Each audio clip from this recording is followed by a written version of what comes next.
Was 2025 the worst year for Mortal Kombat? Let's discuss. Yes, it was. Yes. Pretty much. I'm doing the Fortnite meme, by the way. So I thought it'd be kind of interesting to just kind of look back at like maybe 6-7 years ago and what happened. Holy shit. I swear I did not mean to do that, by the way. I really did mean like 6 or 7 years ago. Okay, I swear I was. Please, I didn't mean to do that. I promise you, I genuinely didn't mean to do that. I'll tell you this. Sonic. No one on this earth will give a shit. Did he just leave? Oh no! It's true though. It's just facts. We worried it would be politics. Turns out it was just being against Sonic's crazy efforts.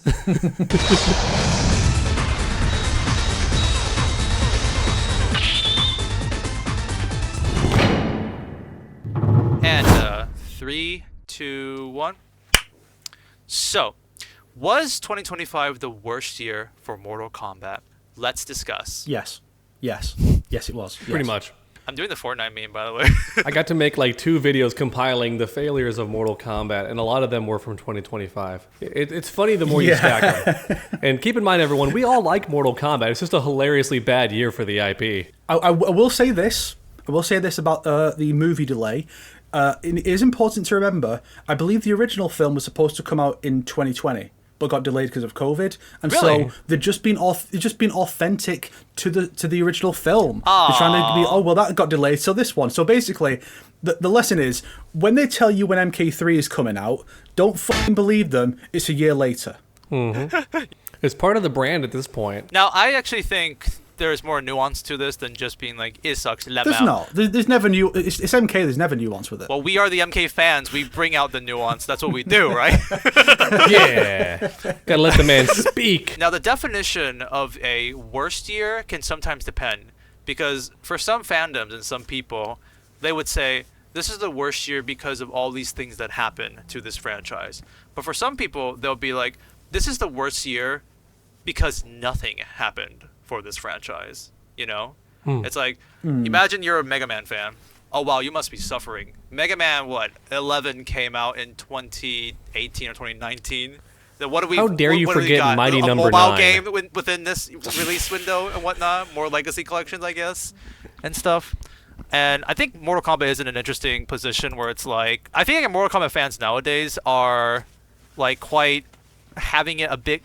I'm not saying the content is good, but we are at least getting stuff like sometimes yearly, and like depending on what we get, whether it be movie or like video game and like stuff and whatnot. So this is actually where I'm a bit interested in being like, would you consider a year with stuff that happened to be worse, or a year where like nothing happened to be like worse? Or as a Mortal Kombat fan, what bad stuff happened? Because I think it's generally better to get nothing. Now, granted, this year hasn't been all bad. We do have the Legacy Collection and the Shoddy States in. The physical releases took a month after the digital ones, which in theory means they could get at least one of the patches in there. Yeah. But the collector's editions are starting to ship out piecemeal with just the games coming out. I've not got any of that. I have to wait who knows how long for the game, and then I have to wait again for all the figures and whatnot, so that's annoying. And then there's a movie delay, of course, but at least we did get MK and Fortnite, and that was actually really cool. Yeah! Katana's spandex shorts aside, it was a really fucking good little collaboration, and I was able to make some pretty good videos on it, so, you know. Exactly. Thanks for that. Thanks, Epic Games, not NetherRealm, because it's on Epic's side, I'm sure. True. We did get Conan the Barbarian. We did get T-1000. Now, some people will think that as a positive, so I just wanted to bring that out. But we also got Madame Bo, you know? So I think that's a pretty good positive, at least we got for this year. And as much as we trashed the Legacy Collection, it's still, with its issues, it still is functioning as a collection. It's still like you can play the older games on there, like mostly without problems, depending on the ports that you get. It's not so bad that this is one of the cases where it's not so bad that it's better to get nothing. And it's definitely a step in the right direction to be getting these older games, which they haven't, other than the arcade machines, they haven't actually released these games in any way since like 2011 when they did the arcade collection on PS3. So it's good to be able to get these older games. I mean, the ones that the devs and the fans clearly love. Oh yeah, this is when MK was at its best. MK 1, 2, Ultimate 3. you can play them now, and there's a wide selection, so you can, which it's basically taking MK's history, all these weird ports, and being like, yeah, we'll preserve a bunch of these, which is great. I mean, even like Capcom's collections don't do that. The Street Fighter ones, it's just the arcade ports. So like cool stuff from like the PSP version of Alpha 3 and stuff like that, that's not preserved. But so in some ways, this collection is actually a step above even Capcom, which is weird and scary. But it's also better than everyone else, like Namco. What's Namco done? They don't preserve their old fighting games. They're like, no one wants to play Tekken Tag 2. Yes, they do. A lot of people want to play that. Yeah, there's a lot of characters you can play in them. I'm trying to find a way to emulate it right now. It could, yeah. Maybe with a change in management, we might get something, but Maybe we'll Snake, see. You've Hopefully. made videos talking about like how do you play these older games, and like the painstaking legal way to go through it is just like either spend a bunch of money or don't talk about the legal way to play it. So it's like finally they have given us like a legacy collection and whatnot. I think Babe Ruthless did a video like that about fighting games in general as well. Oh. Mm-hmm. So that I'm pretty sure she did that. So go check that video out. Babe Ruthless, friend of the show, which we could use to transition away from how bad MK's been this year to say we've had a pretty good year on the podcast. We've had some fun guests on. Mm-hmm. It was like fun. Babe Ruthless came back. That was great. Was it once or twice this year she was on? Twice, I think. Twice? Was it? We've at least had her twice. Yeah. I think we've had it 3 times, right? Overall. I should probably make sure about this. I know also Shred came back on. Another friend of the show came back for a second time because one of us was away, and so he was able to fill in on pretty short notice, which was really great of him. That was cool to see. Thank you very much. I was trying to get certain YouTubers in the Mortal Kombat community, but one of them in particular said, I don't do collabs. I'm bad at them. I'll let the audience wonder who that is. You guys will know if I remind you, Chads, who it was, but... Yeah, I was kind of sad that because he always responds to my DMs, but he did not want to be in any group, anything. I wonder if the accent gives it away. Dog. You're doing the smiling friends thing. You know the ones I'm talking about. You know what I'm talking about, guys. You know what I'm talking about. That Silent Hill video was so well done. That was awesome. Oh yeah, I know what you're talking about. That was very good. For context, there's someone who takes a bunch of like green screen clips of things and puts characters into various games, like they've done like Walter White in Half-Life 2, or the phenomenal Borat in Resident Evil 4, and John Wick in Resident Evil 4, and then and like Leslie Nielsen in Detroit Become Human, some phenomenal stuff. And this one was the Smiling Friends helping James from Silent Hill 2 remake. So good. And it's like, so James putting his hand in the toilet. It's like, Pim, I think this guy's a lost cause. And it's like, yeah, you would say that when the guy shoved his hand down a U-bend. I love how they animated him punching the weird mannequin thing in the gut, and it's like, ooh. Yes. So good. Fantastic. While thinking about that thing I just talked about with you guys, I actually did start going through because I wouldn't say I'm like a diehard Mortal Kombat fan for like a decade. So I thought it'd be kind of interesting to just kind of look back at like maybe 6-7 years ago and what happened. Holy shit! I swear I did not mean to do that. By the way, I really did mean like 6 or 7 years ago. Okay, I swear I was. Please, I'm not. I didn't mean to do that. I promise you, I genuinely didn't mean to do that. But my point is, I thought in terms of like content that came out during those years, I think around 2021 and 2022, because 2021 was when Mortal Kombat 11 like ended, right? And then we didn't have anything for 2022. So it's like I was thinking, what happened during that year? Well, Mortal Kombat 11 ended. We got the 2021 movie. We did get one thing in 2022.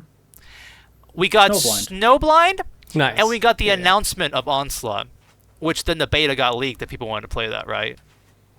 Yeah. By the way, that's the 30th anniversary of Mortal Kombat. It's kind of interesting. It's just like Snowblind, and that's it. Like, wow, huh?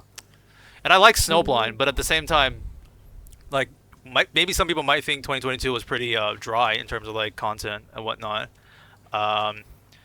And then it's like, maybe when Injustice came out, it's like, how do Mortal Kombat fans feel about that? Were they latching on to Injustice, or were they just wanting for more Mortal Kombat? I want to ask you guys, because maybe you experienced this, because I never felt this back in the day. But when Mortal Kombat vs. DC came out, and then when Midway shut down, how was that? Like, how was that for like Mortal Kombat fans? How did they feel around like 2010? You know, like oh my gosh, what can we expect from Mortal Kombat during this time? And I didn't whatnot. pay attention to it. I was too busy gaming on other stuff too. You know, back in the day when I Possibly, could yeah. actually game all the time, I had like what, like 3 or 4 games you play every year. So it didn't really matter if one of your favorite series was gone for a bit. You're like, eh. And so then when MK9 got like announced at E3, I think it was, and I saw some of the gameplay, I was like, oh cool, it's back. And then the funny thing is, I was upset that it was 2D again. Because this is like 2010 me, right? Or like 2009 me, who liked the 3D era because what we had. And I didn't want to go backwards. I was like, no. Then I played it, and I was like, oh yeah, it's really fun. Yeah. Snake is I like like the looking at it being X-rays. like, my bro dog there. My boy. My boy. Yeah, Doses. I think it's hard to recall specifically, but I think broadly fans were probably concerned about the future of the franchise with the company going under. But I think the announcement of Warner Bros. Buying it and making NetherRealm was actually fairly soon after. I see. And then I think 2010 was when they announced MK9, and then obviously they're showing off a bunch of stuff like, oh, here's all these great new designs, and we're going to do some a 2D throwback, and the narrative is going back to MK1 to 3, and Yeah.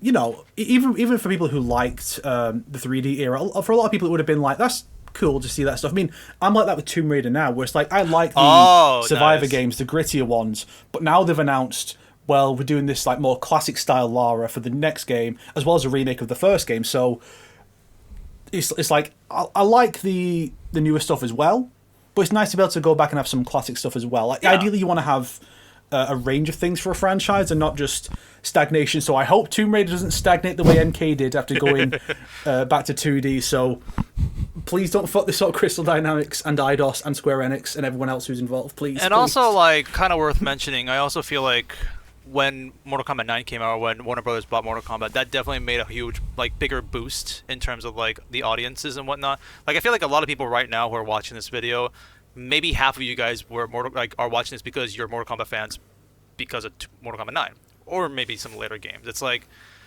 it was Mortal Kombat. I know Mortal Kombat was very popular, like, when it just came out, but was it really popular during the 3D era and stuff? Like, I'm not entirely sure, but I know it also got a huge resurgence because of Mortal Kombat 9. How dare you, Sonic? The I am 3D era of Mortal stating Kombat pretty much statistics, kept fighting okay? games alive. There was like nothing coming out in that time period. I am just stating, like, Yeah. more Which people means they came in failed with around no that time. competition. So that's not the best thing, but still, Mortal Kombat was the only thing coming out. I mean that wasn't on MK. The games were selling very well at the time. Oh, it was just their it was mainly their bad financial decisions. Gotcha. Yeah. Yeah, and the big lawsuit over PsyOps, I'm pretty sure was a massive contributor. I mean, MK vs DCU sold almost 2 million copies. True, it sold and well. The company went bankrupt after that. So clearly there was other stuff going on than just MK.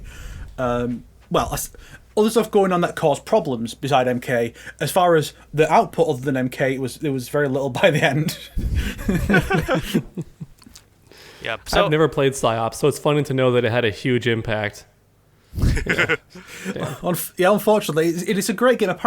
I'm sure I've heard that NetherRealm still owns the rights to all of Midway's old games. So in theory, they could just remaster PsyOps or port it or put it on GOG. Just cool. Do something with it. Yeah. Looks fun from on. the screenshots I'm looking at. Looks like Infamous.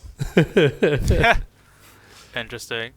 But yeah, so, like, overall, would we consider this year to be the worst Mortal Kombat has ever been? Like, I would definitely say if you really looked into it, you probably could find, like, worse years for Mortal Kombat. But So like, I would say it's not a low point because the game is still, like, the No. series is still popular. They're still making tons of IPs and products. I just think it had the most failures in it. Like that Had art the book most that came out, mistakes. Yeah, which was had the most terrible. mistakes. I got 2 videos Had out the of that most because that weighted was just down. that bad. And I feel like, the Legacy Collection is good. It just launched in a very, very bad spot. And I got to, like, farm the shit out of that drama. There's always something new to talk a about. dozen videos about all the controversies that came out this year. Yes. I almost made a 7th one, but there's just more interesting stuff to talk about right now. But the 7th one was going to be about everyone DMing me or just like adding me on Twitter being like, why is my Goro statue not here in just the game? And I'm like, yeah, so about that. I also recently learned that the Goro statue is going to be months later. We're not going to get that thing until like June. So yeah, have fun waiting on that. But I'm looking so forward that would to have been a funny funny video topic also. whenever I just that think there was more happens, yeah. failures, but it's still popular, if that makes sense. And I'd actually rather have fails than a year of nothing, because then you're forced to just make boring content like, oh, I'm just playing the game again. I'm just playing ranked matches. Yeah. For you, for a content creator, it offers a lot more, especially for people who are like critical. I'm sure it's difficult for people who would try to stay more positive about this stuff and go, yeah, I like MK. Let's talk about this. Oh, Conan. Let's see what Conan can do. Let's see what Ghostface can do. Da da da da da. And then it's like, oh, the Legacy Collection. You get one video saying this is cool in concept. Oh, you mean like the positives?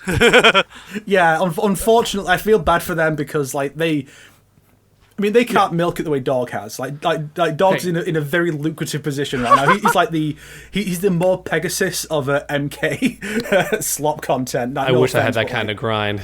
I wish I could do it every day like that. I will say, like, it's almost killed the channels actually not having stuff to make videos on, because the positive ones you're talking about, I check up on them and they haven't posted videos in like 3 weeks or longer, and you're like, damn, they're just not able to post because.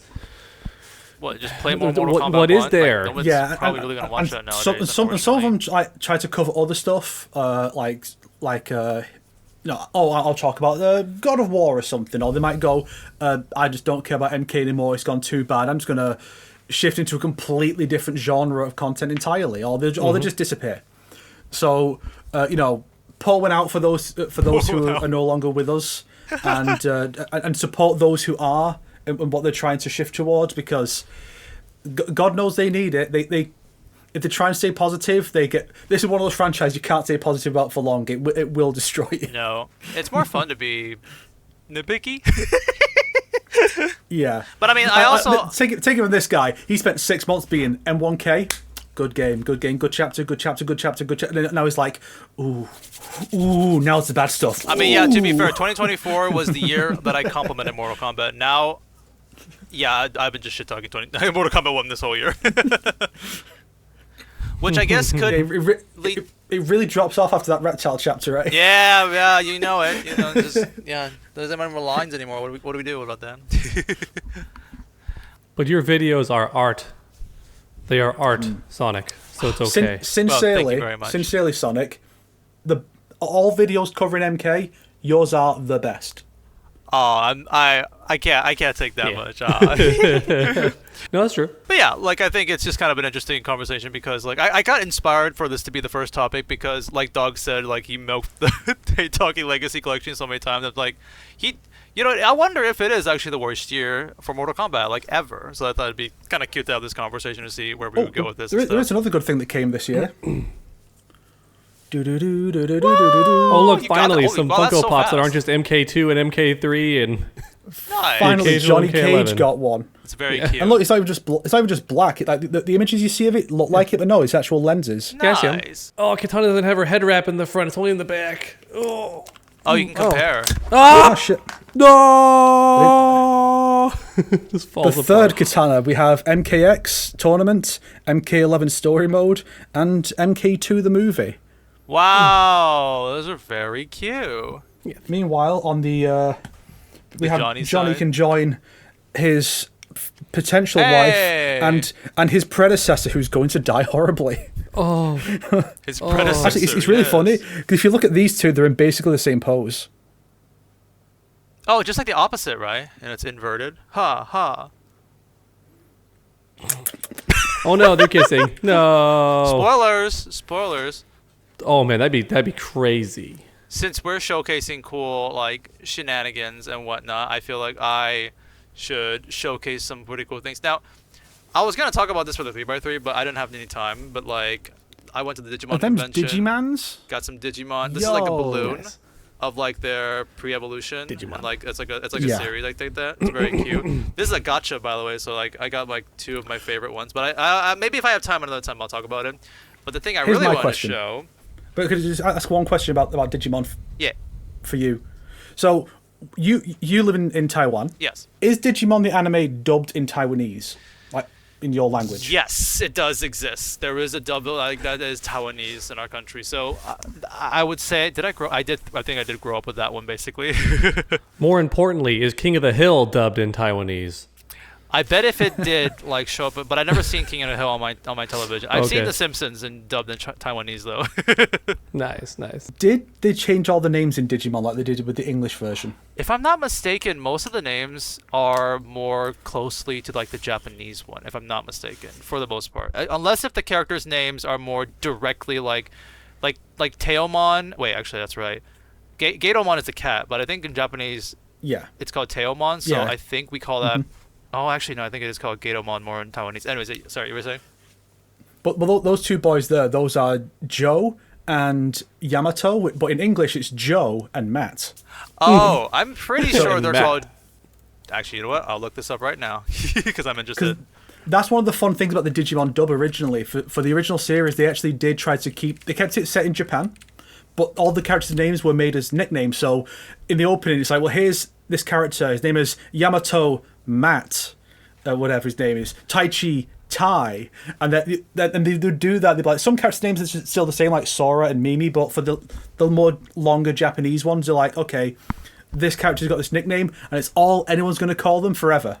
And then the next series is like, okay, here's Daisuke. What do we shorten Daisuke to? Davis. Oh, And that's this is right. Cody, Yoli. What's with these name changes? So Now I'm wondering if I- about Yu-Gi-Oh because Yu-Gi-Oh has like Japanese names and just regular like names. Yeah. Well, not regular, but like to me for my audience. So it has like Yugi, and then like his friends, and then it has Joey.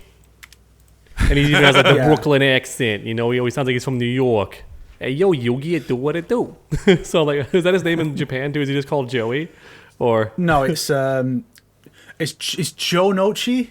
oh, So it's like Joe Nochi, Joey, okay, and then it's okay, Oh, okay. Anzu, Taya, Honda, and Tristan. Like, what is the names are completely random, and then over here is Mokuba. Why is he still Mokuba? Why don't you change him to like Michael or something? I don't know. Just and the world refused to change. So like in the English dubs, it's more like how they pronounce it and the way it sounds in what's it called in Japanese. In the Taiwanese dub and then the Taiwanese translations, it's more like however it's written in Japanese will then translate it over to Taiwanese. So sometimes you can get lucky and it will sound similar. So for example, like in Naruto, there's a character called Neji, you know, like the white eye guy. In Chinese, his name is called Ningci because it's written like the way it's written is the way how it's like that. But then it's like Naruto himself, it's written, you have to pronounce it Mingren. It's like that's completely different. So you were saying, so it's more like Yamato and actually Joe, but like Joe in the Japanese term is like Chun and whatnot. So it's more for the Japanese and not like not really like made up name.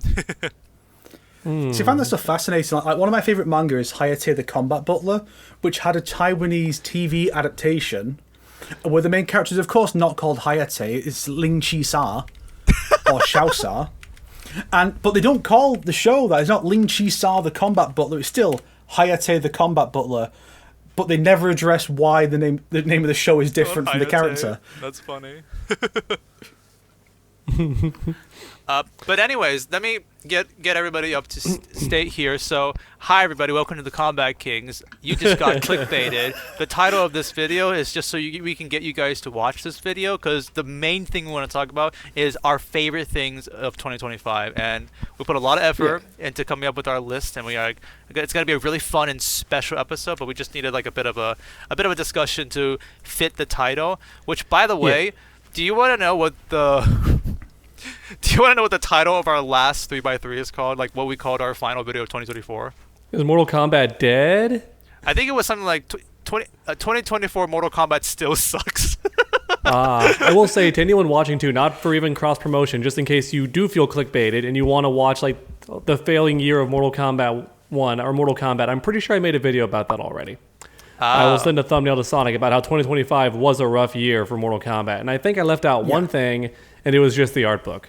I think I may have forgot that part. Oh, I see. Which to me is a big deal because not only was that art book terrible, like really, really bad, had like no creativity, but also it's the reason that a better encyclopedia got canceled, I believe. So Yeah. Just bad news we all talked around. about it like a couple episodes ago too. It's The pretty thing shit. about that dog is that I believe you do briefly mention it, but then you say, I'm not going to go too into it because I've already made a dedicated video, so go watch that. So Okay. check that out, guys. If you feel clickbaited, you got 2 dog videos to watch. Yeah, where the real clickbaiting can begin.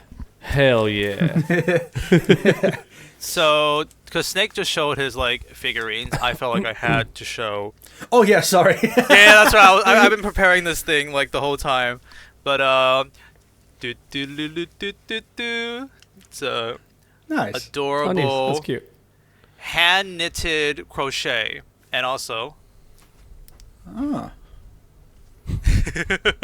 That's pretty good. That's pretty That's good. it's a yeah. flashing. and whatnot. Don't worry about me stepping aside for this dick measuring contest showing the one I bought last year. Okay, you want to Don't talk worry about dick that. measuring context? You want to talk about? I have to say the story behind this. So, long story short, my parents they have a really cute hobby, and it's like they like to go to convenience stores to drink coffee. And it's like, oh, it's the weekend, we don't have any work. Let's go to the convenience store and just you and I go drink some coffee. And because of that, they meet a lot of people there just randomly, also just sitting around and enjoying the day. They met this one lady, and they just kind of like chat with her once in a while whenever she shows up. One day, she was trying to like read an English book, and she wasn't really good with English. And my dad was just like, give me 10 weeks and I'll teach you how to like some basic English to like help you out in life or maybe with work and stuff like that. And after 8 weeks, she hand knitted this thing within a week and gave it to my parents for a Christmas gift. It's like, wow, that's so nice. And my parents like, that's so cool. Show it on your podcast. I'm like, heck yeah, I'm going to show this on the podcast. Nice. So that's the story of this nice Christmas tree. I have a headcanon about that now. You know how some people will like immerse themselves in a language through watching movies and whatnot? Yeah. Yeah. I like to imagine your dad was like, okay, here's some basic English. Now go watch Sonic RxD's channel. No! And she's like, all right, yo, I get it. Do not learn English from my Although channel. it does mean some of her pronunciation is going to be a little off because the text to speech thing is a bit weird. It's like Kung Leo. But I imagine she understands Kung Leo is incorrect. I'm sure she would understand that. Kano. But then it's like Ling Kui and what Sendo. QY Liang. Actually, Quan something Chi like would be Cool pronounced Quan Yang. Kai sometimes. Yeah. I just realized something pretty funny. I hope this does not affect the green screen in the background. Like, this might be, like, completely overshadowed. Or maybe it'll be, like, you might see some really funny, like, coloring and, like, things happening whatever I put on the green screen. By the way, thanks to a lot of you in the comment section for suggesting a lot of funny things to put on the green screen. One of the ones I really liked was just play the entirety of Markiplier's Five Nights at Freddy's playthrough on the background. I don't know why, that's just really random, but it sounds really funny. Also, just randomly you'll see like a jump scare happen here, and I'll just be really nonchalant. Oh my gosh, Freddy! Oh, but I don't know. Freddy, no. Yeah, he's like, oh, Montgomery Gator. Oh. No, stop! How dare you? Anyways, so let's get on topic. So basically, for the section, for those, you got it. I'll introduce this. Yeah. I'll interrupt you I'll interrupt your explanation so I can explain it. Go ahead. Yeah. Because I have main character syndrome. So basically, for those who are not familiar with this, we stole this format from the Trash Taste podcast. That's true. And basically what we do is we pick 9 things we like, put them into like a little grid, 3x3, and then we post them in our Discord chat, and we put spoiler tags, so it's all blurred, aside from like 1 or 2 colours. So it's fun to look at and go, okay, so that's yellow, that's purple, what could this be, what could that be from this year or recent? And then you go through all called nice colours, Sonic, show the colours, yellow, purple, grey, ooh, a bit of red, green, nice, dogs, all look the same, like going through his channel. Yeah. Oh. You saved that joke.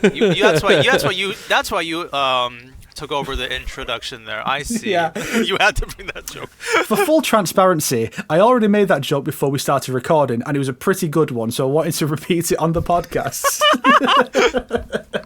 Yes. Although, before we get into our 3x3, did you guys want to like do a little small summary of like what you did in 2025, like some of your accomplishments and whatnot? Ooh, let's see. I've had some good sponsors. Nice. That's good. I've got my new chair, which is over here, but it's all covered up in clothes. Don't worry about that.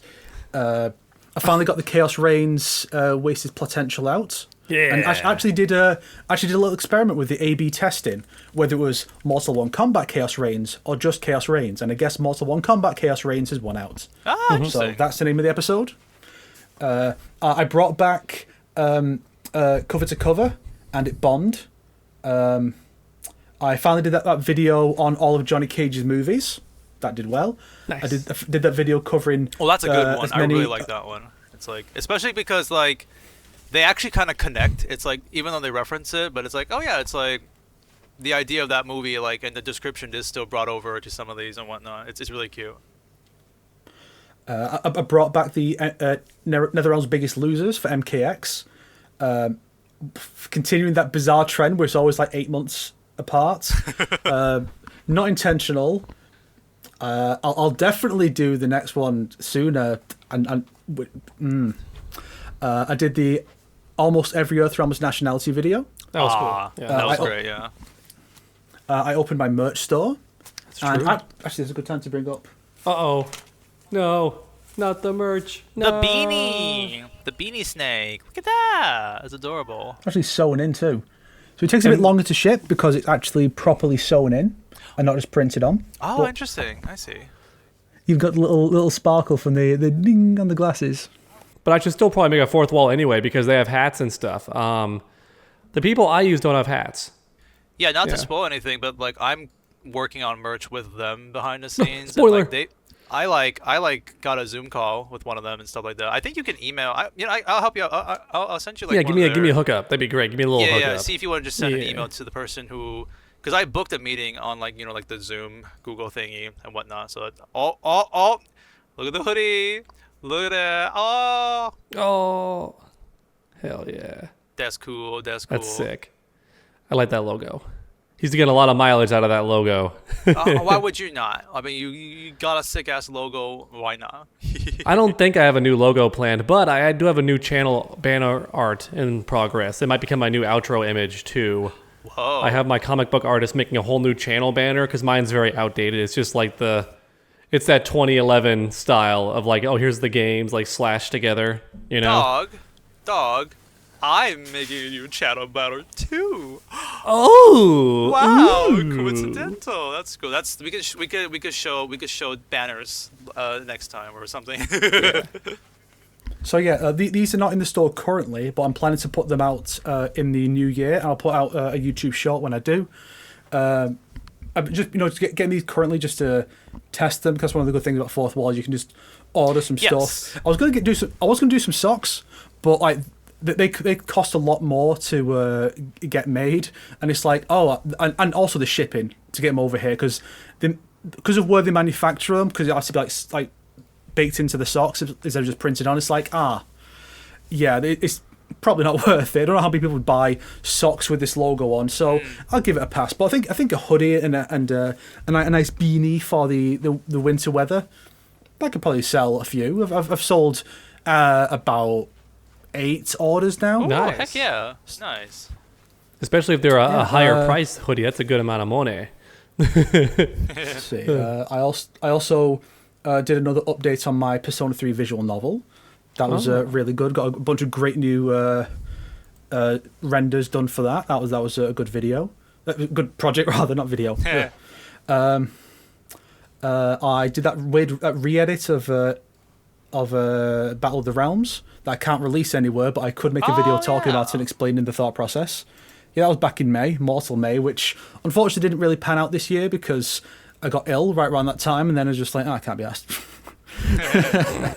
I did the evolution of mind control in MK, one of the gag videos, like the feet one, and this one, 20 minutes about how MK just loves using mind control constantly. Heck Like, yeah. guys, come on, move on. It's not even a good plot device unless you make it a big twist. But they usually just show it, so it's not even interesting. Like, we know To be Katana's fair- mind controlled from the beginning, you know? To be fair, it is the easiest like plot device for a fighting game to have a Yeah. hero fight a hero. It is such like a good Yes. way to be like, how do we make the hero fight the hero without like changing allegiances or like making it too complicated? Mind control, fight him, break the mind control, yay. Like I remember even just vividly, one of the Naruto fighting games, Yay. Naruto Shippuden like 2 or something like it had its original story, and like all the Naruto characters who are like friendly, they're all evil now because they're mind control, and Naruto has to stop them. That's the plot. It's like it's such a basic ass thing to do. Same with Dragon Ball Fighters, isn't it? Like they're all being like, it's evil clones, I guess, in that one. Oh yeah, I guess so. Yeah. Then you have like most of the characters, I think twice each in Jump Force get mind controlled, and it happens in One Piece Pirate Warriors 2 to the Straw Hats. Oh. It's the most basic setup you can do, where it's like, oh yeah, let's just have a bunch of characters get mind control to excuse good guys fighting each other. It is literally like we think of the gameplay first, then the story. It's like we have the roster. How do we fight? How do we make them fight? Mind control. Okay, I'm done. Bye. I'm off work. You know, it's like it's wish, you know, like, not a lot of effort put into this. Just if you want to just be like, you know, yeah. Sure. Because Mortal Kombat's done it so much, though, I do wish they would at least like put a layer on it. Like, like maybe like Shang Tsung kidnaps someone, and they're mind controlled. They get freed. Oh, they're safely back with like, I don't know, Edenia or something. Then it's revealed, oh no, that was part of Shang Tsung's plan. They're like a sleeper agent. Dog. So in the middle of the night, they get mind controlled and kill someone important, and it's like, oh shit. Oh. Dog. That's called Mortal Kombat Aftermath Twindell. No, she was not bewitched, apparently. No, I meant the twist is that like they got her free of the mind control, and then it turns out she was evil all along. I meant like that aspect. I'm not saying like. Oh, the okay. I ideas don't think it from ever this even thing. said I'm she was saying mind that there's a controlled though twist. in that one, but yeah. The twist is like she was never good. It's like, we reverted to mind control, and it turns out like she's faking being good. It's like that's the like the triple layer is what. Oh yeah, I'm I saying. forgot that technically MK11 means that MK9 is still canon, with that whole scene where she murders everyone. Yeah. Oh, but they don't know that because they're from before that, so they wouldn't Before even that know about happens. that. Yeah. But that is the same Sindel. Yeah, but Because- nobody would know. Like Jade, Katana, they all. What happened to them is after those events. Yeah. Well, So they wouldn't the even funny know. thing about it is, Yeah. don't forget, they're like, oh yeah, she wasn't mind controlled. She was evil all along. But MK9, it's like, well, she was still mind controlled. Yes. Yeah. Because Quan Chi's the one who killed her, so she wouldn't have obeyed him if he had killed her. So she would have killed him. So he had to control her either way. So the whole twist is fucking pointless. No, it is really funny. I To be remember. fair, I remember I MK11 made has a an lot of analogy moments in my like that where Aftermath video. they try to set something up and it gets undone by their own narrative, and you're like, oh, that doesn't even work. You know, like for remember- example, they bring up that Shiva serves Sindel, like no matter what, as like a loyal bodyguard and all that. There's a whole scene about it where she's like, I'm sorry that you died on my watch. But then later when Sindel's doing evil stuff, I do it in quotation marks because according to Outworld and how they function in every previous game, Shiva should totally be fine with this because she was serving Shao Kahn and shit, so she shouldn't care. But My she's like, oh my loyalty- gosh, Sindel, how could you do this? And they fight. And I'm like, Shiva would be on board. Like, she would not care. She beat the shit out of Katana, Jade, Kotal Khan. I mean, Kotal at that point. It's like Bro, Kotal's everybody downfall. for Sindel. And then the moment it's like, oh, hang on, you're not aligning with me anymore, girl. Time to go. Wait, what were we? Well, yes. Anyway, we should get should back move on on. topic. That's Exactly. my year. It's been generally a good year. I have had a few videos flop because they're not MK. I mean, that other A Line Through Time, Three Houses, Fire Emblem Heroes video, still sitting on 3K views, and I'm working on the next one, so fuck me, I guess.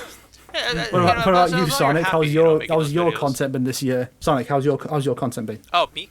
Last year I was like, it's all about the positivity about Mortal Kombat 1 plus a Shaolin Monks video, basically. And this year, it's about all the negativity about Mortal Kombat 1 for me. Like, personally, I kind of wish I got to end this year more with a banger, because, like, you guys don't know how long I've been working on this final chapter video, because it's been, almost 3 months. I've been just nonstop working on this one video, and I was really hoping I can get it out by the end of the year, but my hope is to get this out mid-January, and I think I can do that. I need to get this out before I go to Australia by the end of January, so it's like that'll be my goal. But I will say it is one of the biggest. It's like actually more like 5. Imagine one of my Mortal Kombat 1 Slugs video, like I release every month, is about 20 minutes or maybe longer, 30 minutes. This is 5, the length of it and the quality of it. So basically, you guys are getting a steal. Like 5 videos within 3 months, like bruh. Just saying, it's kind of worth it. True. But regardless, other than that, I feel like I liked a couple of videos that I made. Some of the highlights I would say would be like, a lot of people still say they want the full version of Scorpion and some metal chains. So I'm happy you guys really like that song. The Sindel break the target edit, like, oh my goodness, I cannot believe I did that again. It's like, I remember even before I did that edit, it was like, Snake was like, oh, you're gonna do that again, right? I'm like, shut up, why did you remind me of that? It's like, why would you do this? Ah! And I gotta, like, in hindsight, maybe you could have just had a bunch of targets on the side with their faces on it, and each time she takes one of them out, it just goes, and gets an X on it. That's not funny. I want the effort to be funny. But you could have been like, oh, what if here's all the Smash Bros.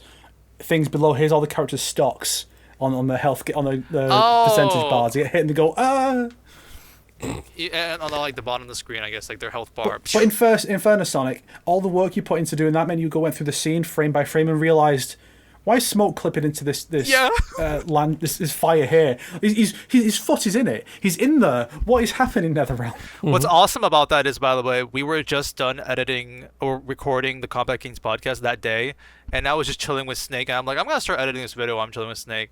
And then Snake heard me be like, what the fuck? We're like, oh my gosh, like that. And he's like, what happened? And I'm like, Snoke's whole leg is like clipped into like the fire over here. It's like he saw it live basically when I found out about that happening. It's pretty awesome. Shoot, I thought, but yeah, like a lot of other things also happened. But I'm still very happy with the videos I made this year in terms of like the sucks content. I will say I'm unfortunately usually I do at least have like one or two super bangers this year, but I felt like I wasn't able to finish this chapter 15 video, but that would have been the banger of the year. But I still thought I still like enjoyed a lot of the stuff that I made this year. I really like the Scorpion video because I put a lot of effort into like breaking down Scorpion and Sub-Zero's character in Mortal Kombat 1 and whatnot. Like the Shang Tsung, the Melina videos and whatnot. Like I put a lot of effort. The Li Mei one, the only one that says doesn't suck because I'm talking about Li Mei's character, and I felt like they did a pretty good job with her character overall. And the key was to make a whole new character. That was the secret to Li Mei. Just making her completely different. I mean, it's not... Yeah, sure. I even joked that she's just Edeni and Sonya. I mean, they basically took what they did with Shiva in the last game, but like made a good character out of it. Yeah, I guess that is true. It's not like she... I mean, like, she doesn't... She's got lore, but she's not really, like, got character in a 3D arrow, you know? Mm-hmm. But you don't think baddragon.com makes her a character? Maybe they could have adapted that. And yeah, there is another thing that I could talk about that I did this year, but that's gonna be on the 3x3, so I will just leave it at that essentially. And yeah, like I said, mentioning like you'll hear more about the merch stuff. Just January is gonna be what you guys were lacking in 2025. Like you just get ready, guys. I've got something like big coming up. Doug, what have you been doing in 2025? Trying to post videos daily for the later months, honestly. I've been doing an okay job at it. Nice. I may have done more exciting stuff that'll be in the 3x3 that was not related to videos, that is true. But wait until later to show that. Yeah. Nice. As far as my banger videos go, my recent one's doing really good, actually, and it was a re-upload, but I was very transparent about that. At the very start, I'm like, yeah, this video got age restricted, so I'm reposting it so everyone can see it. And the original only got like 12K views. In just 5 days, it's almost at 50,000 views. Oh, nice. So that's nice. That's way better without it getting restricted. My negative videos do amazing, as always, right? Like the mini lies of Mortal Kombat 1. That one did great. Also started my middle finger arc in my thumbnails. The one after did well too, though, with 29,000. The Kerry Takawa video did okay. A video I did not expect to do so well because I made it on a whim after laughing at a different guy's tier list for an entirely different topic is the Mortal Kombat racism tier list. That one did hilariously well. Oh, and has lots of memes in the thumbnail. It's at like 37,000. The last Mortal Kombat 1 tier list did good because I put a skeleton boy in it. What's up? No, that's your title. Mortal Kombat is filled with races. Seriously, right? Yeah. Yeah, because it is. There's a lot of like bigots, but like, and I almost wanted to have a segment where I mention how I appreciate that MK is a mature, like M-rated fighting game because they can tackle topics like that. I don't think Street Fighter would ever have the courage to be like, oh yeah, me as this character, I'm completely against this group of people. You know? Do they tackle it well though? Maybe not well, but at least they're able to tackle it and be like, oh, here's this character that's like otherwise good, like Sindel, but she just hates Zaterans. And you're like, oh, but I like Reptile. you know, and that's kind of interesting. How I here's think a it good is- character, but they have this it's really one of those- negative trait. Yeah, it is one of those things where I feel like if you have a setting where it's like a fantasy thing, or it's like, oh yeah, those filthy orcs, it's like no one's gonna bat an Yeah. eye to that and whatnot. I Well, feel like that yeah, works for Outworlders and whatnot. That's why it's funny when you get the like the fantasy slurs. Like in Dragon Age, humans call elves knifers, Yeah. which like is effectively their equivalent of the dreaded N word. And so it's like even in context, if it's like, oh yeah, well this person's bad and they're gonna get their ass kicked over saying that, don't you worry. People are still gonna go, ooh, that makes me uncomfortable just hearing the word. Whereas here it's like knife ears. It's like, yeah, I'm gonna call this elf a knife ears, or split lip is the one for the elites in Halo. So that's go for I it. never my knew about God. that. Split lips. But yeah, it's like Ain't Street even got Fighter. no chins. It's fun when you just or clankers. That's the other one for the droids in Star Wars. Clankers And people are just so like, yeah, good. we That became embrace it, so we use popular. these People are terms using as it well. now for any robots now. Oh yeah. I mean, in Clankers Street being used Fighter like on a and daily Tekken, basis now. In Street Fighter and Tekken, it's like it's a human world, so you kind of it's a little bit harder to get away with Yeah. stuff like that. So I feel like if it's like a fantasy world, they do they do this in Soul Calibur? There is like nationality tensions. Like Yeon Sung, who's Korean, tends to be put against Japanese characters because there's a lot of tension at that time. And he's like he walks in and goes to Mitsurugi, enemy of my country, prepare to be defeated. And it's like, but they are both East Asian, so it's not like racial, but it's as close as they get. You're never gonna get like you're not gonna get like a character calling Sophitia some kind of Greek slur, you know? It's not going to happen. Oh, Spicy. Maybe not Greek, but I was watching It's a Wonderful Life because it was Christmas time, right? And I don't know if either of you know about that, but it's like a big deal in America to watch It's a Wonderful Life, like every Christmas, along with A Christmas Story or Muppets Christmas Carol, all of which I've watched this holiday season with my girlfriend. It was awesome. Rudolph the Red-Nosed Reindeer. I've heard of It's a this, Wonderful though. Life. He refers to his group of friends as garlic eaters because they're Italian. He's like, you and those garlic eaters. And my girlfriend went, oh, because she's Italian. And I was like, I thought about it for a second. I'm like, oh, he's roasting Italians. So 1940s got that interesting roast there. that's why it's kind of unfortunate that like they don't do stuff like that. Maybe It could be Johnny's hilarious in vampire. fighting games. Also, I get to keep defending Dark Raiden, which I never get tired of defending Dark Raiden. So Oh, that's cute. Hey, Nice. dog. Another thing is that when you did that re-upload, I appreciate that for the intro, you got the same shirt out. yes, You wore the same outfit for that, just for effort. consistency's sake. Let's go. I'm wondering if that was great. even on purpose or not. Hey, if it wasn't intentional, then it's both a funny coincidence and a sign that you don't have to wear enough different clothes. It's like, oh, he's gonna wear the same shirt all the time. I like wearing do. the Hawaiian shirts. What can I say? That's why I'm self-conscious about being on the podcast like 2 episodes in a row because they're 2 weeks apart. So it's like, well, I wore the shirt 2 weeks ago. But for the viewers, it's the next episode. Yeah. So it looks like no, I have changed shirt in between. I promise. I just put this one back on later, please. I have a running joke with pretty much just myself where I wear this shirt. It's all bright, colorful, and like gives happy thoughts. I wear this shirt whenever I'm roasting the shit out of something. I'll wear this shirt to like, I guess either to calm the tensions or just to be ironic because I'm like being so mean about something, but I have this like funny shirt. But as a result, I wore this shirt for every single Mortal Kombat Legacy Collection roast.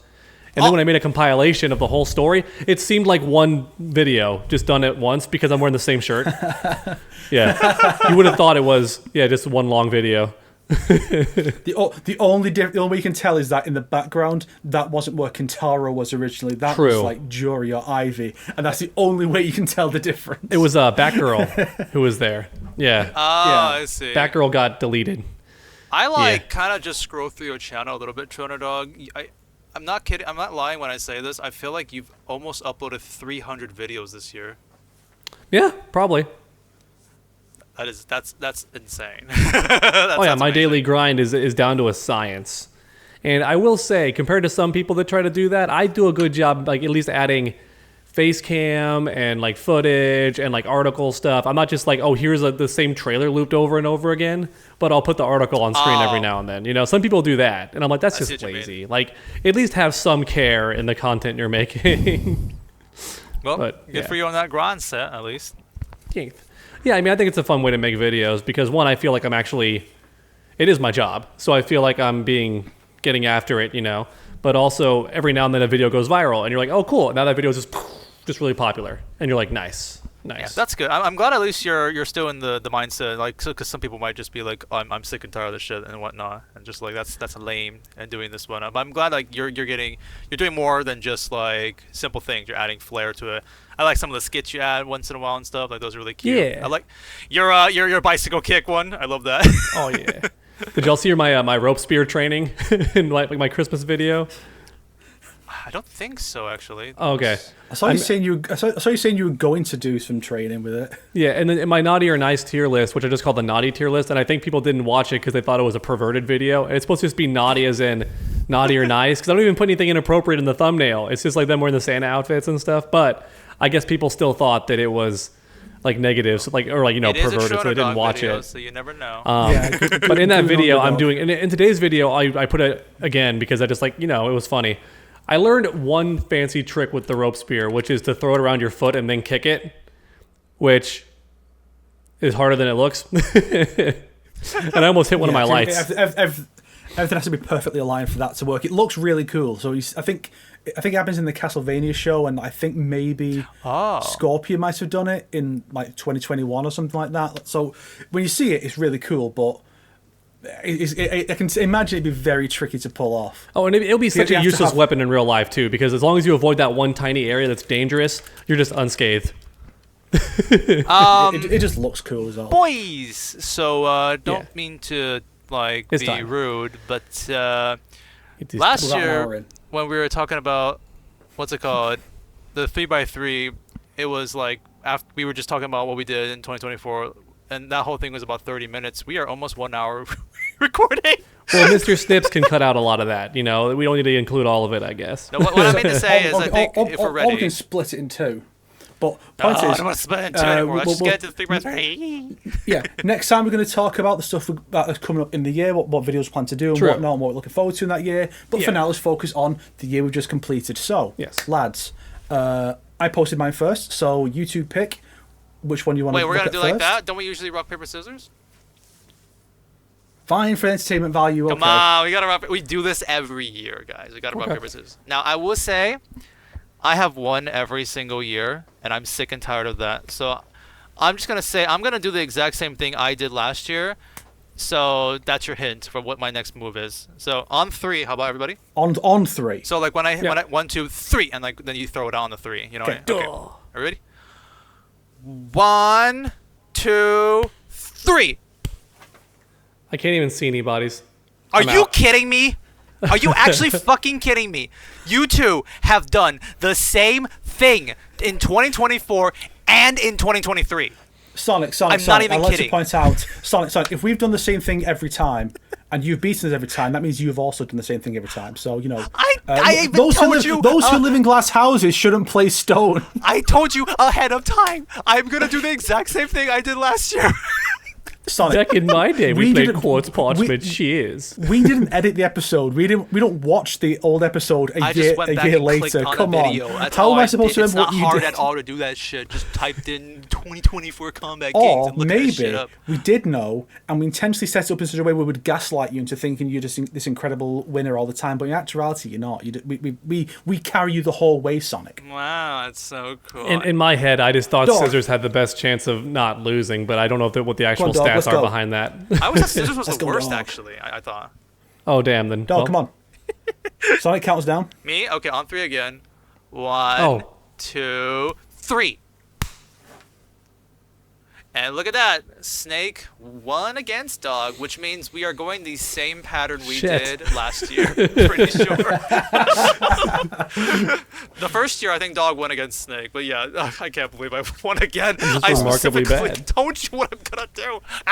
Anyways, have fun looking at my mysterious 3x3 and see which one speaks out to you. Which one makes you feel like goosebumpy and whatnot. I would like to go for the yellow one on the right. Oh, okay. I thought you were gonna go for the other bright color. Do you want to do it with that dog? Well, the yellow one? The middle right? Yeah, I theorize this could be Thunderbolts, perhaps. Thunderbolts? They have the bright yellow posters. What about you, dog? What do you think this is? Oh, you already picked it. Nope. Yeah, look at our boy. Behan in Fortnite. But yes, we did talk about this just a bit earlier on and whatnot. But Yeah, long story short, like Fortnite in general has been something that I've played. Like I especially started playing this like 3 years ago because I just had this one thing in my head, and I was thinking, what if they have Mortal Kombat in Fortnite? Wouldn't it be better if I prepared for this? And that was like the excuse that just kind of got me down the Fortnite rabbit hole. I got other friends I knew were playing it, started playing with them, and then it just kind of like became my social game, like like Marvel Rivals nowadays and whatnot, with friends and stuff like that. And I just I just been enjoying this game in general, just like playing it once in a while and stuff like that. And then magically this year, after Multiverse is shut down, like Sub-Zero just pops up in Chapter 6 Season 2, and I'm like, oh! It's like, what the heck? That's insane. And then like finally got to make some Fortnite content on my channel and whatnot. And then I think it's really fun to like drag you two into play some Fortnite, especially you, Snake. We actually literally just played it yesterday too. Damn, you gotta invite me more often. I mean, yeah, actually we were playing also Marvel Rivals too. I guess, but we weren't sure if you were awake or not, so maybe we should have asked you there. Yeah. But yeah, I like playing I Marvel just thought it was Rivals. like, it's great that it's like, even made like a creator code, because just like if people want to support me, and I'm not even joking when I say this, I thank you guys so much for using the creator code. Like legit financially has been helping me out. It's like everything that I've gotten, it's like I would be financially okay, like but then like because of the Fortnite creator code and like the fans actually using it, I'm like, oh okay, it's a pretty decent month then. Nice. Because of that. So thank you guys so much for doing that. Yeah, I just think it was just really funny that this all started just because of that one little mindset with just being, maybe it'll be in Fortnite someday, and then just when it finally happened, I was like, heck yeah, I'm already having pretty fun with this game. I actually recently went on a live stream with another content creator just playing Fortnite and like raising charity money and stuff like that. So it's been fun. I think I've always wanted to put this on a 3x3, and now it's a perfect time. And I also, thanks for watching the 2 videos that I made about the Fortnite Sub-Zero like gameplay and videos and whatnot. Hell yeah. And the videos I made, people watch those also. That's true. You made some amazing analysis about The Captain America one was peak and blew up like crazy. Oh yeah. It's got 107,000. Was your Fortnite video, dog? He did make some, actually. He talked about the battle pass and like how to get Sub-Zero and stuff like that. I helped him out behind the scenes with that one. That's true. Oh wait, shit, I forgot. I was gonna say something. Fuck. I forgot. I was gonna say something, but I completely. Oh, yes, now I remember. Ever since Sub-Zero got into Fortnite, I also had some skits, that I could implement into the videos. The green screen Sub-Zero in Fortnite doing the emotes and whatnot. So that was a lot of fun. I thought that was pretty cute. Thanks. I remember I helped out with Snakes with some of those skits too, so I thought that was pretty fun. Yeah, cause when I did the mind control video, we spent like 20 minutes talking about. Yeah, and the reason he chose Snake was just because it'd be funny if it was me technically doing it. I was thinking, just like someone like Quan Chi or something, someone who looks like an MK character who could do it, or the Shifu guy who looks like Shujinko. Yep. Nice. Like, what if it's like no Snake? What if you do it? I'm like, you know what? That's pretty funny. Yeah, I have the Solid Snake skin. Why doesn't Solid Snake hypnotize Katana? Which is really weird, like canon-wise, but sure, let's go with that. Next up, I believe it's Snake's turn, right? Yes, I want to pick Well, he picked a yellow one. Why don't we pick another yellow one? What do you guys think? the bottom right then. Bottom right? Yeah, that's my vote. The yellowest of yellow. Oh, I don't really know what this is, actually. It's just like there's some yellow and some orange. Eesh. Oh, yeah, okay. Oh, I think I know what this is. Yeah. Oh, really? Okay. Nice. I wouldn't have predicted that. Deuces. What this one is Deadpool VR, the game that came out like a month ago or so on MetaQuest 3. I think it's exclusive to MetaQuest 3. And Snake does have VR. That's true. And it's I think it's most notable because they teased they were going to do at the Summer Games Fest. I think it was like, oh, here's the Silk Song trailer. Oh, delay the Silk Song trailer.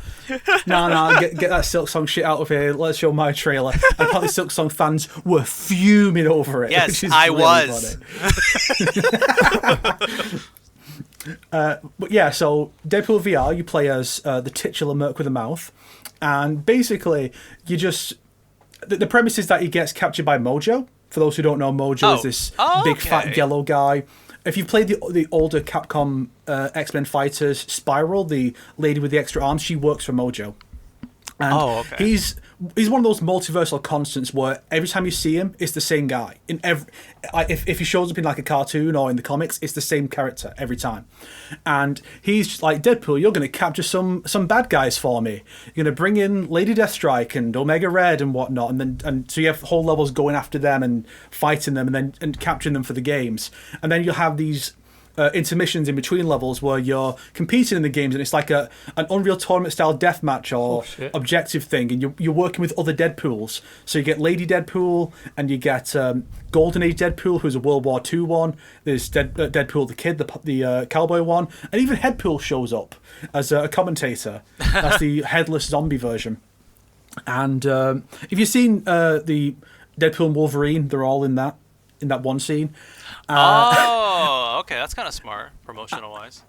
And like the game has like a wild cast where it's like Neil Patrick Harris is Deadpool, and he does a really good job. He's very Ryan Reynolds coded in the way his version goes.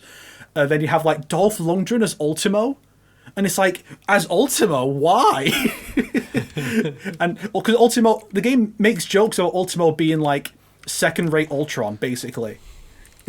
Oh, and that's the joke for the whole thing. Don't be mean to Ultimo. I'm sorry, who is the one Ultimo? of the fun... I'm looking this character up.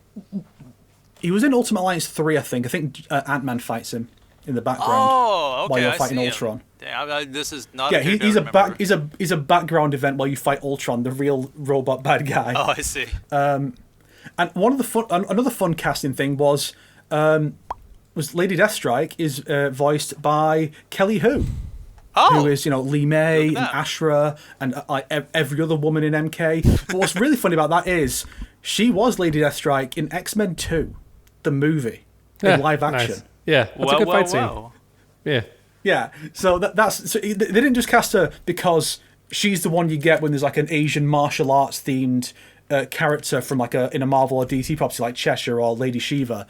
Not just because of that, also because she's played Lady Deathstrike before. She's already done that. That's really cool. Although ironically, in that movie she didn't speak, and now she's only doing the voice. So that's funny. And there's some fun jokes about breaking the fourth wall. Like obviously Deadpool's constantly talking about the fact that it's a game and in VR. There's even a part where you lose control of Deadpool, so he can walk out in front of you and talk to you, the player, about something. And when you do certain parts of the game, you unlock the other Deadpools to play as and redo the levels with them. Whoa, that's and actually all really the dialogue is all of Deadpool's dialogue is replaced with theirs. Everyone else still says the same things. So you're going through it and there's like a SHIELD agent in the first level who's talking to you over the radio, and he's still calling you Mr. Deadpool, sir, when you're playing as Lady Deadpool. But that leads to a funny joke when Flag Smasher, the boss of the first level, is calling her Wade Wilson, and she goes, "That's two people who've misgendered me." But, oh no, I'm a second playthrough, aren't I? Oh, okay, that's good. That's good. I like that. That's a good one. So I think Deadpool's at his best actually in games when he can make jokes about game mechanics. So it's really fun, and they're also just fun mechanics. When you kill an enemy, the weapon flies into the air for a few seconds, and so you can grab it. Ooh, okay. So like you shoot a guy and his gun's in the air, so you can grab it. Or alternatively, you can hit it and it'll fly at the nearest enemy. Nice. So you can be there like knocking a gun back and forth. When it hits him, it bounces back. So you just bang, bang like tennis with a gun, or throwing kunai and stuff and whatnot. It's really good. Mm-hmm. Some of the levels can be a bit long, especially like the first one when you're fighting the Hand to go after Lady Deathstrike. There's some decent comedy in there. Like one guy calls you Spider-Man. I think maybe because Neil Patrick Harris played Spider-Man, and also Deadpool kind of looks like Spider-Man. There's one bit where Deadpool talks about this movie, and he's like, Neil Patrick Harris gets his throat slit, which is my favourite kind of Deadpool comedy, where he's making jokes about the actor who's playing him currently. And so you're using swords, using guns, and you can get other types of guns. You can get like revolvers and shotguns and stuff. There are a few weaknesses to that, like you have to have it for the whole level, so you realise, oh, these shotguns aren't ideal for general combat. I can't change to another gun. I have to just pick them up off enemies. But what if it's a level where enemies are mostly using melee weapons, like the one where you go after Mephisto in Vegas? Because of course the devil runs a thing in Vegas, and Ghost Rider's after him too. And the way the confrontation between Ghost Rider and Deadpool goes is really funny. Like, it's so good. I won't spoil it. I think I saw a bit of that out of no, context for some reason on YouTube, just randomly. I was like, oh, this looks fun. I know there's like 2 people in the entire viewer base of this channel who are able to play this game. Yeah. But if you can, do. It's good. Nice. That's cool to hear. I've always wanted to hop into a VR game. I really haven't heard anything about this game other than just some clips on YouTube. But yeah, I'm glad you enjoyed it. It's not just VR because it's this specific device. See, at least with the Resident Evil 4 VR version on the same device was brought out, that's Resident Evil 4. People are going to talk about this version of Resident Evil 4 because it's Resident Evil 4. Yeah. But this is just a Deadpool game in VR. But it's nice because the last X-Men game was Deadpool in 2013. Mm-hmm. Like, the X-Men have had fuck all to themselves since then. So it's nice for them to be able to get something else going. And this was a fun game. Very nice. Yeah. Very nice. All right. The sheer lack of X-Men content is kind of crazy with video games. I mean, Yeah, I think they're gonna get more love, especially after '97 came out. It's like just like Cosmic Invasion has a lot of X-Men characters in that, and I guess even Marvel Rivals. So I feel like now the X-Men Renaissance is slowly coming back. So what do we pick with dogs? Dogs. okay. Well, I've already picked one. Yeah, I can see 3 more yellowish tinted ones. So how about we go with middle left? What do you guys think about that? Sure. Okay, I really have no idea what this can be. I see. You like her that much, or is it just Marvel Rivals in general? Well, no, I mean her character. Yeah, that's like the character I was Okay. waiting for to drop in the game, and it's pretty fun character. The only annoying thing is you do want someone on your team who at least helps a bit because she can't solo. You know, Yeah. like if Yeah, I I'm a want to play a support, very just lazy 24. tank, I play Penny because I can heal myself, have traps around myself. So if I get flanked and all that, and I can just web people and stun them. You know, Yeah. Rogue, if she's left to the cold, just dies. Like if she's trying to like group attack and then they just drop. Like, Rogue is one of some characters like Spider-Man. You're either going to get incredible play or absolute dog shit. Yeah. But then you just look at Rogue and it's like everyone who plays Rogue is fucking dog shit unless they are paired up with someone else in their party who is specifically is like, I'm going to keep you alive. Yeah, I because remember you're like going to melt otherwise. a while back I was playing. There was one game I was playing, and we were winning pretty good. I was Cloak and Dagger, and it was like our Thor was the most ballsiest person who just kept going in and in. I'm gonna flank this character. I'm gonna this one part he even went all the way to their base to like start spawn killing, like because they know everybody was dead. And I was thinking like, holy shit, this motherfucker would be complaining, would be throwing if I wasn't behind him healing him right now and following him to spawn. It's like this is you better be enjoying this buffet, Thor. You ain't getting a support as good as me. So I feel like Rogue might have a little bit of that isms with that. However, doesn't she have some self-sustain whenever she like fights and stuff? Oh yeah, she's got a very. Once I learned that you can block, and the block is mainly for taking damage on the way in, then you shoot forward and punch him to get a ton of damage up front. That's when I was like, oh, now it makes sense how to play Rogue. Before I was like, what do I do to like open up this combat dialogue that I want to do? And then it's like, oh, that's what you do, and then you can kick him in the air, launch him down, and a squishy is just dead. A medium health character is still pretty close to dead if Rogue gets on him. So that's all very fun. Yeah, the way I see her Rogue ultimate's a does bit remind me of, underwhelming like, because it's just a buff for her. It's not really a huge game changer, but yeah. because it does seem like she's kind of in and out sometimes. Because she has like, if things are going well, I can just back off with my mobility and shield. Oh yeah, and she has whatnot. tons of retreats. I just don't like using her offensive tools to retreat because then like you gotta wait for it to cool down, you know. But she can do that because she flies up into the air and then zips away.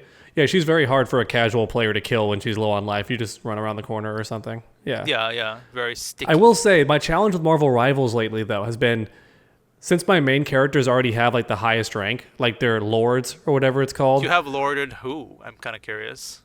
I have Cloak and Dagger, and that's pretty much it for now. So I'm like, well, that's my go-to healer. So I'm like, now I'm gonna make me. I guess Jeff will be Lord, and then maybe like Venom. And who else do I play a lot? Penny, I play a lot. Penny was my main character before I started being a healer all the time. So getting those to Lord will be fun. I don't see ever getting Rogue to Lord because she's so specific. Like I wait to see if anyone else wants to play healer, and then I pick Rogue because otherwise, I'm shocked how stubborn people are when they won't switch. Like they won't pick healer. I'm like, guys, we can't have 3 duelists and 2 tanks. This is not going to work out. Well, in my games, it's either like too many supports or too many DPS. There's no way you're gonna get too many tanks. It's like you're lucky if one person plays tank in your game and stuff like that. Even though it should be better with 2 tank, 2 support, 2 DPS. And like, if you want to switch now it the up, new then meta you're is 3 either- support again, apparently. So Yep, triple support's very popular again, especially with Gambit. My group sometimes will just be like, okay, these guys have all insta-lock DPS. We'll go DPS to force them to change off. I've seen the videos. It's like, oh, no one's playing support then. Are you sure about that? Oh, okay, I'll play Luna. Like, yeah, that's what I thought. No, I'm just saying it's pretty cool that you did put Rogue up here, because I mean she just did come out. Yeah, like you said, you were looking forward to this character. Yeah. I'm glad you got a new tank to play. I'm really enjoying Gambit personally, so I'm really happy you got Rogue. And also, Rogue is currently considered pretty in the meta, so she's gonna get buffed heavily. So you can look forward to her buffs coming up. It's nice to see Rogue with the her 90s voice actress, who was also in X-Men 97. Mm-hmm. Oh yeah, I showed it to my sister because she's a huge Rogue fan, always has been her whole life, and she was like, "Is that the same voice actress?" I'm like, "I think so. Yeah, I think so." Pretty insane that she's able to still do voices that good. I'm a little disappointed that she's not doing full belt screams like she did in the old show. That's an out of context montage, no Snake. To be fair, that's such a painful. Okay, actually, the closest you get, by the way, I don't know if you've known this, because have you ever seen the full animations of every character Rogue steals from? I've not seen it, but I know there's some fun ones that was like speaking bits of Japanese and whatnot, or do imitating Jeff. That's what I was bringing. That's the closest you'll get to her screaming. Is her whenever she uses the Jeff bubbles. Oh, she speaks shark apparently. I actually had a couple of really good plays as Sue recently. It was on the second Spider Islands map, the one that's like more Japanese. No, that's the first one. Sorry, that's the first one. There's the more Japanese. You go around like the cliffside and that. Yeah. So right at the start, there was a Moon Knight who was on attack, and he was throwing stuff at us from the little bridge next to the spawn you can come out of on the side. And I just pushed him off the edge. Oh hell yeah! Nice. And there was another one where in that same match, I'm pretty sure, where their Captain America and Hulk were super coordinated. One would jump in, he's low on health, jump out, the other one comes in. Oh wow! And at one point, I was just like, enough of this. On the way to the second point, just force push him off the cliff. Hell yeah! Recently, the 18 versus 18 mode that came out. Yeah. So on that game, because everyone loves playing Jeff, I was also playing Invisible Woman, and then I get like eaten by Jeff. I'm like, oh man, let me see. I wonder if I can get out of this. And then like Jeff spits me out. I double jump back to the ledge and just push him off. Nice. I was like, I almost did that one time, but there was a tree in the way, so he wouldn't go off. So I just had to beat him to death. Oh, nice. Zeus got some pretty good DPS like nowadays, so that is really nice.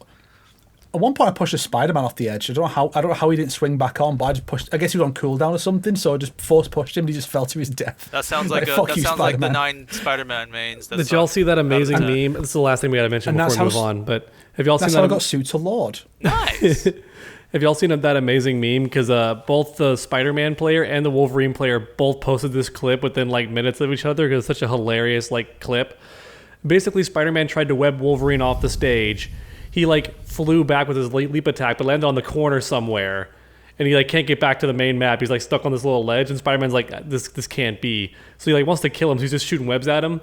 Wolverine leaps off the ledge voluntarily, blows his ult just to get back onto the stage, and then still tackles Spider-Man and kills just him. And Wolverine lives.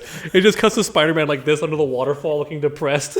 It's like playing the praying on you and I. Spider-Man was being helpful. And I'm like, bro, that's epic. He blew his ult just to get back to the stage. That's a committed Wolverine player. Yes. My favorite clip from Wolverine from way back in the day is Doctor Strange making a portal at the start of one of the maps, and it's meant to like kill the enemy team, right? He makes a portal at the front of their door before it opens. Yeah. And, fuck you, camera. Then he makes a portal above like a pit off the stage, right? The Wolverine player on his team sees this circle, is kind of pacing back and forth like he's thinking about it, and he tries to leap into it himself and just misses completely and dies, and it plays the praying on you and I. And I'm like, bro, I fucking love. You let the intrusive thoughts win. I had a fun one actually recently where it was on the Central Park map when we were on attack, and a Doctor Strange put a portal right in front of us. Not straight away. He waited like a second, then put it in place. And I fell through it off the edge with a few others. No. I was Invisible Woman. There was like some little invisible platform I landed on, just on the side of the cliff. Like, there's a bit of geometry, and so I managed. And Angela was just there, right next to me, just like looking at me like, that has happened. then I had to like let my double jump cool down so I can get back onto the stage. Oh, nice. But even Angela was like trying to poke me up, see if they could like help me get back up there. That's funny. Which one do you guys want to pick from mine next? Oh yes, you next, isn't it?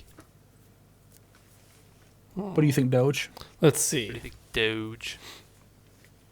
Top. Oh wait, that's yours.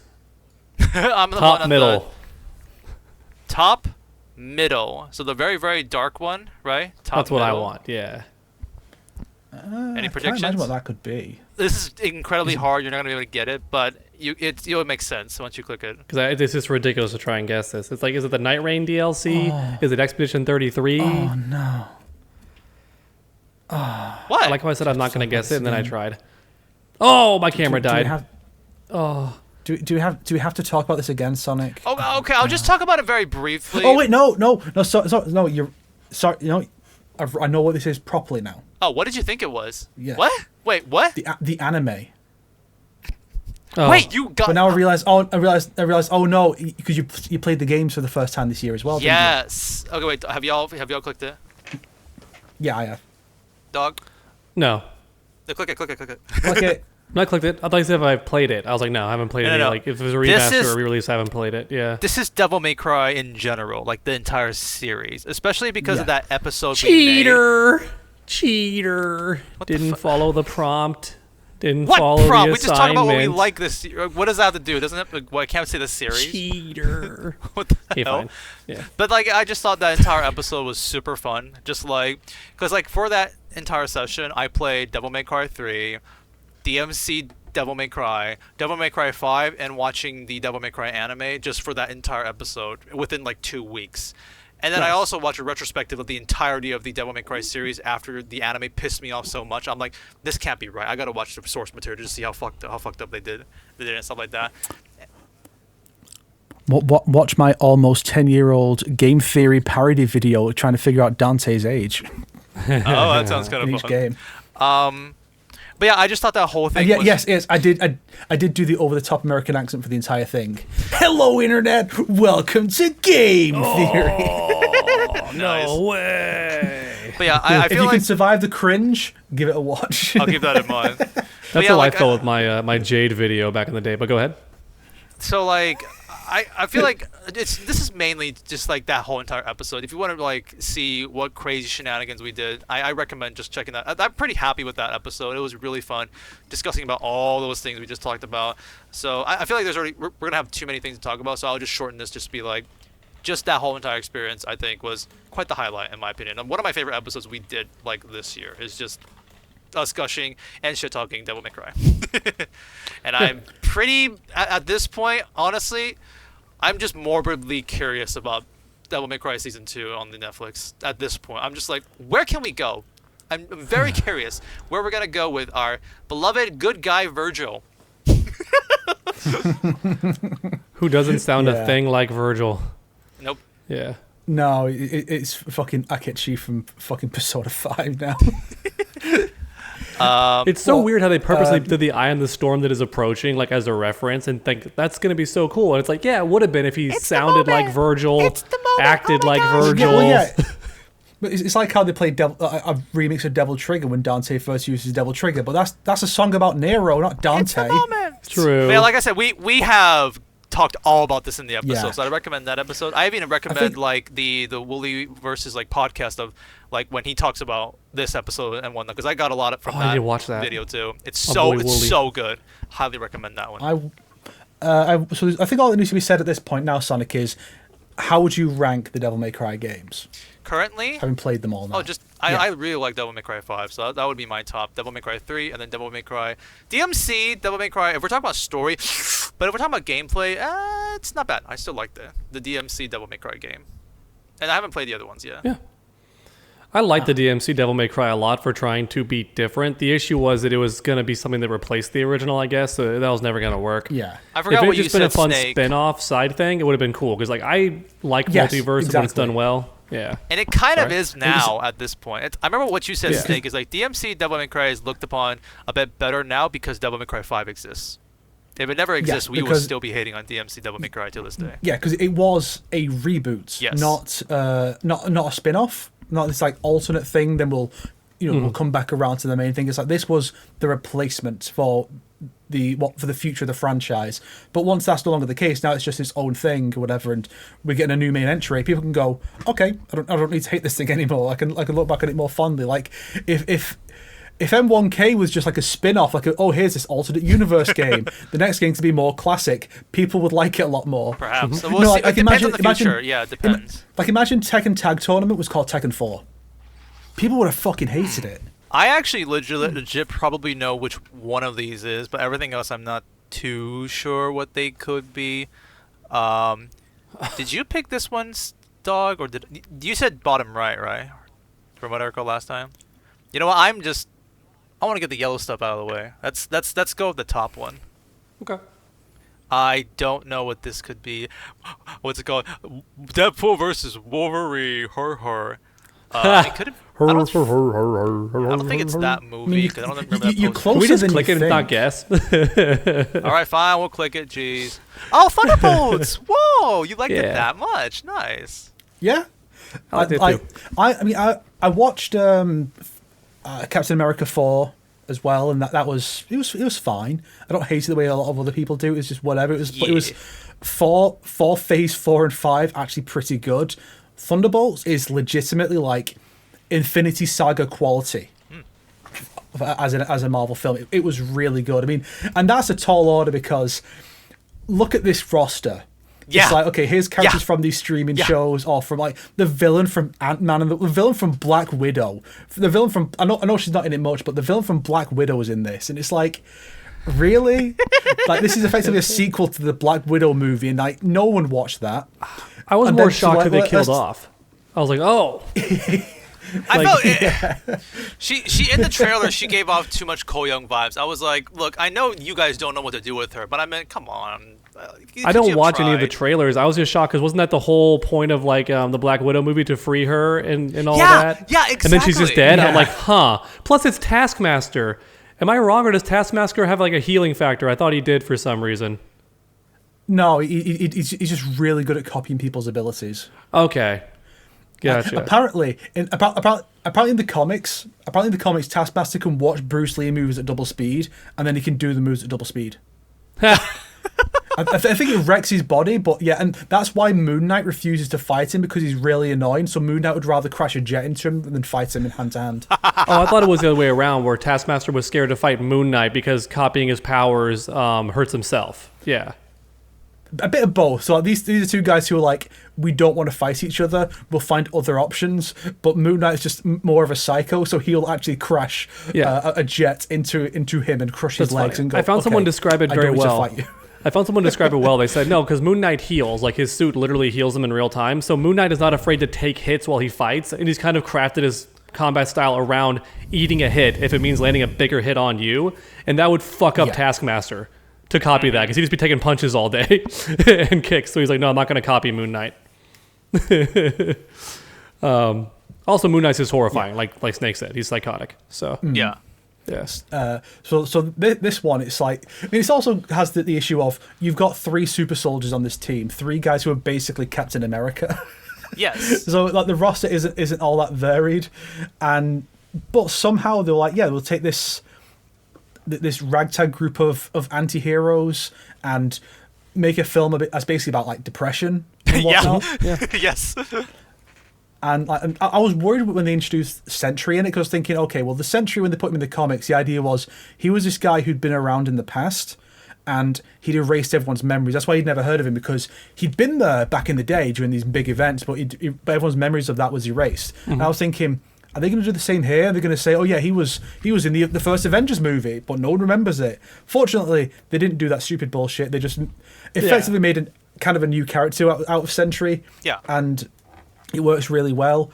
The group dynamics are great, and it's good when people can, it's not dumbasses writing the characters. Like, if you've seen Falcon the Winter Soldier, you're probably on the same page as a lot of people that John Walker's right. He's the good guy, even when he's brutally murders a guy. He's right. He's the good guy in that situation. Yeah. But the show doesn't realize that, and it thinks it's painting him as like a supervillain. But at every turn, he's like the most noble guy in the thing, even more so than Sam and Bucky. And so this, it doesn't like portray him as like the perfect guy or anything. But they lean in more has on more the respect for him. asshole factor of this character, while also still being a good guy. I think this John Walker was what they were trying to do in Falcon and the Winter Soldier. It's like, okay, that was what they were trying to do. They were making him an asshole, but he's still a good guy. Like, he still shows moments of care, and he does grow up the team and stuff like that. I think that was the intention. That's why I was like, okay, yeah, I could see that more here. Falcon and the Winter Soldier is such a weird example of the writers doing everything reverse of what they intended. Because not only is John Walker the good guy, like Snake saying, and that's been my favorite part about Thunderbolts, is going to watch those video essays about John Walker and just everyone saying he's right, but in different ways. You'll have one person who's like a story buff. Yeah. You'll have one person being a story or a narrative expert being like, okay, here's why he's from the right.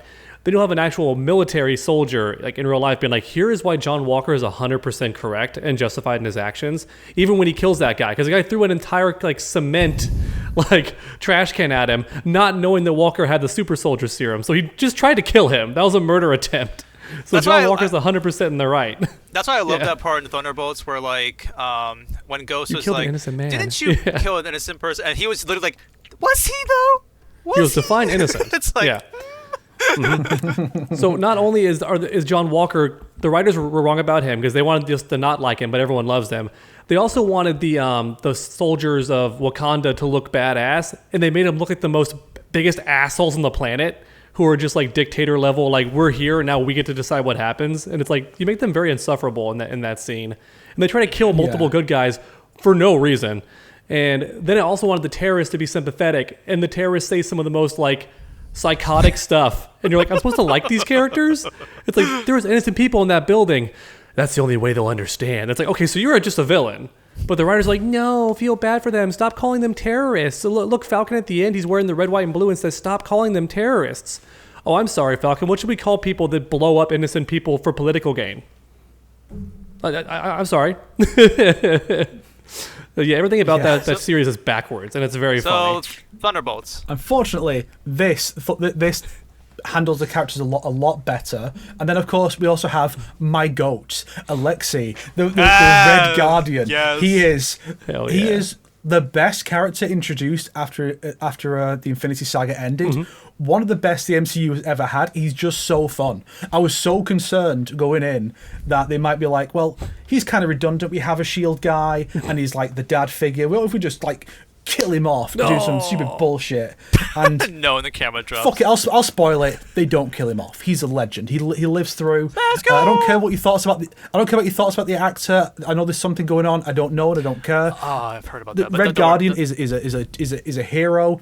Apparently, he showed up in What If. There's like a What If where he teams up with Steve and Bucky or something. He's also in the Marvel Zombie show version too, if you were wondering. Yeah, there's a pretty pivotal role in there. Oh, nice. But with the same actor as well. They got a lot of the cast in that thing, which is funny because even Chris Hemsworth isn't Thor in that, even though he was in What If. Interesting. I didn't even notice that. Yeah, apparently not. He doesn't have a lot of lines, so I guess it's kind of fine. Yeah. So yeah, this is a really good film. It's about something. It's not just like slop content as a lot of the MCU has become in recent years. And for me, it was like, this is a sign that things could be getting back on track. And I don't have it on this list, but Fantastic Four came out this year as well, and that was also a good film. That's good. So it's like a good film, Fantastic Four, a really good film, Thunderbolts, and an okay film, Captain America. It's like, wow, what a great year for the MCU. This is the best year we've had in the MCU since 2021. Oh, I guess so. And I mean, 2019 rather, 2019. So it goes back even further. It's been mostly terrible. Occasionally you get like, oh, here's a good film, like Deadpool and Wolverine. That's a good thing in that year. What else came out that year? That's it. Who knows? No, that's it. That's all that came out last year. Yeah, Spider-Man. Spider-Man came out. Like that's good. What else came out that year? Yeah. Who knows? Who cares? But here it's like actually generally good content. So there's hope now. It just remains to be seen if they can stick the landing now with Spider-Man, whatever they've got coming up next. Spider-Man Oh yeah, Avengers, Spider-Man, right? and then there's Doomsday. So they've slowed down a lot of the content, so we don't know where this is going to go.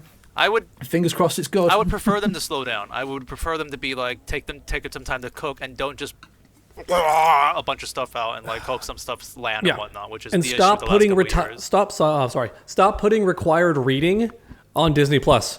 Stop doing that. Yeah, I don't have it.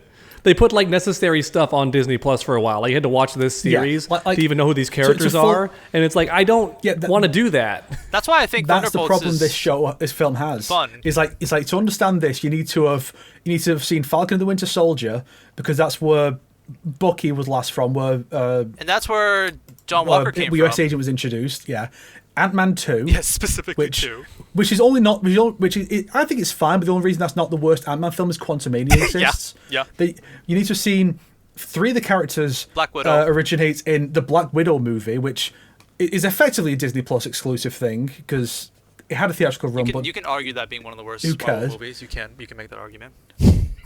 Yeah. I kind of want to make a video about that, actually. Not about it being bad per se, but about the way certain things are handled in that in relation to other films. But yeah, so this is just all around a way better film. And I'm worried that because the stuff is set up where it's like, oh yeah, well, Sam Wilson is you guys are the new Avengers. Sam Wilson is going to sue you guys for the copyright. Yeah. And it's like, but now we're going to lead right into the next big multiversal event. Yeah, spoilers for Thunderbolts ending, by the way. Is this going to go anywhere? Obviously, it looks like it's going to Doomsday, whatever they're planning. Yeah. Yeah. Which is going to be such a weird hodgepodge of stuff. I keep hearing new and newer, worse news about that movie. I'm like, really? You're bringing back who? Oh, my God. I mean, you saw the recent teaser. It's like Captain America's coming back. It's like, that just makes me feel very depressed. Just like, they're so desperate because none of their new ideas have worked, and they're dialing back. Like, not dialing back, like, in terms of less content. They're rolling back the clock. They're trying to get these actors back.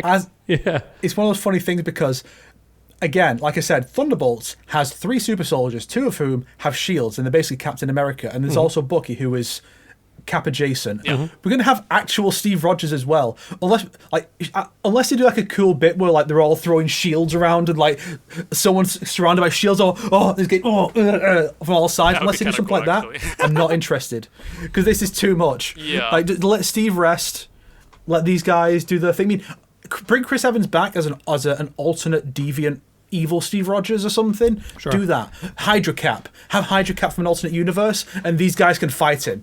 Do that. Don't just bring our Steve back. That's bullshit. Let these guys be the heroes. I want to see Red Guardian fight evil Hydra Captain America, and he's like, yeah, our fight will be legendary. But yeah, I would say like also like in terms of like one thing I really think of Thunderbolts is great at is the fact that it's a movie that just sets up to feel like it's just not gonna be good. It's just like, who cares about these characters, like B-team characters, like we were just saying early on. So I actually kind of wish more stuff do this, where it's just like you don't expect it to succeed. So if it doesn't succeed, it's harmless. But if it succeeds, you'll be impressed. You'll be like, oh, and whatnot. Yeah, I have seen that sentiment a few times, like Guardians of the Galaxy. Fair. Who cares? Exactly. And then it comes out and it's like, oh, this is something special. And then the second one comes out, and then the third one, and it's like, oh, this was just incredible. Yeah. Because it's a thing with no expectations, you can do whatever you want with it, and no one's going to care. And then what that means is, if you got the right vision behind it, you can make something really good. I mean, Thunderbolts is not on that level, but it does takes advantage of the fact that no one knows or cares what this is. I mean, you can argue that James Gunn did the same with The Suicide Squad. The first film, I would argue, had the saying opportunity, it for kind of squandered it. The show, like the first season too, right? Who cares about Peacemaker? Why would they care about Peacemaker? Now it's John Cena. It's his character now. Yeah. Yeah, and like it was the thing that a sentiment I saw around the time the Moon Knight show was coming out was Moon Knight has some really good runs that are all completely different because people do different things because it's Moon Knight. Who gives a fuck? But now the MCU show has come out, and basically a lot of the stuff in the comics apparently is kind of standardized to what the MCU did now. Oh, interesting. And so apparently it's like not as interesting anymore because you don't get, oh, here's a new run, let's see what they do. It's here's a new run. It's more of the same. I'll be honest. This one YouTuber I like did a whole rant on Moon Knight being mid. He's right. It was just good because we were in a drought. But Moon Knight is so mid. The show. I mean, character's amazing. It's not considered like a super show. I liked it. People were glazing it hard when it first came out. I will not be gaslit on this. Okay, I remember it being also considered mid for a lot of people. I mean, it's considered like okay. I still like the show overall. I liked it overall too. I just wish it had more of the Moon Knight stuff. The fact that and also the villain was terrible. I've not seen a more embarrassing villain in a while. I forgot his name. Yeah, that's not too hard for Marvel stuff. It did not need to be a show. It could have just been like a 2.5 hour movie. I mean, I like the inner struggle stuff. A lot of shows have like that. And especially I loved episode 1. I still think that episode of what the fuck is going on with my life, that whole stuff, great. Especially if you don't know the gimmick of Moon Knight, you don't know the fact that he's split personality and stuff like that. I thought that was a great premise. Anyways, we need to get back on track. We can't spend too much time on this. We're not going fast enough. Okay. So Thunderbolts, 2 thumbs up. Yeah, we all recommend it here, I would assume. 4 thumbs up. I personally think Yelena was great in that movie. Let's see. Yeah. I'm gonna get rid of these yellow marks. Bottom right. What do you think, Snake?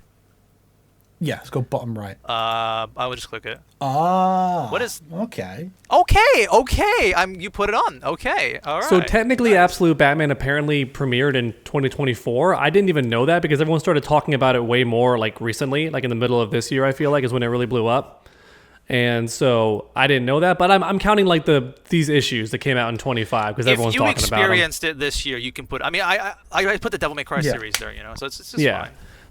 Absolute Batman is so fun. The Absolute universes in general are very fun because they got decent writers and they're having fun experimenting with the characters. And because it's not set in the main universe, they can do some pretty out there stuff, which doesn't always land, but usually does, I feel like. So, yeah, I'm enjoying the Absolute comics. I do wish, because they were trying to lean hard into that. I don't want to say they're leaning hard into manga, but it feels like they are with the over the top and drama and all that. I wish they'd make the fight scenes longer. Comic books have a real problem with making the fight scenes way too short. They'll build it up for 5 issues, then the fight scene is over in 2 pages. And I'm like, no, you can have a whole issue of them fighting. Mangas do this, and it's completely justified. If you build a fight up, don't be afraid to have them fight for a whole comic. I will read that. But that's pretty cool. I mean, I've had small interest in checking this out myself. I mean, they're still going on and whatnot. So I'm glad you put it up here, because. Yeah. The only thing I'll say negative. Sorry, I didn't let you finish. My bad. Is it just Batman you've read, or have you read the other ones? I know about the other ones, but I haven't read them. I just know about the general plot summary, how Superman. I know more about the character than the story because everyone loves to talk about their character and new powers and stuff in videos. Superman's cape being dust from his home planet is super cool. All little stuff like that. But. What was I going to say? Oh, yeah, the only downside to Absolute Batman, and just Absolute in general, anything big this happens with, but yeah, Absolute Batman is being hijacked by some political people, and they're trying to draw him doing political stuff, and I'm like, stop. Leave it alone. I saw the meme. I know the image you're talking about. There's 2, is or at least least 3. Ones too? Yeah, well, they're just trying to make him anti-this or pro that, and I'm like, stop. Don't take these characters everyone likes and trying to make them on your side of the political aisle. Don't do it. Just let them be fun. Let everybody enjoy this character. I mean, doesn't he beat cops in other series too? Beat them? He works with the cops usually. I mean, in the recent Robert Pattinson movie, he does run away from cops. Yeah, and whatnot. He works with the cops in that one too. I mean, aren't there corrupt cops too in some of the comics, and even that's the way it'll go. Is if it's corrupt cops, he'll fight them. If it's the good noble ones, he'll work with them. And usually early on in his career, the cops don't know what to make of him, so they'll be against him, and he'll just usually run away. He'll fight if he has to. Typically, he wouldn't attack them if they were doing their job. If they were just following orders, he usually will go after the person above them and not them in particular, because they're just doing their job.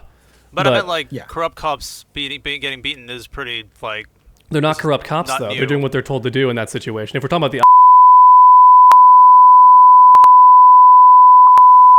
not to get too political. I mean, I didn't want to get into it. I just wanted to say I don't like it at all. Even if it was on my side, pro my ideals, I still wouldn't like it because it's not your character. Let him be him. Just let him be his own comic book character. I don't like when they make them political in either way.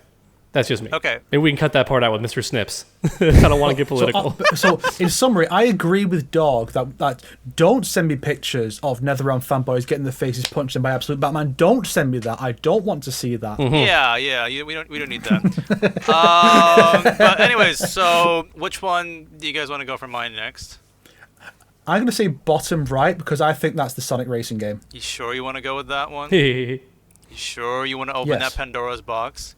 We're gonna be here for a Yes. while if we start with that one. We have to talk about it at some point anyway, so let's just rip the band-aid Bottom off. right? Get right into it. All right. Bloop. Sonic Racing CrossWorlds. Yeah. Sonic Racing Fucking knew it. CrossWorlds.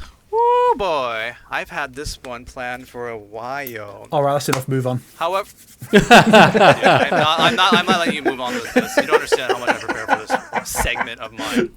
Now, you might be thinking, oh, Sonic. You put Sonic Racing CrossWorlds on your 3x3. That means you must love this game, and that's why you decided to put it onto your list, right? Right? That's gotta be why, right? I mean, I like the game, don't get me wrong. I actually really like this game. How much do you like it, Sonic? I don't think it's the top 5 best game in 2025, though. I would say that. But you got But all I these still- world but record how- runs in it. Like you're like top Okay, wait, 10. you're spoiling shit. You're spoiling shit. But let me sorry. explain. Listen. My point that I'm trying to get to is I did not put this game on the list because it's it's my favorite game of the year. I like this game. I would say it's still really, really freaking good, but that's not the main reason. Oh. Now, to begin, I will start with my casual story as to like what I was doing with this game.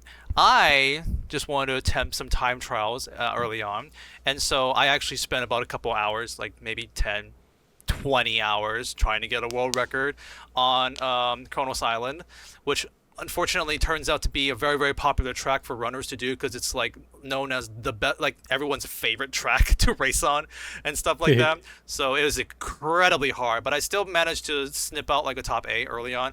My record has now become a number 30 now, basically, because that's how insane this community is.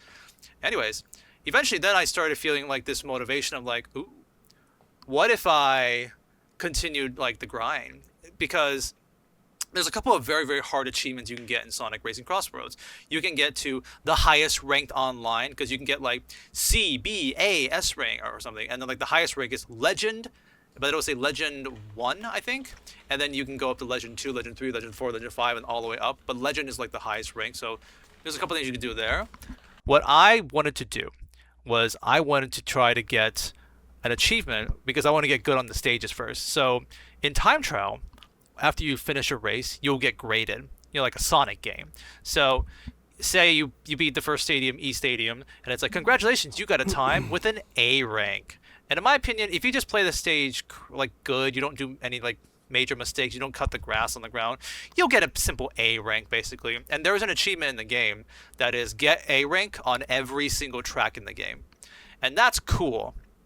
But that's not cool enough because there's an achievement that's called S rank every single track in the game.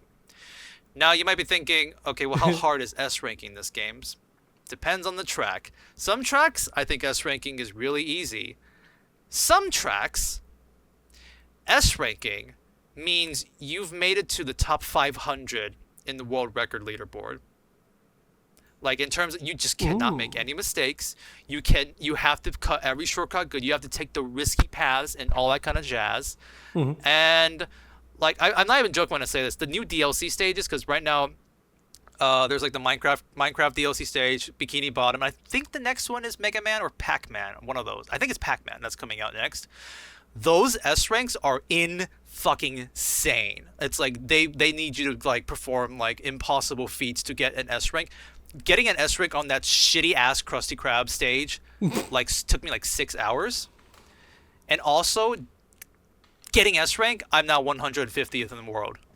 Like I can guarantee you not 200 people have got S rank on that, like because of like the millisecond differences and stuff like that. Oh, thank you, Snake. Damn. I appreciate that.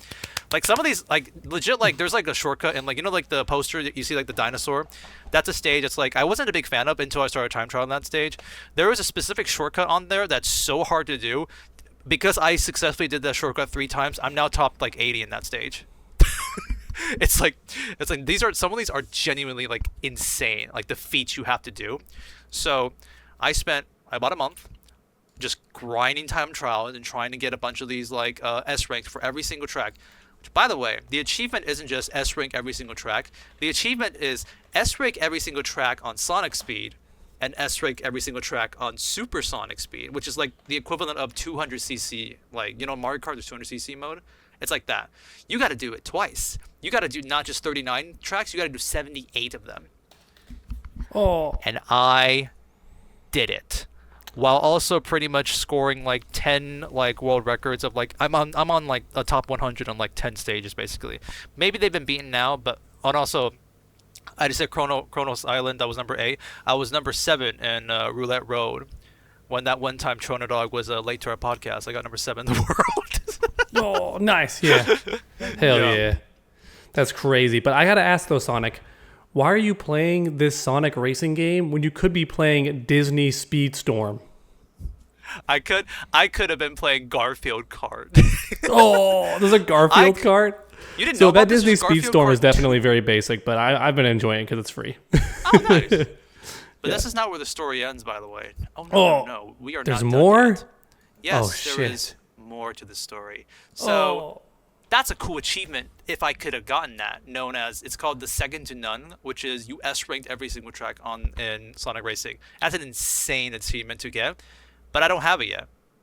Wait, what? Why is that? Why don't I have that achievement yet? Well, you see, in Sonic Racing CrossWorlds, there is a stupid fucking thing with these achievements, and that is you have all the regular achievements in this game, or like on the Steam achievements, or like your PlayStation, if you want a platinum game, you get these achievements. But then there's these other stuff that are known as the special achievements, which are the really, really hard achievements, but they're so hard they don't count as like official achievements on Steam. So if you want to platinum the game, you don't need to do this achievement, which has like the S rank all the tracks. There's some really ridiculous ones. It's like drive the length of the Earth. That's like one of the achievements. Drive the length of the Earth. Hell yeah. Yes, it's like That's one a of fun them. one. Like, I mean, like it just like it just keep playing the game basically.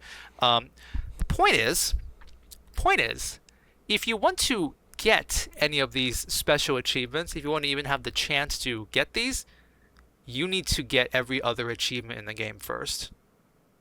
Oh. You need to platinum Sonic Racing CrossWorlds before you can even have the chance of unlocking the special achievements. Damn, we're in the end game now.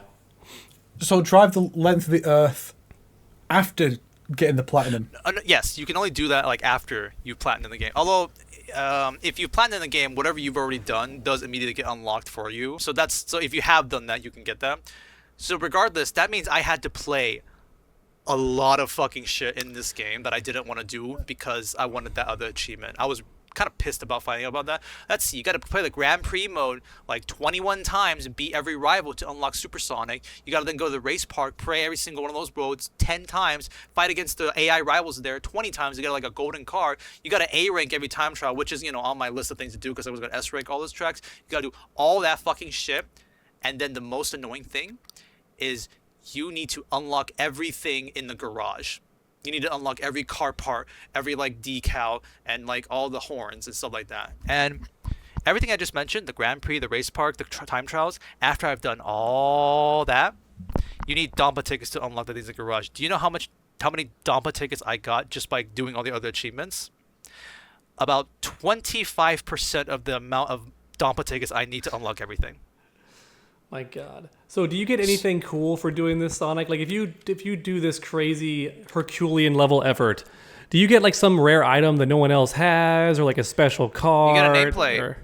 Yeah, like a nameplate basically. I mean that's something, So I guess, but the reason I wanted to do this mainly is so that when I go online, I can like be like, people will look at that name and be like, holy shit, fuck me. That guy. Oh shit, do not mess with that guy. Basically, like this. Fucker, to be young again.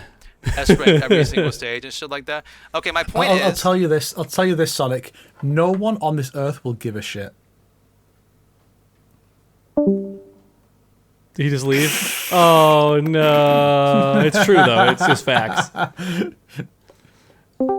Hello? And that's why Sonic, why Snake is wrong, and Sonic is disconnected there. I may or may not have heard something that could like break the bond of this like podcast right there and there. But I mean, I think I just misheard that.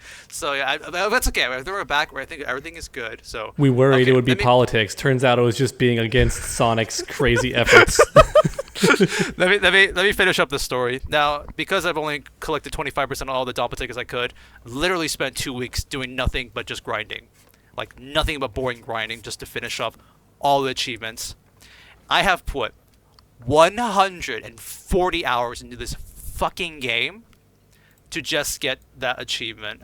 So when I go online and people look at my profile picture, they'll see this shit and be like, what the oh, like what the shit, dude. That the second I'll tell you this now, Sonic. When you do that, everyone's gonna give a shit.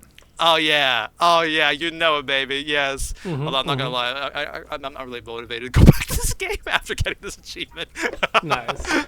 I'll go back when the DLC stages come out. The only thing I can empathize with in this regard, where I worked really hard to get something, was the recon armor in Halo 3 back in the day, because you could do the Vidmaster challenges to get the recon armor.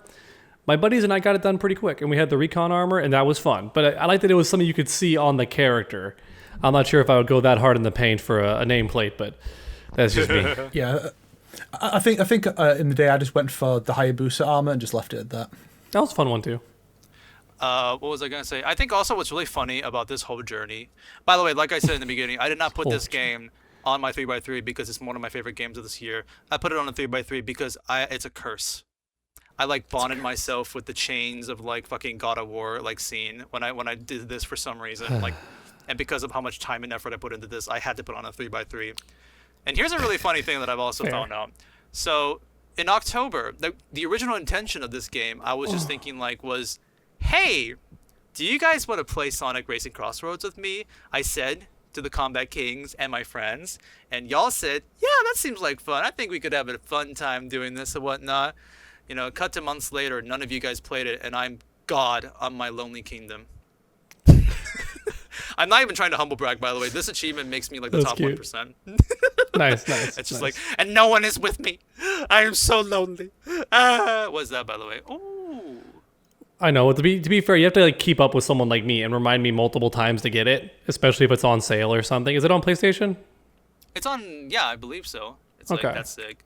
Because like it's got crossplay. All sorts of systems like on the Switch, on the PlayStation. Sonic Racing CrossWorlds, PS4 and PS5. Nice. Neat. Yeah, I mean, I should get it. I was playing Disney Speedstorm instead. Yeah. This might confuse some people because it doesn't say Genesis; it says Mega Drive. So is the that true name? And that's the Sonic 1 cover. Oh look, it's Super Street Fighter 2 on Mega Drive, and then the PAL cover of Sonic 3 with the weird hands. Interesting. That's very cool. Yep. So that was my entire rant about my experience with Sonic Racing CrossWorlds. I hope I didn't take up too much time. I'll end it off by saying, after playing for 140 hours, after really enjoying the game, I think Mario Kart World is still better. Okay, next. Okay, let's see. With Snake, I'm going to pick... I'll just pick the middle. Yeah. Middle one? All right. Yeah. It's a bit dark white-ish. I wonder what that could be. Yeah, I wanted to get this. I did want to get this. It's on a big sale. But I'm like, it's not one of those games that my girlfriend would like to watch me play, I don't think.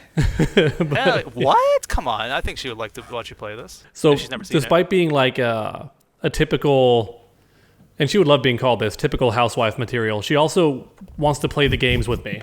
She does not like single player unless it somehow still involves her. Okay, interesting. Yeah. So, dog, you have to say to her, look, Snake is a very sexy man, and she'll be all into it. But she likes the nerdy boys like me.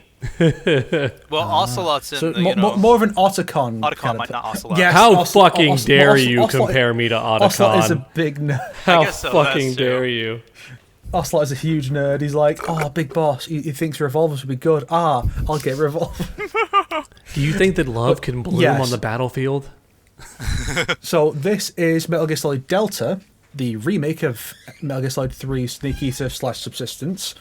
It's part of Konami's big push to bring the franchise back after the decade it was dormant, because Konami was like, we want to do pachinko machines. And then that bubble popped, and now there's like, well, let's do video games.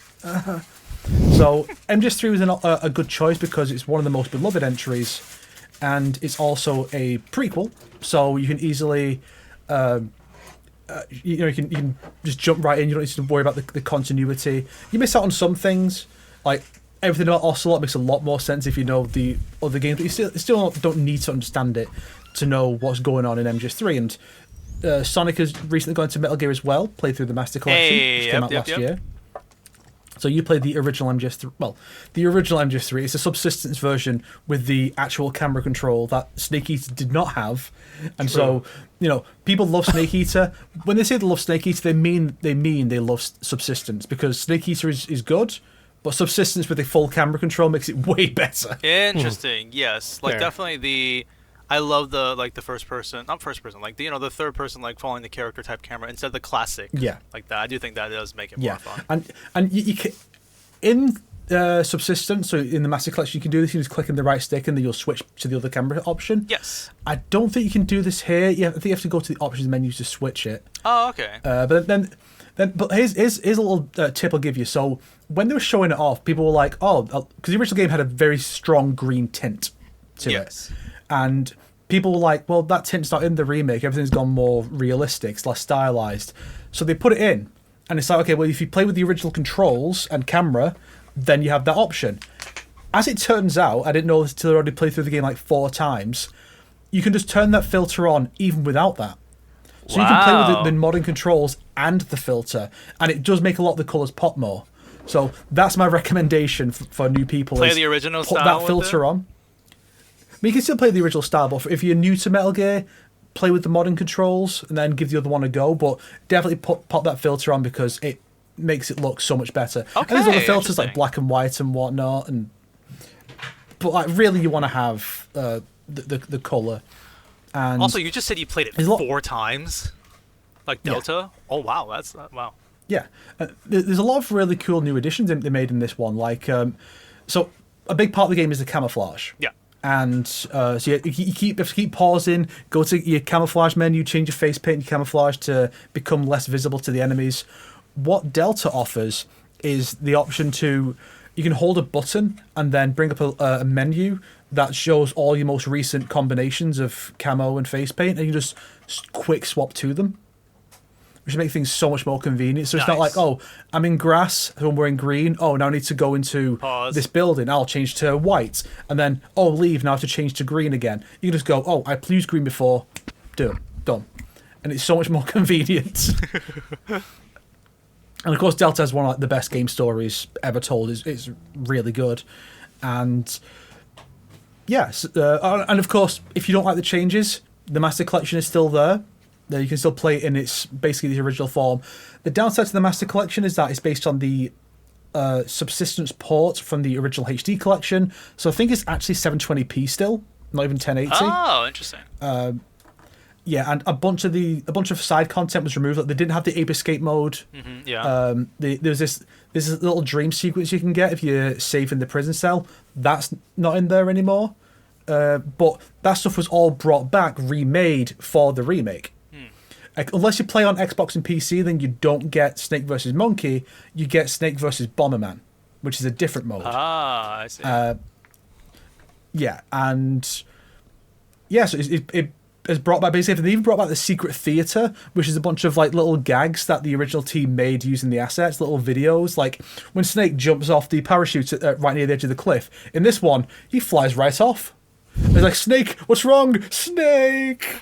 Wow. But they actually remade those? They That's brought awesome. them all back. Yeah. Well, they brought them back in the original form. I don't know if they've upscaled them. Okay. But there are 3 brand new ones using the Delta assets. Oh, that's really cute. One to watch is Metal Gear Raiden Snakey Racer, which is because there was an MGS4 trailer that was like Raiden. Snake beats up some guys, then he takes off his mask, it's Raiden. And then Sam Fisher shows up, but it's actually Snake. and he beats up Raiden, and he's like, yeah, sits in the chair saying main character, and he's like, yeah, Snake's back as the main character. And so this is a sequel to that, where Raiden's like, I want to be the main character of MGS4. I'm going to go back in time to the big boss era and kill him so that Snake will never be born, so I can be the main character. And he just fails over and over again. It's great. No. That's hilarious. I got to check that out. Not my boy. Yeah. Yes, so definitely recommend Delta. And, again, if it's a bit too pricey for you, because, Konami's one of those companies that's like, we're going to go for the big $70 price tags and whatnot, you can do the Master Collection. That's an option until the game's on offer. But when it's within your price range, definitely pick it up. It's a fantastic game originally, and I think this has just made it even better, personally. Nice. That's great to hear. I would love to gush about Metal Gear Solid 3 later. Just putting it out there for no reason. Oh. So next up we have Dog here. Let's talk. Okay, so The dog. There's a little bit of yellow in the middle. Let's scratch that little yellow off. Let's get that middle yellow thing off. Are we all anti-yellow? 2XKO. Okay. Yeah, mainly 2XKO, but also my boy Blitzcrank, because that was a nice surprise. Out of the characters I thought were going to be on the launch roster, I didn't know if Blitzcrank was going to make it. Yeah, and the fact they made him a grappler, I was like, oh yeah, here we go. It's time to give hugs. It makes so much sense to make him a grappler if you play League of Legends, because all he does is just, you're dead. Mm-hmm. You're dead. That's League of Legends. So I feel like that's a lot of that. True, but they could have been lame and made him an attack throw character instead. Which, without getting too technical to anyone watching, attack throws are moves that look like throws because they have grab animations, but they're just regular hits, so you can block them. Mm-hmm. They could have made him like that. So, for example, I'm trying to think of someone who does that. They have like long, stretchy arms that grab you, but they're not actually attacks. They're not throws. They're just like regular attacks. Dalsum? But, Does Dalsum do that? He's got the stretchy arms? He doesn't really grab, though. I guess Bionic Commando is a good example. Like his little grapple thing you think was like a grab. It's not. It just zips him towards you. Yeah. Same with Spider-Man in most games. Like he has webs, but they don't actually like... Scorpion. They're not Scorpion unblockable. Spear. Yeah. So I was worried that Blitzcrank would just like throw his robotic arm out and like just do a grab and you could block it. So the fact they give him unblockables, I'm like, oh, hell yeah. Now the only downside is that our boy... What's his name? Is it the Wozler? What's the code name for Justin Wong? Yeah, the Wozler. Yeah, the Wozler is terrorizing people with touch of death resets using Blitzcrank in a partner. Where he'll just like do a long combo, tricky, hard to blockable, and then just another combo in the death. And with the throw as a mix-up in there, it's like, oh god, he's making everybody return to GameStop. So that's rough. But yeah, I think 2SK overall is a very impressive game with what it has. I just kind of wish they had waited and launched with like at least 10 characters. I think launching in this soft state is going to be really bad in the long run, but we'll see. Like, I want to play the game still, and I'm not sure if I can yet. I don't know. Then again, people forget how long ago this shit was announced. Yeah. Like when they first showed like beta gameplay in the background, actually alpha gameplay in the background was just Jinx, and it still had the Rising Thunder cooldowns on moves. You could see it like reloading after she did it. Like that's a long time ago. This game's been in developer hell for whatever reason. Yeah, maybe it is a good thing they released it, so at least now they can get the momentum starting. Because just like we're not gonna catch up. Let's just get it out there and whatnot. Maybe. Yeah, I'm excited for the future of this game. Maybe it will become a lot better. Maybe like 2026 will be its year because it's still in early access, right? Yeah, guys, when do you think it was announced? Just for fun, without googling it. When do you think Project L? You mean when was this announced? I actually probably can remember this. My guess will be 2019. 2017. It is 2019. So Snake did a good job even going further. But yeah, 2019. 6 years. 6 years and it's not done. I remember when it was called Project L. Yeah, that's what I meant. The reason I remember this is because they announced a lot of things during that time. There was like a League of Legends huge announcement. We're going to have the show Arcane. We're going to have a video game. Like we're going to have the card game. We're going to have the fighting game. We're going to have the MMO that got canceled. It's like they announced a lot of things. It was pretty hype. And I was in college with my friends all in like a room being like, look at the League of Legends live stream, guys. So I actually do remember this being in 2019 when they announced I'm already pretty much done talking about League of Legends and Blitzcrank and all that, but I wanted to mention a nerd thing because y'all went on huge nerd tangents earlier. I don't want mine to be too long, but I just want to see if y'all heard about this. Yu-Gi-Oh! Is doing something interesting with the cards. Apparently, they're releasing versions of the cards that are borderless, like in the anime. So like Blue Eyes White Borderless? Dragon, but it doesn't have a border. Oh, I see. Yeah, That seems cool. sounds pretty dope. Yeah, I was like, holy shit, that's so dumb. Where can I buy it? Nice. Oh my gosh, that's terrible. Where? Yeah, where? Where can I buy my 3 Blue Eyes with that stupid borderless trim? All right, boys. Which one do you guys want to knock out next? I'm going to say that greenish one at the bottom. Okay, do you agree with that one, dog? Yeah. I wonder why you picked that one, Snake. Oh. Da, da, da, da, da, da, da, da. Well, now we can just skip So- Sonic because we already talked about this. No, I'm kidding. No, that's Delta. How dare you? Oh, But yeah, so I actually felt like Snake was gonna put this one on his list too. I was wondering if I wanted to spoil this, but I've already talked about Metal Gear Solid 1 and 2 like a couple episodes ago. I was like, I started playing the Metal Gear series and I like it a lot. It's pretty fun. So I gave my opinions about that like I think around November, October, around that time. But I never talked about Metal Gear Solid 3. So after that episode, I then finished Metal Gear Solid 3. After finishing 3, I was like, okay, yeah, I can see why some people consider this like the best video game ever. Like, I can see that now. Like, this fucking game rocks. It's so good. So many things I just like about it. And like, even after playing through 1 and 2, it's just like the stealth is more fun, the exploration is more fun.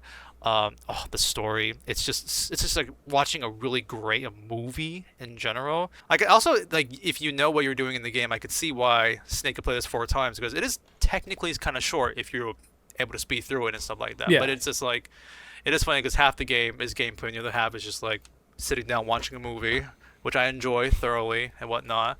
I do think it's like really fun to like guess where the story's going because even though this is a really old game, I really had no idea. Like I may have seen summary videos of it a long time ago, and I know some of the classic moments, but I never played it. I never like really went through it, so it's still like a bunch of surprises for me. It's like really fun. I remember watching this one video where during the torture prison scene, someone was mentioning it's like you see. Everyone in that room, other than Snake and the General, what's the General called? Volgan. And other than Volgan and Snake, everyone around there, they're playing Among Us. They're all just like, and whatnot. So it's pretty fun. Man, Ocelot is just like such a hilarious fucking character in that game. Oh yeah. It's like, what the fuck is this character? Yes. And whatnot. And like I gotta say, it's just like after that ending with the really hard to fight boss, the boss and stuff like that. Because like after the whole entire story is revealed, it's like I remember somebody did say it's like, oh, get ready for the ending, by the way. This is like one of the best endings in video game history. I'm like, okay. In my opinion, it starts from the Volgan fight. Just all the way to the ending. It's just like, holy fucking shit. This is just so uphill from here and whatnot. And then you get like, the boss's confession. And it's like, oh, is this why she defected? Is this why she did all this stuff? But then you get the real reason and whatnot. And it's just like, oh, fuck. I'm kind of getting teary-eyed from this now. Like, holy shit, this is like so good. Also, I had this one joke here that I saved because I was watching a speed run where all the characters in Metal Gear Solid, all the enemies are invisible. It's like that's how impressive some of these speed runs can be, and because the sniper boss, because the bosses in this game were all pretty cool and pretty like fun, but my goodness, I love the sniper boss. It's such a fun gimmick, just like how you gotta handle him, how you gotta like find out if he's not sniping you and stuff like that. Anyways, here's the joke that I had. Basically, the speedrunner was like going through that section and he like cut off the radio call before what's the character called? Who's calling you? The medic, paramedic. Paramedic, yeah. It's like she would explain like the situation to you. So here's what he said here. We did just miss a radio call. The radio call just says that this next part is the end. It's not the end of the game. It's just a boss called the end. There's also a boss called the boss, but that's not this boss. That boss is at the end. Yep. There's also the pain, all that. Yes, yeah. The pain. The fear, sorrow, the fear, and whatnot. They're all pretty like madmen that are really fun to like see their like Actually, crazy shenanigans. There's a fun little thing in the original. There's I think you put in the Konami code on the menu, on the map menu when you fight in the end, it would show where he is. I know about that. Yeah. There are. But in Delta, in Delta, if you do that, there's a new voice line from the voice actor for the end. They brought him back for this one line. He goes, "Play the game," and it doesn't show you where he is. They just took that out. Oh my gosh, that's hilarious. Play. The what's it called? There's a lot of I always known about you can have him die of old age. I've always known about that, but what I did not know about is like all the other interesting other gimmicks you can do with him. It's like because the game kind of warned you, being like, you might not want to save here. I never really knew why, and then it's like I looked it up, and it's like, oh, if you saved and come back, he would just gank you, and he'll win that fight with that. And I also never knew that if you lost the fight, you don't die. He just throws you back into the prison cell. You got to walk all the way back there. It's like, oh, that is very interesting. And then also the fact that you could defeat him early on when he's on the wheelchair. That's what I was gonna say. Like, you can kill him early. Yeah. And like the tire will just automatically aim at you. Yeah, but you have to be careful with that because if you do that, the soldier who's wheeling him into the building will die in the explosion. So if you're going to do a non-lethal run, you can't do it. You have to fight him legit. Oh, that's hilarious. That's really funny. And also, if you miss your shot, he'll just just run back the door, which is hilarious. I can gush about a freaking 20-year-old game that everybody knows is the game, like the GOAT and whatnot. But I'm just saying, I experienced Peak this year and never been better. So I good. experienced Peak. Had to put this. The cover is this giant spoiler. It's literally the final shot of the game, and it's worth it being the cover, honestly. Yeah, I mean that's the Subsistence cover. The original Snake Eater cover is Shinkawa's artwork of Snake and the Boss. Yeah, so, they always change the cover. They change the cover like MGS2's cover for Substance. For the original Sons of Liberty, it's Snake on the cover. Raiden's not on it. Ooh. But for Substance, because people knew by then, Raiden's on the cover with Snake. That's hilarious. Okay, so Snake. Now it's time for you. Isn't that funny? In this podcast, it's like, so Sonic, talk about Sonic Racing CrossWorlds. Snake, talk about Snake. Aren't you all Dog, watching glad that I'm here to dogs. have a different thing that everyone else has? We're gonna have some. We'll wait. definitely have some overlap for sure. Yeah, for sure. Yeah, hang on a second. Have we gone through 1, 2, 3, 4? Okay, so now We're gotta going go at a through good the pace now. We snakes. gotta keep this pace going. I think it's just the right amount of talking. So with Although I Snake, will say after you're done, dog, I need to use the bathroom. So okay, top right. let's go I'd say bottom then. left, so we can make like a semi-dick shape. Fine, bottom left, semi-dick shape. I love a good semi-dick. Oh, all right, here we go. okay. I want to play this actually. It seems really fun. My buddy loves this game. So, RoboCop Rogue City. A few years ago, the same team put out Terminator Resistance, which was they played like Fallout basically to an extent. Like the lot pick mini game is straight up the same one from Fallout, like completely. So it's like a simplified Fallout, but set in the Terminator future war, and it's basically the closing days of the war. And so it's like ignores everything from Terminator 3 onwards. It's just Terminator, Terminator 2, Resistance, and it's like, that's a fucking good trilogy. And the game's not amazing or anything, but it's a solid licensed game. And then that same team made a RoboCop game, and this one does the same thing. Ignores RoboCop 3. It's set after RoboCop 2, and it's. You're going around doing the RoboCop thing, and you get a few other gun options, but you want to use the RoboCop gun. You want to go bang, bang, blast all these guys.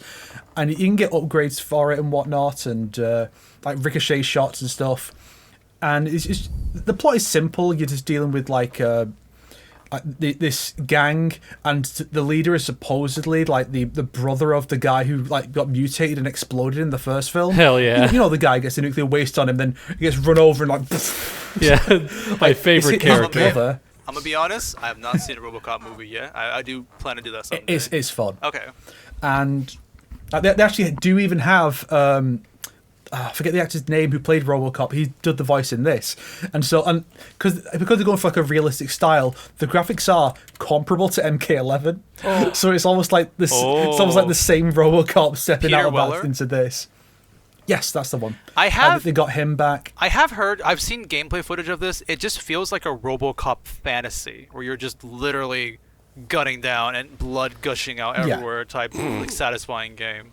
Yeah, it's quite violent because the original film was really. Have you ever seen the way he becomes RoboCop is super violent? I have seen it's hilariously violent. The fact they made a kids cartoon based on this thing is insane. It brainwashed me as a kid. I had no idea RoboCop was that dark. I was like, holy shit! As an adult, like, whoa. You just don't expect it from the name RoboCop. Yeah. Yeah, this sounds such yeah, like a like Saturday morning cartoon vibe. Yeah, it sounds so Yeah. delightfully silly. And then it's like Also, they do the same cool thing where for the final section of the game, we're gonna have like the main theme as like the background music. Oh, hell like a yeah. new rendition of it. It's like yeah, dun dun dun dun dun dun dun dun dun dun dun dun dun dun dun. It's so good. And again, it's not like it's an amazing game or anything, but it's fun. It deals a bit with RoboCop's like PTSD from how he became RoboCop, and he has like hallucinations at times. And I'm just Yes? got a question because I've heard this too. Is this game pretty easy because you're very OP? Like, so that's why it's more like the fantasy of like killing the mobs and stuff like that. on the difficulty I played, yeah, it was quite easy, but I think there are other difficulty options. And yeah, so the image I chose for this one is the Unfinished Business standalone DLC. I don't know why it's standalone, but I've not played that yet. I have bought it, but I've not had a chance to play it yet. But I mainly use that image to remind me to talk about the fact, yes, they did put out an expansion this year, because I think the game came out last year. Ah, I see. And in this expansion, there are apparently flashback levels where you play as just Alex Murphy before he's RoboCop. That's kind of interesting. Which I think, yes, so that's fun, and it's like this is meant to be like a missing piece between RoboCop 2 and 3, setting up some of the stuff from 3. Even though no one liked 3, it was a weird one. There was like a robot ninja or something in it. It was a strange movie. As there should be. Robo Ninja, what is it? And the thing is, one concern I had actually was because a friend of mine had a RoboCop shooter on the Xbox, and in that the footstep sounds were fucking infuriating because it's non-stop. Because like for a movie, it's like, oh, you hear him like step a few steps in a scene. No, it's constant. This game doesn't do that. They scaled it back a lot, and you can sprint a little bit. You're not too slow, fortunately, and also the way you handle certain criminals. You find like random crimes, like someone littering or something, and you can go up to them and go either like we're in this like fascist police state, you have to pay a fine, or you can go, I understand, just don't do it again. So you choose what kind of cop RoboCop's going to be. I see. Do you go all in on OCP's bullshit, or do you go, I understand, just don't let me catch you doing this again? And that has like an effect on how the public views RoboCop over the course of the game. Oh, interesting. Is there like a different ending depending on because of what? I don't think so. I think it's just the epilogue is like, here's what happened afterwards. Okay, that's good enough for me. You do have for that. You do have some influence on like a political campaign at one point. Interesting. Yeah, and there are levels where you get to go to some pretty iconic locations. Between missions, you go back to the police station and you get to walk around there, so that's fun. You see all the characters. You've got RoboCop's partner and the chief. It's like, yeah, and you can even go to the shooting range. The same shooting range where it's like that fucking gun. It's like, yeah, you can go down there and do some shooting and stuff. It's fun. Nice. So if you're a fan of RoboCop, I definitely recommend it. If you've not checked out RoboCop, watch RoboCop, then RoboCop 2, which isn't as good, but it's decent, and then play this game and the expansion, and then stop there. Never watch RoboCop 3. Okay. Don't do that. Terminator. Don't do that. Okay. Instead, watch that parody where he just keeps shooting people's dicks off. Yeah. I think you can shoot people in the dicks in this game, and I think it is like extra effective or something. I know better be. Not in Metal Gear. In MGS 2 and 3, if you shoot an enemy in the dick, he just dies. Like shoot him in the head. That's hilarious. To be fair, I'd want to die too. And actually, I think blowing a hole in your pelvis is fatal.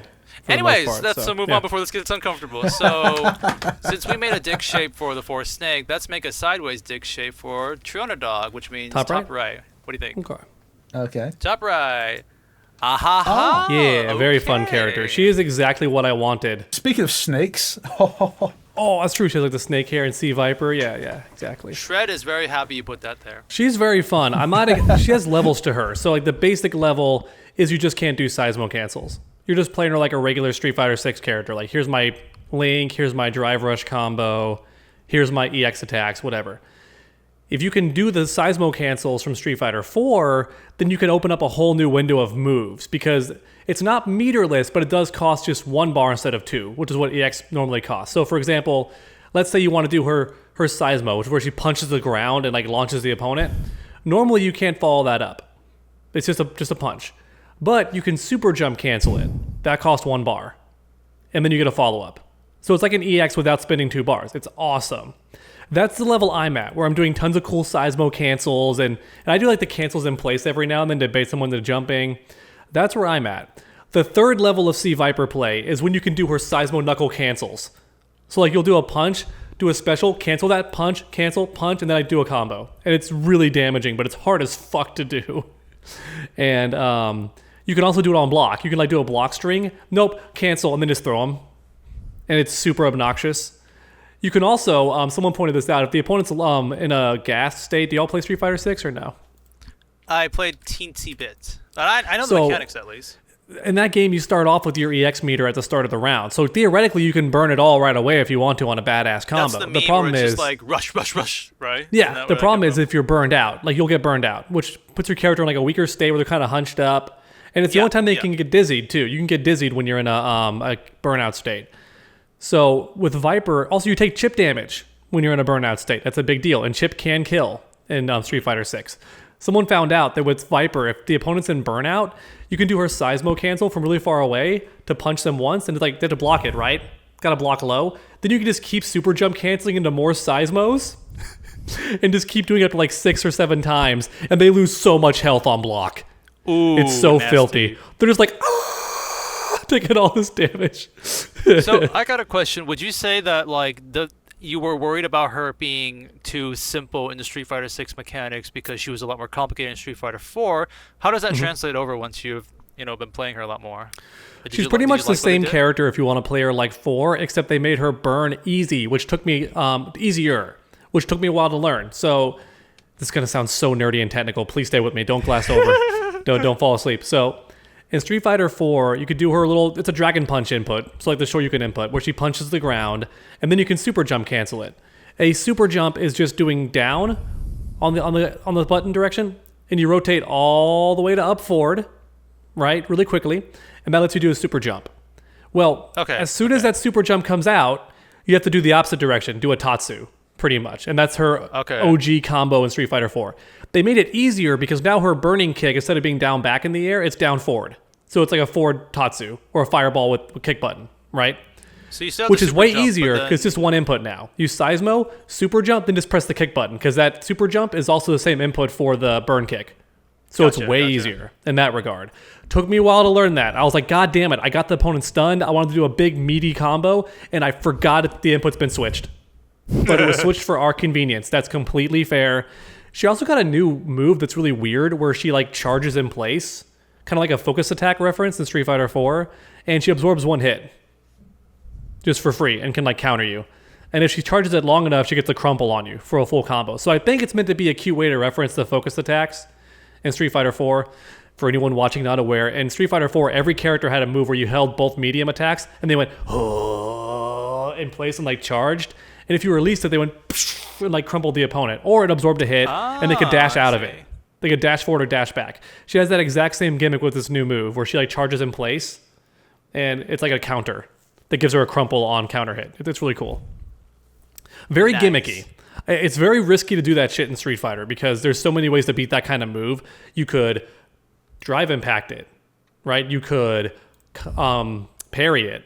You could just throw her before it comes out. There's like 3 ways to beat that move. You could do a super because supers beat armor in Street Fighter 6. Doesn't matter what you're doing, it loses the super. So, like, yeah. It's very risky to just charge that in the opponent's face, but it's a fun gimmick. Nice. Yeah, well, that's my TED Talk. I hate her default design. I went back immediately to Street Fighter 4 because I'm based. There you go. Yeah. Different strokes for different folks. That's a very cool model. I'm still waiting for her swimsuit costume. It better be amazing. So I'm going to use the bathroom, and we'll be right back. And while I'm gone, they released the design of Poison Ivy in the Absolute Batman series. I thought they already showed it at some point, but maybe I'm wrong. Cool, I want to see that. But I'll be right back, too. Bathroom break also. Haha. Set Tree on what she should have been. It looks pretty cool. Anyways, I'll be right back. Yeah, so that's what these have been this whole time. It's like it's cartridges. They open up to a little diorama that you can piece together. A little bits of autofocus, you bastard. Ryu and Ken. Then the Sonic 1.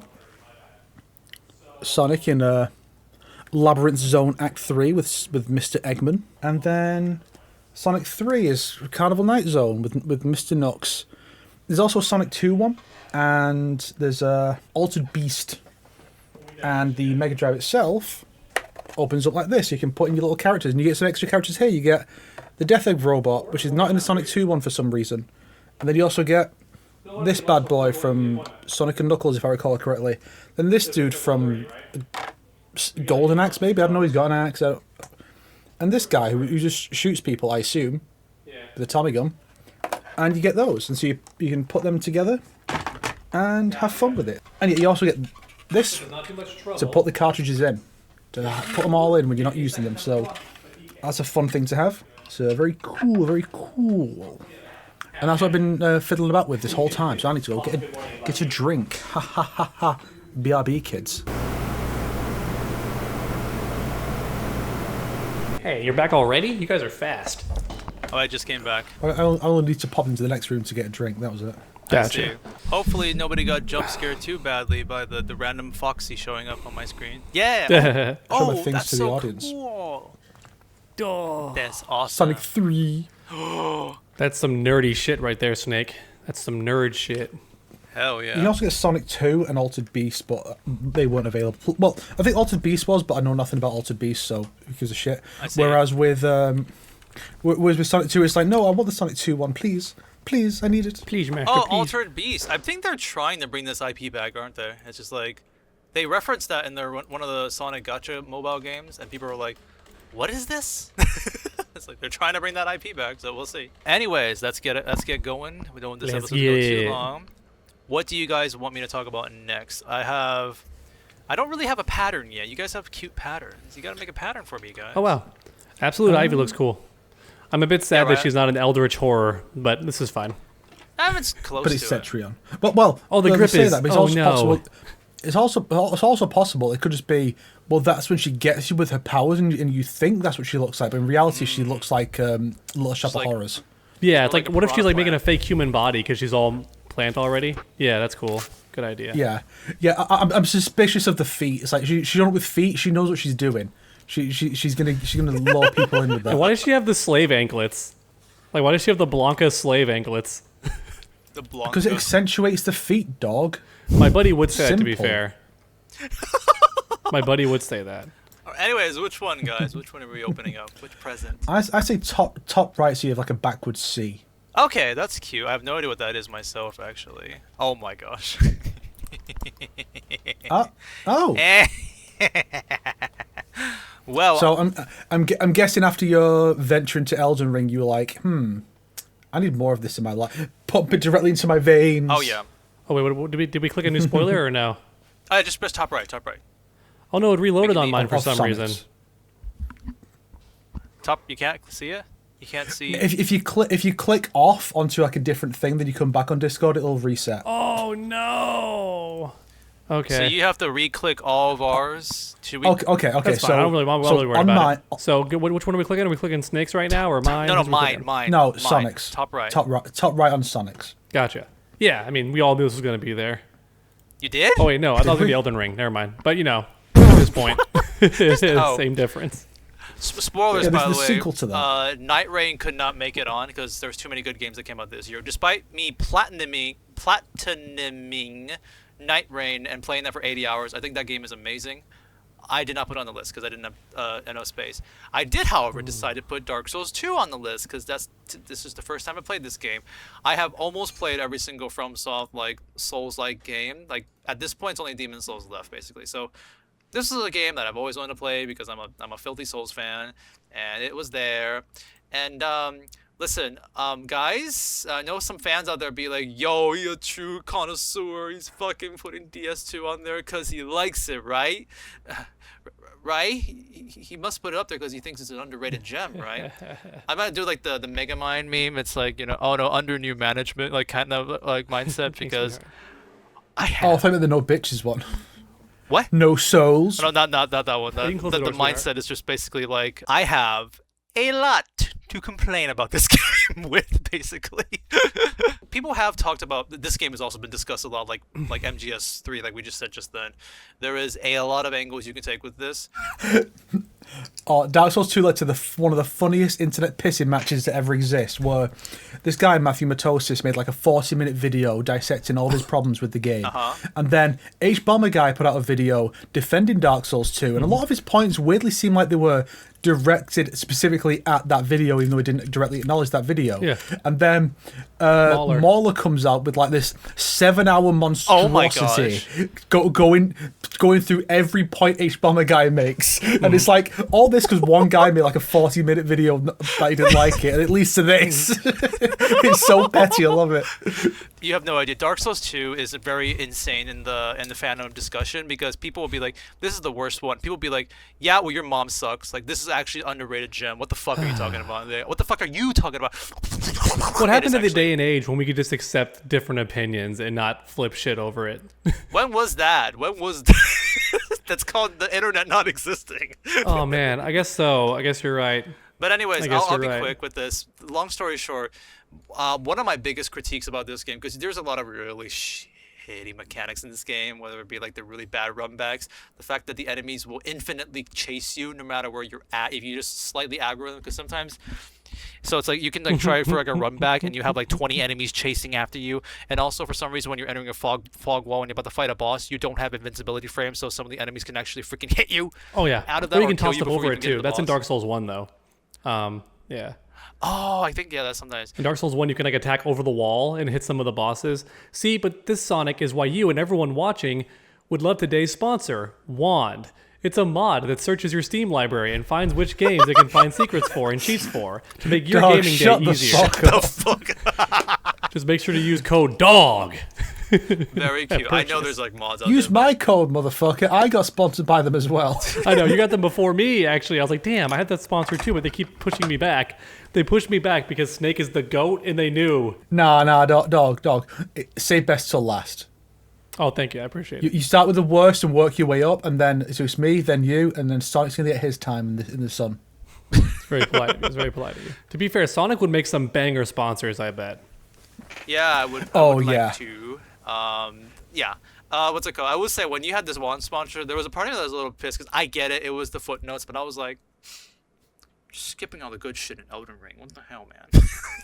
It's like, well, to be fair, I specifically say never to skip it. I say in the video that if you've already beaten it, or one part's just like really difficult, here's what you can use the cheat for. Which, to their credit, is also what their notes say to talk about. I don't talk about like cheating the game because that can ruin the fun, but talk about how, well, if you've already beaten the game and you want to do a new playthrough and just skip that one annoying part, you can use the cheat for that.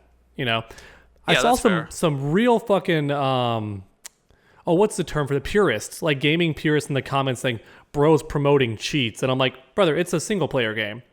Cheats for single player games have been around since the Game Shark on PlayStation 1. Are we for real? Even earlier, like since the Nintendo, like the developers put in cheat codes, like for a lot of games. Genie. Like, but yeah, to be honest, here's the really funny thing about it, because there's a lot of things you could complain about with this game, different angles you could take. I would say my biggest gripe and my biggest enemy of this game were the fucking controls, or the fucking mechanics alone in this game. Like with your own character, there's like so much shit in this game that just like mildly piss me off. Whether it be like, yes, Dark Souls 2. Okay. It's like, I guess like one of the, early Dark Souls always had this, where it's like every time you die, you get like penalized with your health and whatnot, depending on like what happens. You got to get your souls back to get your spirit back. I think in like some of the other Dark Souls game. In Dark Souls 2, you just lose a chip of health every time you die. So the game kind of incentivizes you to like try not to die, or else you're gonna lose maximum HP, which you can only use humanity or effigy. I forgot which one of those to like get it back. Yeah, I think so. But at the same time, if you die so many times, you're gonna just like use up all your effigy. So just get good at the game, I guess, or whatnot. Then you got things where it's like, there are sometimes just unreliable numbers when you slash enemies. It's like you slash an enemy, does 700 damage. Nice. So if I hit them twice, they die. But then you hit them twice, they don't die. Like, what the hell happened? Well, it turns out you actually had less stamina when you slashed the second time. So you're going to deal a little bit less damage. So sorry about that. That's just one of the mechanics in this fucking game. And then there's also things where it's like the stamina refill in this game is also very slow. But more importantly, the mechanic is a little hard to explain, but it's just like it's very annoying. And the Estus flask in this game. Oh my gosh, you might as well just be like stand there and take a hit by that time when you're drinking that shit. It's like any other Souls game. Dark Souls 1 was kind of slow too, but Dark Souls 2 is just like time to drink. Yeah. Not to mention the Pretty lazy boss idea. Some of the bosses are just the same boss again, but there's 3 of them. Or there's 2 of them. Dark Souls 2 had some pretty basic bosses too. And it's like, oh man. Then the final boss, you can just cheese with lightning. Just win. Man in armor number 4, man in armor number 17. It's not, the designs aren't that lazy, but also I will say the thing that actually genuinely pissed me off the most, and yes, Reindeer Fuckland actually was pain. Like I had no idea what the hell they were doing designing that shit place. I actually did still beat that place, and I didn't think it was the worst thing in the world. I actually managed that one. The worst thing in the world was the Blue Smelter Demon. Or actually even the original Smelter Demon was already pretty bad, just the run back. But the Blue Smelter Demon, what the fuck were they thinking creating that? Holy shit, like that area. Just like the run back before them was like 20 different types of enemies, or like they'll fucking shoot spells on you where you actually start walking like a turtle and dodging like a turtle. And you have to, like the run back to that was harder than the boss itself. And the boss itself was also still pretty fucking bullshit. And that thing took me about like 2 or 3 hours just to get through. And I think the thing that pissed me off so much is, in Elden Ring Night Rain, they brought back the Blue Smelter Demon. Like, they brought back the Smelter Demon in that game for you to fight. And it's actually a pretty decent enemy to fight. You know why? Because the Dark Souls 2 fucking mechanics in that game are fucking shit. So that's like 50% of the hard thing about fighting that boss. So when you play an Elden Ring, the actual good mechanical game where you can do shit and you can actually swing and drink Estus Flask while moving, it turns out the Blue Smelter Demon isn't that bad. You can actually handle that pretty easily. Okay, Estus Flask while moving. Gosh, I bet next you want a pause button. How dare you? But okay, look. I'm gonna say this though. I don't hate the game. I actually still think I would still maybe give it like a 7 out of 10. Yeah, in fact, I think the Fume Knight is one of the coolest like bosses in the Souls series, like maybe top 20. I really like the Fume Knight and He was cool. Freaking samurai guy in that DLC too. I forgot his name. I thought he was cool. Some people think he's bullshit too, but I'm not even trying to brag, but I'm pretty good at Souls games, so a majority of the bullshit things in the game I could handle. It's just some things I'm just like, I get why there's top 10 worst run backs and 80% of them are from Dark Souls 2. My point is, I actually also really appreciate playing this game because now I get to compare it with other Souls like and be like, yeah, you see, this is what you don't do, and now I can appreciate like what the I even like Dark Souls 3, so and even in Dark Souls 1, like what they do right in there and what they don't do right in Dark Souls 2, and they never repeat it again. And they did, but they actually did bring the cool things in Dark Souls 2 later on that they've learned. So like, you know, power stancing, they brought that back in Elden Ring. Everyone fucking loves that, and I think that's a good thing too. Anyways, long story short, I experienced a lot of emotions in Dark Souls 2 when I played that game, so I thought it was worth putting on the list. And again, I don't hate this game. I just have gripes. And I still do appreciate my experience with it. Story's pretty good too. The final boss of Dark Souls 3 is fucking the best ever too, in my opinion. Cinder? Fuck yeah, love him. Because it's a reference to all the past like main characters and archetypes and stuff. So it was easy, but it was awesome, I will say. It wasn't too difficult. It wasn't too difficult. Yeah. Dark Souls 3 was the game where they decided to really lean into multiple health bars because it happens a lot, especially in the DLC. Oh, you mean like the second phase and shit? Yeah, like in the painted world of... Well, I don't know, it's not called the painted world anymore, is it? But the DLC yeah, it's a painted world. Yeah. It is still called that? Okay. You're talking about Sister Frida, right? Yeah, it's got 3 phases, right? It's got 3 health bars. Yeah, that boss was pretty awesome. It is one of the best Souls The bosses. one Maximilian did a boss rage on. Oh, he did? Oh, okay, that's funny. It is also, I believe, the first one to ever have like 3 health bars. Like that's like the twist with that boss. Is like, what the fuck do you mean that she gets back up? What? And then changes the entire pace of the fight because she fights entirely different now. It's like, oh shit. Very awesome boss fight. Anyways, so let's see with Snaky. What do we do here? Do we just take that bottom one and make the upside down T? We do that quite often. Just the bottom middle? All right, upside down T. It's like dark reddish. You said bottom middle? Yeah, okay. Gotcha. Whoa! Oh my god. Whoa. I wonder if he likes it or just wants to rant about it. Let's find out. I have the statue from the collector's edition over there, but I can't get to it because I've got this thing in the way. Yeah, I remember you said you had that when you got the game too. Yeah. So it's funny because AC Shadows, people have wanted a Japanese Assassin's Creed game for so long. True. Yeah. Like back when like 2 came out, people were like, "Yo, we could have all these cool sets. Let's do Japan." And Ghost of Tsushima came out and just stole the thunder completely. That game came out and people loved it. And then they're like, "Oh, so presumably they delayed it because there's reason to believe they may have been planning it around that time. But then Tsushima was coming out, so they postponed it. Did Valhalla instead. And then when they bring out Shadows, they delay it by a few months, and it comes out the same year as Tsushima's sequel. And both games are about a young woman whose home is burned down by this cabal of evil bad guys, and she sets out to avenge them with ninja tactics. It's the same premise. It's just that this one has a big black man in it as well. That's the only difference fundamentally between the two concepts. But yeah, so one concern I did have was that some of the stuff for this setting, the Sengoku era, had already been filled in by like Facebook games and stuff in the past. So we knew what Hattori Hanzo looked like with this really cool assassin outfit, and then he shows up in this. He's just some dude in armor who's basically an incel, and it's fucking terrible. Formula-wise, it's the exact same formula as the last 2 games, where it's like, last 3, where it's like, well, here's a list of people you have to track down. You have to do like quests and whatnot to get information on these people to find them. With some of them, you can occasionally just find them out in the world and just by chance kill them. That was one of the fun things in Odyssey. It's like, oh, here's some mercenary. I'll kill him for the experience. Oh, he was one of the names on the list. I had no idea. Well. But yeah, it's...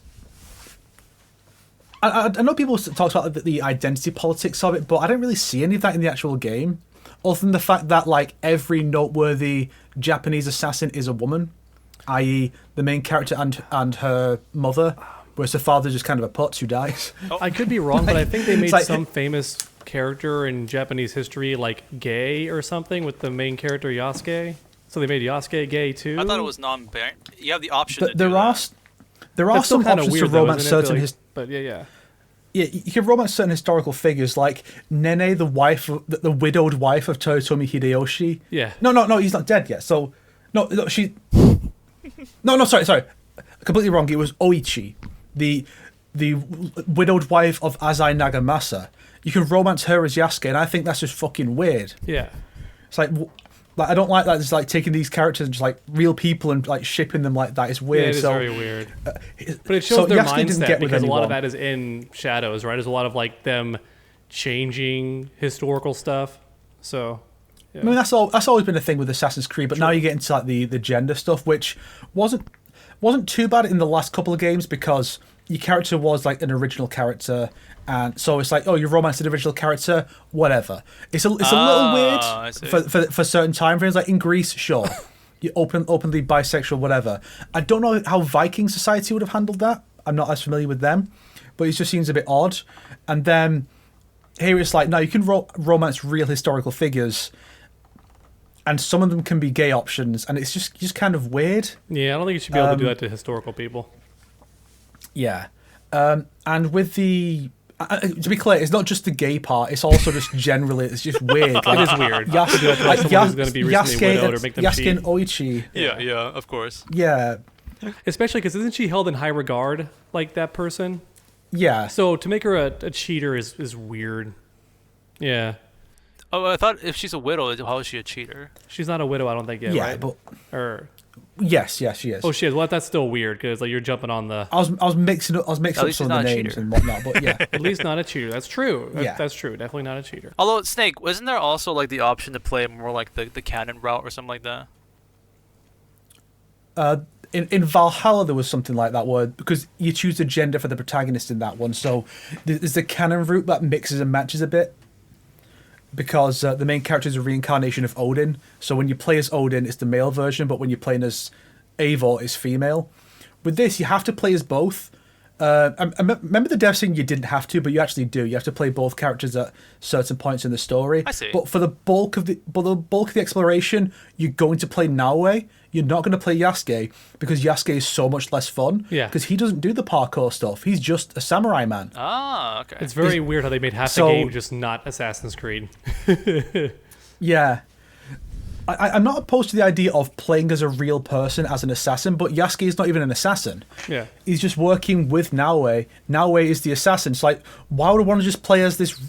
Like, I think if they'd just done a standalone open world samurai game where you play as Yasuke, that could have been really cool. But the problem is, by inserting him into this story, they're trampling over existing canon. That admittedly was from like a low tier like Facebook game, but because in that it's like the whole thing was Oda Nobunaga got a sword, one of the pieces of Eden, and he went mad with powers. So the assassins who were like his allies at the time had to kill him, and so Hattori Hanzo dispatches the assassin who kills him. That should have been what the game was about, but no. Instead, it's like, oh, Nobunaga is supposedly the guy responsible for Naoi's family being killed, but no, it was actually Akechi Mitsuhide who betrays Nobunaga, like in history, and then Yasuke kills Nobunaga as his second when he does seppuku. And it's like, so they're contradicting this continuity for this worst story, and they just ruin Hanzo as well. And that the Yasuke stuff is just not that fun. There's some bits that are decent, like when you have stages where it's like, well, he has to raid a castle, and he can like smash through doors with a shoulder barge because he's fucking massive. Dude, he'd be so big, especially in feudal Japan. Yeah. But they just raise. It's one of those weird things where it's like, no one treats him any differently. Yeah. Which seems weird. It's because they're afraid of offending people in modern day, I think. But realistically, in that time period, there'd be a lot of racism against Yasuke. I think it's one of those things where people would just be like, I've never seen this kind of person here before. Because even the guy, is it Nobunaga? Or I forget who it is that found him? Yeah. Even he thought that he was wearing makeup or something when he first met him and tried to have his face washed off. Because he's like, this doesn't make sense to me. Because they'd never been exposed to like that skin color. They're like, the culture. Yeah. So there'd be a lot of racism in that world.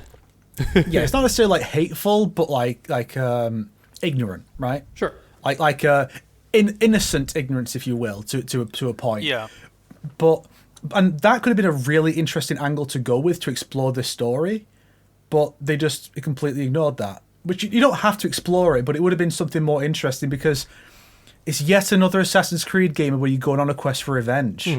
Most of them do that, and I get it. It's like how a lot of Silent Hill games just copy what 2 did, because Assassin's Creed 2 was a revenge story. But the difference is, in Assassin's Creed 2, there's this bit that admittedly was cut in the original release, but the DLC, they put it back in, where Ezio, like, he has this big speech about how he's moved on, he doesn't need revenge anymore. Yeah. Like, he doesn't need to go out and, like, avenge his family. If he's going after the guy who did it now, it's for more noble reasons, because he's, like, ruining the country and whatnot. Yeah. And, like, that was Ezio's arc. And then other games just like, now we're just going to do revenge. I'm gonna do me a vengeance. I did put like 70 hours into the game and played the DLC. Okay, like, that's why I've never played a mainline. I never played a mainline Assassin's Creed that I didn't like outright. It's just there's a lot of gripes with this one, and I think it also, because it's the same formula we've had for 4 games in a row now. I think it's time for a change. Yeah. Especially after, hopefully, with all the backlash Shadow's got, there will be a change. They'll try to do things a bit differently with the next one. I don't know what exactly you could do to change it, but something needs to be different. Also, the present day story, they've dropped the present day story again. Whap whap. Like, keep in mind, the last game. Okay, so the last one was Mirage. I forgot Mirage existed, but before that, the last one they did was Valhalla. And at the end of that game, spoilers for AC Valhalla if anyone gives a shit. At the end of that game, this character named Basim turns out to be the reincarnation of Loki from Norse mythology, because that's the whole thing, the gods are all real. And he's back, and he gets trapped in this thing for hundreds of years, like 1,000 years, until the present day. And then he gets let out by the protagonist of the present day stuff. And then Loki is out, and he meets up with the assassins. And so when you go back and do extra stuff after you finish the game, he's the one going into the Animus. Huh. And then the next game was his backstory, but they didn't have a present day stuff. So we don't have Loki using the Animus to revisit his own memories. No. There's just no narrative for that. It's just a line of dialogue from Desmond Miles' father. He's just talking about Basim. This game has no present day plot whatsoever. So at that point, why even bother with the Animus like UI? Where it's like, here's this sci-fi UI for this ancient Japanese game. Why not just drop it and just go ancient Japanese style for the aesthetic? Yeah. And they just set up in Valhalla. Oh yeah, when Desmond stopped the world from ending in Assassin's Creed 3, it's still going to happen. He just postponed it. So we still need to resolve that. The next game ignores it. Doesn't matter. It's ridiculous. Fortunately, there is what should be a good Assassin's Creed on the horizon because they're remaking Black Flag, the pirate one. Funny. Yeah. So I've heard that one's good. Yeah. It's good now. I think when it first came out, people were mad because it barely does anything for the Assassin's Creed lore. And you're not really an assassin for most of the game, right? You're the pirate. Yeah, I mean, people did have that issue, but I think they could overlook it because the game itself was just so good. Oh yeah, it was so good. They made pretty much a direct sequel, like as far as the gameplay and the setting. Yeah. Yeah, but some of the others, it's like, this. You know, like because I mean, we had Origins, which is about the guys who predate the Assassins, how they got formed. Then the next one was set even further before that, Odyssey. And then we had Valhalla, where you're not an assassin, you just work with a couple of assassins. And now we get to play as an assassin again, but like half the focus is on this fucking other dude. Yeah. Also, I wanted to mention one thing. I know we spent a lot of time on this topic, but I wanted to mention one thing I thought was funny. People were outraged because they added an RPG system, right, to Shadows. So if you try to assassinate someone and you're not a high enough level, they just don't die. Yeah. That pissed a lot of people off. Because they're like, wait, I just can't assassinate anybody anymore with like this. I think in the accessibility options you can turn that off. Oh, okay. So you can just guarantee an assassination, which is funny because some abilities are designed around that to like make you better at assassinating people, but you can just make it that those abilities are useless because it's going to work every time. All right, is it my turn? I guess it is. Cool. So let's finish again the other side T. So how about the middle right? Sure. Boop. Middle right is a very weird way to say that. Okay, I got you. Center right. Just Vi? Okay, yeah. 2XKO ones, I guess. Yeah, she's fun to play. Yeah. In hindsight, I could have got a bit more creative there. I did do these last minute this morning, while also finishing some YouTube stuff. Oh damn. Yeah. No, Vi's fun. I like her. She's a punch character. I mean, we all knew she was going to be in the game, but I think they did a really good job adapting her gameplay, and it's very fun. You wouldn't know that she's tricky because when you watch pros, it seems like they're doing the same move over and over again, but people don't know that you have to charge her moves a specific amount each time they're doing that to get the right version of the move. Yeah. If that makes sense. So at the high level, it seems like she's going, but they're actually micro-timing every punch to be in that sweet spot. Because if they hold it too long, it'll whiff. If they hold it for too little, it won't get the follow-up. They'll just like flip out of the combo. So I see. They're sweet spotting it each time. So, yeah. Yeah, I get those kind of characters. Yeah, it's satisfying. And we already did talk about 2XKO. By the way, Snake, just an offhand comment. Did you even like Assassin's Creed Shadows or? It was fine. You played like 80 hours. I mean, I am starting to like get a bit of burnout on the series. Like I said, we need to try something a bit different. And ideally have an overarching plot, because while you can build a series out of just doing random pieces of history where they're not really connected, I think Assassin's Creed was stronger in the early days for having that overarching narrative, and they keep dropping it. They did what they set up in 4. They resolved in like a tie-in novel or something. Like they just keep dropping the present day stuff, and it's like I don't know why they just assume no one likes the present day stuff, because people do get invested in it. Yeah, just do more. I have a random theory why they keep changing course so strongly and trying to keep dropping plot points. I wonder if they're just constantly cycling people in and out of Ubisoft who are not like working on the former games. So like maybe. Rather than try to continue something, let's just start fresh because it's a whole new team of people. Yeah. Yeah, I can imagine that. Just a theory. So Vi, how Vi? Is she good? She's good. I wanted to add one more tiny thing about it. I like how the game launched with costumes for her, so she has like the emo outfit. Yeah, from season 2. I like that. Yeah. You just emo. Also, it's been a good year for Vi fans because they also brought her and Jinx back for Fortnite. That's right. Congratulations. From what I understand, they've been gone for a long time, and now they've been in the store twice this year. There was always like some sort of like legal issues behind the scenes why they could never come back, and people were like, "Dude, that's like, what the hell?" Especially after Arcane came out, you're not gonna do some more with Fortnite. And it's like, nope. And now they're back, so it's like if you missed out on them. So she just doesn't have the gauntlets. That's funny. It's kind of funny. You can buy Vi, but she does not have the gauntlets. Yep.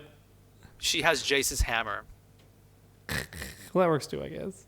it's kind of funny. People were like, "What? Why?" And then it's like some of them brought up the fact that did you know in season 2, episode 1, Vi actually does use Chase's hammer in the final scene of that episode. So like Fortnite spoiled that apparently. Oh, damn you, Fortnite! Not again. It's kind of funny. Okay, All right, Snake. What are we gonna pick for dog? Sonic? Yeah, which one do you guys want from me? I'd be curious about that big red one in the middle for the whole Finally, episode. what do you think that big old red little big old obvious thing in the middle Hey! Is it Knuckles the television series? there? You can just click on it, Snake. Dog clicked on it. Is that supposed to be It Floyd? is. They used my thumbnail of Floyd before they knew what the character was going to look like, and he was just in the files. I took Rain and gave him Scorpion's mask, and then made it all pink, and then gave him pink eyes, and created like my own little OC. If you go on Google and you type Mortal Kombat Floyd, one of the top results, this image shows up in the Google pictures. So I just thought, I was hoping it was the why main not one. just I was like, use please this tell me one? that mine is what pops up like first. That'd be so great. I don't think you're first though, but you do pop up pretty early on. That's why I was like, oh, you know what? Wouldn't it be funny? Because it reminds me of how they would search a character, and it'd be like them blushing or something, because it's just the most popular clicked on image for the character. Oh yeah. Oh yeah, I the Serena one. Yeah, she's just blushing. But this is like what happens if you Google search Floyd. It's like, look, dog, you made history. If you type Mortal Kombat Floyd. I've already made history, Sonic. But let's see here. Oh, you got a link? Let's see. Bloop. But yeah, I again, this is something that was. Look at that, the third one from the top right. How to you found Floyd. Nice. Wait, what? That's not proper English. I had to show my girlfriend yesterday a comment on my YouTube video because it was such brain rot. It was written just like that. I wish I could find it to read to you guys because it was such a ridiculous comment. I was like, what? But long story short, basically, actually, when we were complimenting things that happened this year in Mortal Kombat, I secretly was in the background being like, I hope they forget about Floyd, because I was gonna talk about Floyd here anyways. But yeah, this is really early of this year, and when Conan the Barbarian dropped, they also dropped this secret character Floyd. Made a whole entire episode, whole entire segment talking about it. I actually rewatched it recently to get a bit of refreshments. But yeah, I just think it's a very cool secret that they added into this game. It was a very cool moment. It's probably my favorite moment this year for Mortal Kombat fans to get together to do this Easter egg hunt and find out which clues were meant to do what and all that kind of stuff. And yeah, I thought it was really awesome. And if you want to listen to more about it, then just check that video or watch my chapter 15 video coming out in January where I have a little segment talking about Floyd in there. It was really fun to see, even before the update dropped, because certain YouTubers like Super got to play Conan early. And when he was doing the Conan, he hit rematch, and right when he hit rematch, a little Pink Floyd token came up with the little riff, and he's like, "What? What does that mean? What does that mean?" And he's like, "Guys, I don't know if I just accidentally skipped the Floyd fight because I hit rematch, and I just got that little Floyd notification. I'm gonna be so upset if I skipped Floyd." And it's like, no, you can't skip Floyd. He'll come to you when you unlock enough challenges. Yeah. You know what you could have done, Sonic, for chapter 15? All the footage of the events of 15 going on, you could have been playing as Floyd. What? It's Mortal Kombat 1, Floyd sucks, and it's chapter 15, but you're playing as Floyd for all the footage. To be fair, he is the best canon character to play in that final mission because it makes sense why he's just kind of going through the motions the whole time without any character specific stuff that he does. That's how he can best the Titans, because he's just that powerful. Yes. He just comes in Went to Hook Mod to because for footage for the video I did play a little bit of Floyd. I'm like, oh, you can special into everything basically with his character. It's rain kick into freaking Ermag, into the teleport, into the freaking get over here, and the freeze. His freeze is better than Sub-Zero. You can actually combo out of that shit and whatnot. It's just this character is bullshit. But there is a caveat that I think is really funny. There's apparently a percentage of a chance where every time you input a special, the special doesn't come out and he just taunts. So then Nice. it's that's why he does it in the fight. It's because he can't do the combo always consistently, because sometimes it'll be time to do the super combo and he just drops a combo. And he's taunting. Yeah, so that's the downside apparently of being able to spam that many moves. There's two things NetherRealm could do to make everyone happy with the end of Mortal Kombat 1. Either release the tag mode because it is in the files. That's just in locked. the files. Or they could give us Floyd, just to play in like single player modes, like Invasion and like just local multiplayer.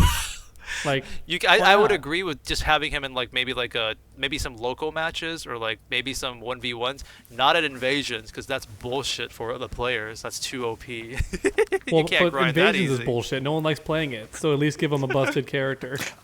You know what's funny? So for this season, it's like the Liu Kang repeat one. Yeah. I was just going through to get the extra costumes that are available with the new palettes, and when I was doing it, I realised there are very few fights you have to do. Like You can skip a lot just more. run right past. Oh, that's right. Yeah, You're in the like Liu Kang season. almost all of them now. It's like I think you get through like 3 or 4 fights total, including the bosses. We've come like, a it's long so way. easy to just run right through. We've come a long Yeah, way from having to do every single one. Yeah, and then it's like well, be a bit more reasonable, but now it's like no one likes this mode. Let's just let people skip all of it. I if we remember want. The only reason to do all the certain modes is to get the keys for the chests. Yeah. Or for a bit of grinding if you're struggling. And that's it. I remember like last year when I was saying like I recommend Invasions not because it's good but because it's so easy now and you can skip a lot of it. So I'm glad it's like it's still like that. Although Scorpion surprised they season's never coming did my back, idea. so Yeah. Well, then again, of course they didn't do my idea because my idea is genius. So my idea was like, well, just make it to where you can run through as much of Invasions as you want, like at least for that area. And then just make it like, oh, you have to complete so many challenges, and then it unlocks the next door. You don't have to do. You can pick which ones you do, right? But you got to do it like at least 10 in this area. Then you can move on, and then just do it like that. So players who actually do like the mini game shit, like the block breaking and whatnot, which I hate because it's not a fighting game, like they can do those. I skip those. I want to do the actual arcades and the fighting game stuff. That's why I'm playing a fighting game.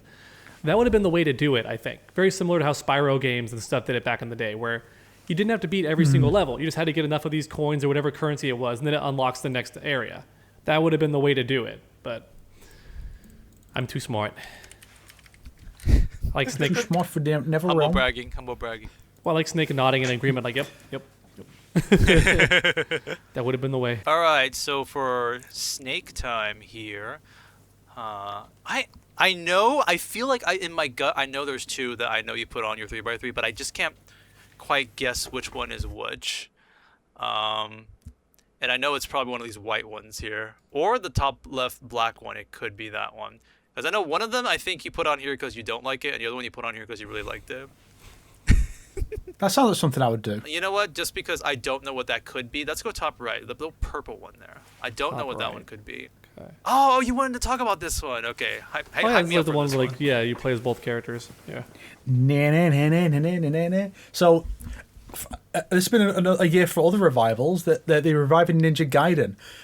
For context, the last mainline Ninja Gaiden was Ninja Gaiden 3 in 2012. They re-released it in gosh. 2013, which was the better version, but it still wasn't very good. Razor's Edge. That's the version that's in the Master Collection. And then there was Yaiba by the same team that did Mighty Number 9, I think. Oh, Nice. that's And not, that wasn't very good. It's not a high bar. Yeah. What? It wasn't the best one ever? No. So then they put out Neo 2 years later, and then Team Ninja was like, "This is our thing now. We're going to do Souls likes. We're going to do Neo, Wolong, Stranger of Paradise." It's working out pretty Now well for them. Ninja Gaiden is coming back, and the only one of these games Team Ninja worked on was the remaster re-release of Ninja Gaiden 2. Ragebound was by a different team, and so was Ninja Gaiden 4. Now, Ragebound is a return to the classic form. It's based on the original Ninja Gaidens by the Blasphemous team. If you play Blasphemous, it's by that team, and it's very, very fucking good. Blasphemous? Oh my gosh! Wow. Yeah, Nice. The Metroidvania, right? That one. yeah. It's like a Oh my Dark Souls gosh. kind of boss but- thing. Shit. But Now this you've one got me is hyped. like this one is like linear levels, like in classic Ninja Gaiden, though, Yeah. and it's difficult. But you also have a lot of accessibility options. So if you do struggle too much, you can straight up turn it down so that damage taken 0%. You can just Damn. not take damage. It's great, and you can change the game speed and whatnot, and there's also alternate costumes you can get for meeting certain requirements. So like you can get, here's an alternate costume that's based on Hayate from Dead or Alive. Here's one that's like the classic Ryu outfit and whatnot. It's really cool. Nice. And it's also good because It confirms that the classic Ninja Gaidens are still canon because it runs alongside the original, and even opens with a level where you play as Ryu's father, leading up to the opening cutscene where he has that duel in the grass. It's so cool, and so the premise is we're playing as Ryu's apprentice Kenji, who has basically been left in charge while Ryu goes off to have his adventure from the original Ninja Gaiden on the NES. Oh wow! So while he's doing that in America, Kenji is dealing with the Black Spider Ninja clan, and that's where Komori comes in. She's the lady there, and she ends up like merged into his body, and so you can use her abilities, and at certain points like you play as her as well. And so the two have to work together, these rival ninjas from rival clans, who end up having like the best character arc of any Ninja Gaiden character because there actually is some thought put into it. It's not just you're a murderous anti-hero, Ryu Hayabusa. Yeah, I guess I am. The end. like these two actually grow closer together, and then you get to the ending. It's like there's some emotion to it.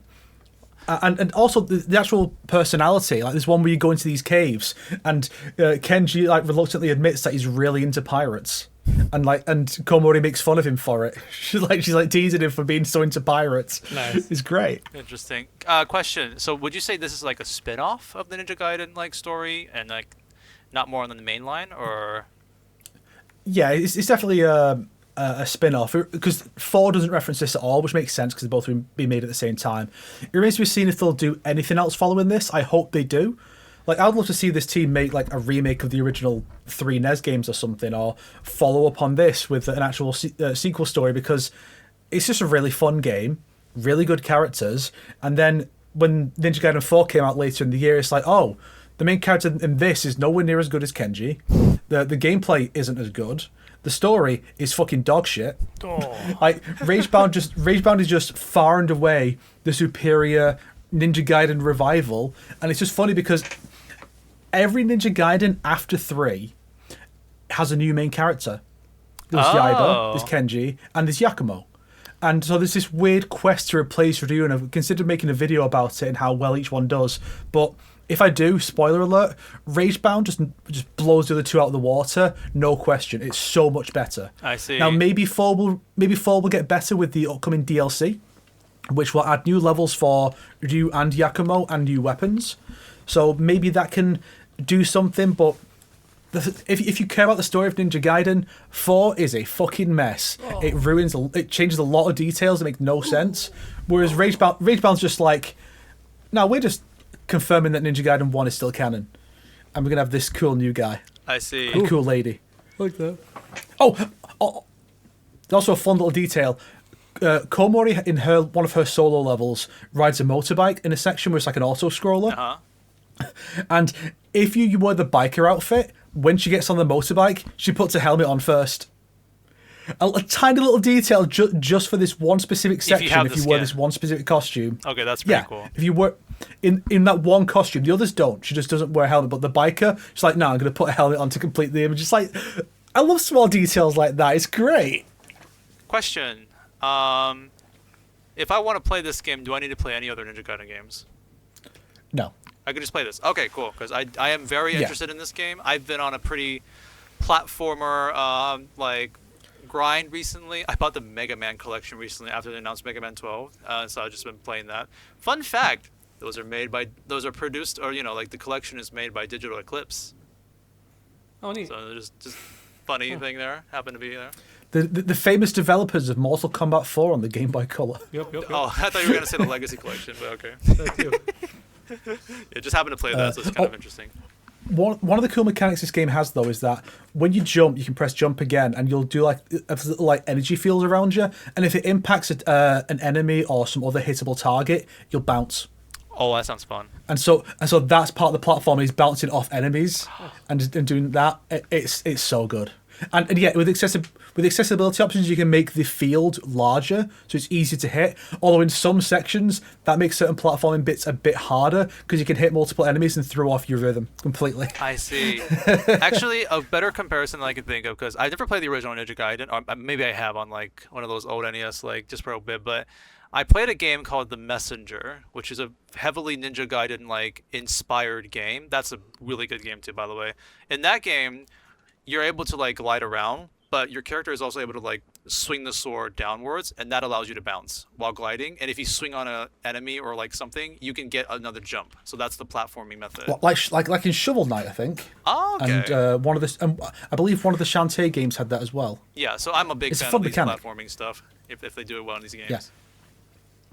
Yeah. It's not on here, but I also want to briefly mention they also brought back Shinobi, which it was basically the Ninja Gaiden rival back in the day. Yeah. But like, that one, instead of going for like, the pixel style, this one did that one's like an Xbox Live Arcade revival, like Street Fighter 2 on Xbox Live Arcade. It's like big fancy HD sprite work, and it looks beautiful. I've only played the demo. I don't like it quite as much as Ragebound, but that was also a fun one. I want to check that one out as well at some point. Yeah. So that's two good ones to check out. Ninja Gaiden 4, wait for a price drop. Ragebound, go for it. It's great. All right, that's cool. I definitely probably will play this someday. So, Dogga-dee-Dogga-doo. I feel like mirroring what we're doing with like Snake. So, Snake currently we got on the top right. In that case, that'll mean dog if we're like flipping it over. Left, top left, maybe? exactly. So let's take out top left. Whoa, what is this nice looking place? That's my Hawaii trip. Yeah, I went to Hawaii. You've been on a holiday? Yeah, been on a holiday? Yeah, a lot of holidays. Hawaii was awesome. Like, believe the hype. It's everything people say it is. At least the part that we went to. We didn't go to the rural areas too much. We did at one point, though. But, like, the hotels, awesome. The beach, awesome. The alcohol, the cocktails, the food, amazing. Taxes are very low there, too, so you don't pay much tax when you buy something. But if you go to any of the nice restaurants and you pay for both, like you and your partner, it's almost impossible to escape under $300. Oh. Like, every restaurant's just $300 if you pay for both people. Oh, my goodness gracious. You need to be prepared, I see.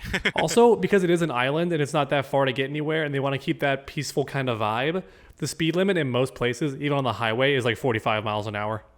Wow. So you're going slow everywhere. Well, I guess it's more safe, so that's good. Yeah. I wonder if you played either Pirate Yakuza or Yakuza Infinite Wealth, which is set in Hawaii, would you recognize the locations? Is it in Maui? I'm not sure, but if I think of like a fictionalized version of one of those places, because that's what they do. But like it's like, if you go to these places, you can recognize certain things from those games because they're very authentic, even if they do change the name. Yeah, it looks like he goes to the mainstream spot from the picture that I'm looking at. There's a big tourist one that's like got all the huge buildings and stuff. I forget which island that is, but that's not the one we went to. We went to the couples one, where it's all more romantic. Yeah. Yeah. Now, unless you go to more than one island in Yakuza, but otherwise, this looks like the this one that he's in the pictures I'm looking at is very populated. Like, everyone goes there. So it's like very mainstream. The beaches are just stuffed with people. Meanwhile, when we went at Maui, it's like the beach just had you and maybe 3 other people. Because it's just more of like a romance place. Yeah. Which I like. I thought that was awesome. Amazing food. Everyone there was super chill. Yeah, I went to some distilleries. It was great. Just make sure you're ready to spend money because it is expensive there. Yeah. Unfortunately, it's so expensive that natives are having to move to America, and a lot of them are moving to Texas and like Florida and stuff because they can't afford to live in their own island anymore. It's too expensive now. Damn you, capitalism. So, what are we ticking off of mine here? What's left? Oh, everything on the left. Everything on the right and the middle is handled. Left. It's everything on the left for me. I say bottom left. What do you think, Snake? Sure, let's go with that.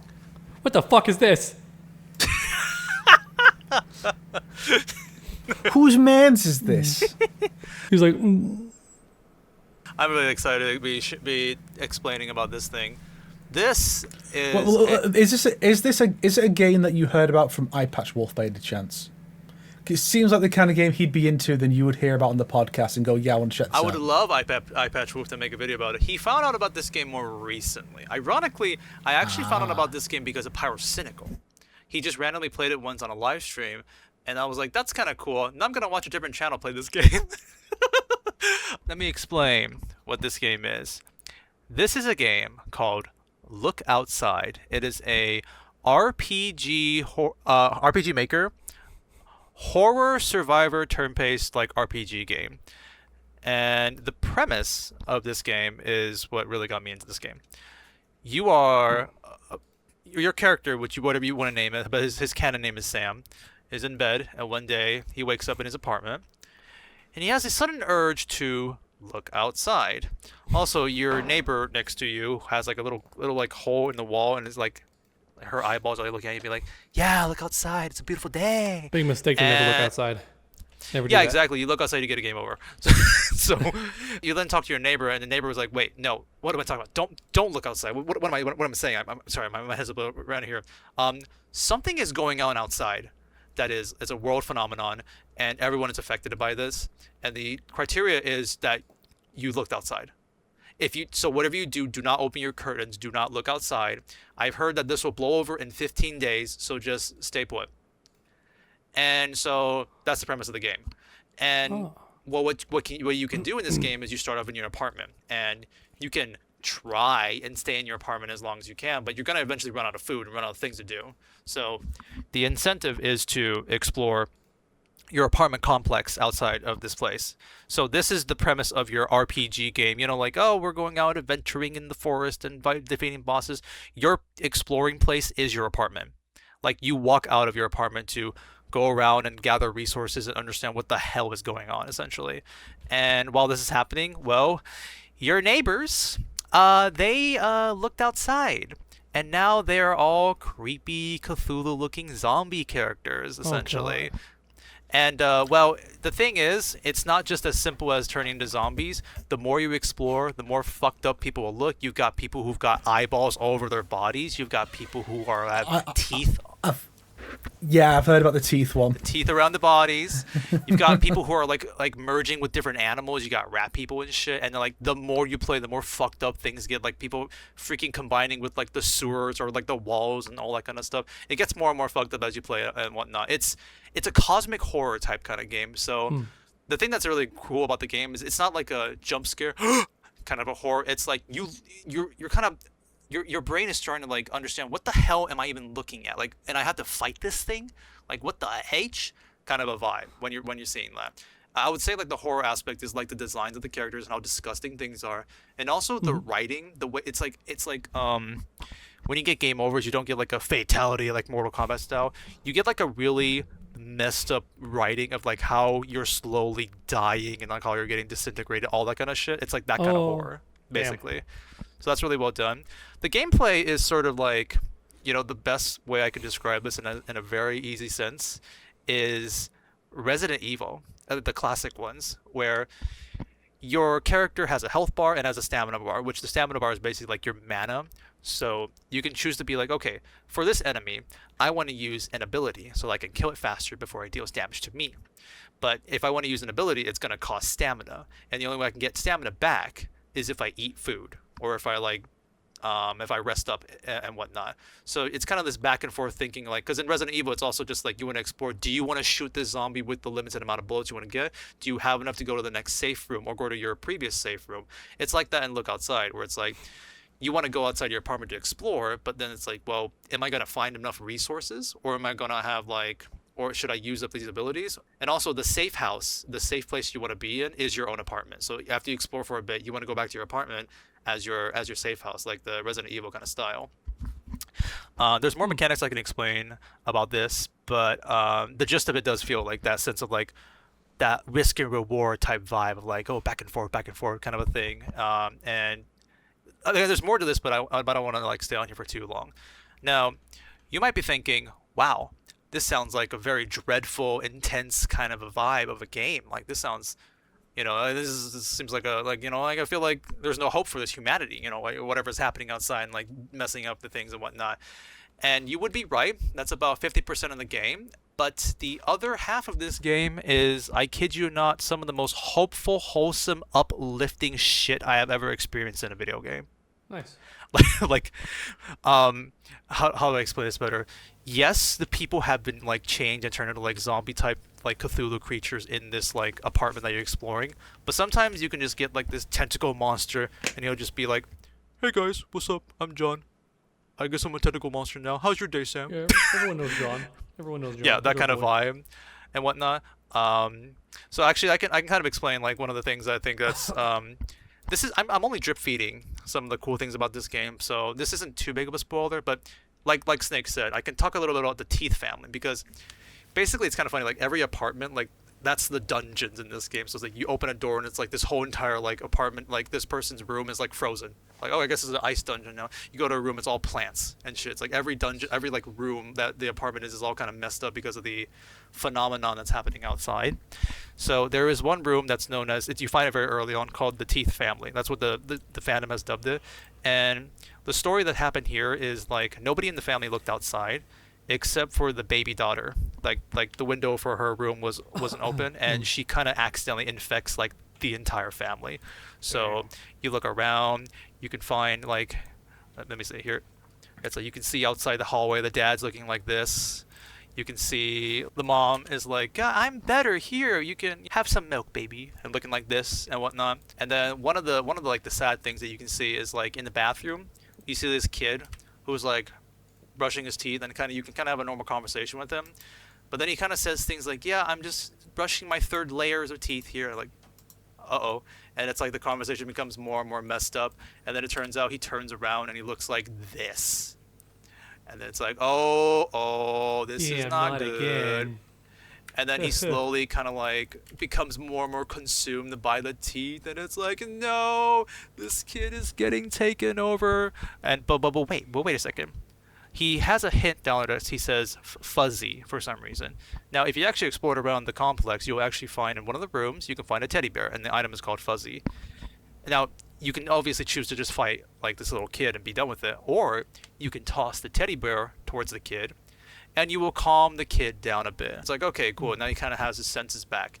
And then you can just be like, hey, it's not safe for you here. It's not safe for Joel to be here. Would you like to come with me? Okay. And that's your first companion. That is a party member that you can get in this game. He has abilities that evolve around like shooting like teeth machine guns and eating other monsters become stronger. I was like, when I found out about that, I was like, what?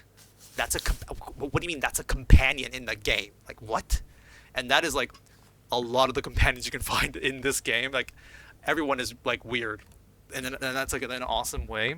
And I would like to also talk about another mechanic that I kind of glossed over is the apartment mechanic. So your own apartment, your own room is the safe house. It's the place that you can just be like, hey, like if I don't want to fight monsters, I want to chill, then you can come back here. You can also eat meals, which will actually heal your entire party. And you can also play video games, which when your character plays like a video game to like pass the time, it will literally describe like the game that you're playing on the screen as your character is playing it. It's like, oh, I played this when I was young, but now I'm kind of like getting back the groove and like learning some new shit and whatnot. And what's pretty funny, by the way, is playing video games in the game is how your character learns new skills. Your character would be like, I have been inspired by Super Jump Blast, so now I have the jump move. I have been inspired playing this racing game, so now I have Nitro Boost, which I can make a shout and increase evasion and speed for my entire team and shit like that. There's also a mechanic in the safe house which is known as the door encounters. So while you spend time in your apartment, you'll be like, cock, cock, cock, cock, and someone will be at your door. And, well, you never know who's going to show up at your door. So I kind of like, so you can like, okay, look at the keyhole and you find out you got this person looking outside your door.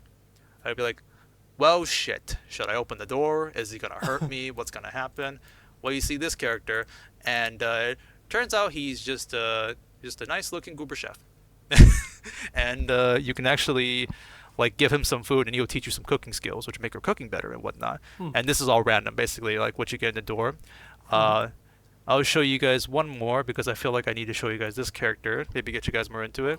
I know it's very different, but this game almost reminds me of that other viral game that everybody was playing where you peek outside and don't let people in. Yeah. A little bit, yeah. Yes. No, I'm not a human, I think it's called. Yes. The premise also is you don't want to go outside and stuff like that. A little bit. Well, yes. in that case, because the fucking sun's going supernova, and if you go outside, you fucking incinerate. Yeah. In Look Outside, it's a mystery as to why you don't want to look outside. You slowly piece that together. The story is really good in Look Outside, but that's not the point here. I want to show you guys this character. So there is this literal like character who looks like Jason in front of your door, and then it's like, oh my gosh, what is this character? And if you choose to open a door, you get this like horrifying, like big muscular person, and this person's just like, a woman? Can I crash at your place? Sure. And then you got Helen on your team. She is a serial killer, but she's actually also like a gardener, and her personality is like very stoic and like responds to you like one sentence, like "How's your day? Good." Like that kind of a person, and like she's awesome. Like people really like her in the fandom. Now I gotta talk about one of my favorite things about this game. If you like cook food or if you play the video games like I told you just then, you can then sometimes interact with your party members. So you can be like, oh, how's your day, Joe? Actually, like, how are you feeling about the situation? Or you could be like, hey, Helen, I never noticed you never taking off your mask. It's like, so it's like, how's the food? Good. And it's like, so she just like doesn't want to talk about the conversation because she's got something behind the mask that she doesn't want to showcase. But here's also the really cool thing. Depending on the party members that you've gotten throughout the game, they will interact with each other. Yeah. So it's like, Helen will be like, tells Joe, you need to stand up a bit more for yourself. Like, you're too much of a pussy. Like, what? Oh, sorry about that, Helen. No, don't say sorry. Tell me to piss off. Oh, okay. Piss off, Helen. And then it says, like, Helen stares at, like, Joel intensely. Good. And whatnot. Snake. This is my Fire Emblem. Like, this is my, like, game that I'm very into looking at, like, the character interactions. And like I said, I'm only talking about, like, 2 characters in this game. Oh, by the way, I just wanted to share this with you guys. It's some pretty cool Helen fan arts that people have drawn, because this game has been more and more popping off recently. So I thought I'd share. I literally, before the episode even started, like, just came across this on Twitter too. So I thought it's pretty chic stuff. But yeah, I am just talking about some very, very early game like shenanigans, very, very short stuff, because I don't want to give away too much of the fun surprises in this game. And in my opinion, like I said, the story actually, like, the mystery does, you kind of learn more about it as you play the game, and you learn like what's actually happening. And I really like the endings. Yes, plurals, because there were 7 endings, but then recently, because this game released this year, but it got like a lot of updates throughout the game, and finally November this year, the 2.0 version, which is the final version, came out with like 5 new endings in the game. That's when I bought the game and played it myself, by the way. That's why I know a lot more about this shit and stuff like that. And I think it's all like really great. It's weirdly, some of the endings are like, this is some really amazing torture porn that they're writing, and some of the endings are like, this is the most hopeful, wholesome shit I've experienced in a video game. To end this segment off, I have a comment that I saw on a video that I thought was very cute, that I can kind of like explain like how I feel about this game. Look Outside is such a brilliant subversion. Everyone loves to make jokes about the quirky indie RPG that's actually depressing, but this game is the polar opposite. It's the depressing RPG that's quirky. Both in aesthetics and mechanics, it's oppressive and grotesque, and just based on appearance alone, you incline to distrust everyone and everything. Once you peel back the layers, though, it's full of heart and charm and optimism. If someone told me I'd come out of this horror game feeling hopeful and uplifted, I'd call you crazy. And that's how I'd review this game. Yeah. Highly recommend it. It's on sale on Steam right now. It's one of my game of the years. Maybe it's just the art style, but it kind of gives me an Undertale vibe a little bit. The Earthbound humor a little bit too. Yeah. Solo dev, by the way. So this is all drawn by one person. Gotcha. Roughly how long is it? Depends, because you can go like just speedrun the game and just have like just kind of try to get the basic ending, and I would say you could probably beat the game within 10 hours. Personally, because I went for a couple of other endings and I wanted to get all the interactions. Let me see my playthrough. Oh my gosh, I spent 36 hours. Because the game, remember, like I said, the game has a 15-day time limit before you get an ending, basically. Because it's like, after 15 days, that's one ending. But obviously, you can go and do certain things to get the other ending. Getting the other ending depends on how much more you want to explore. So it's up to you how much you want to play it. If you're satisfied, because right now I haven't went back to the game for a while because I have one more ending I want to get. But like, I would say literally 10 to 20 hours. If you want, you can play it like shortly. But if you want to try like exploring everything, trying to see all that kind of shenanigans, I've seen people who could put like 70 hours in this game if they wanted to, because there's a lot in this game that you can do. And I would say I probably put more hours into this game because of like the amount of playthroughs, and there's like a lot of YouTube videos of being like, what happens if you did A here? What happens if you did B here? And that kind of stuff. So I probably spent a lot more hours just looking up the content of this game. Yeah. Cool. Neato. Definitely something worth checking out, or at least watching people play it. Yeah, you can do that too. I'm very passionate about this game. That's why I recommend it highly. Oh, yeah. Nice. I mean, I think it's cool that it's like I love when like we're in the era of indie games right now. It feels like there's so many good like indie games coming out. So, Yeah. So is Snake next? Yes, Snake is next. Now, do you guys? I don't know if I can predict this correctly. But do you guys want Snake to rant, or do you want Snake to gush about a game? Not a game. Because I think I predict. Either way, we're getting both. Just depends which order. That's true. He was kind of complaining about shadows just then. Let's see if I'm lucky here. Top left, is that Predator? Yes! Got it! Oh fuck, this thing.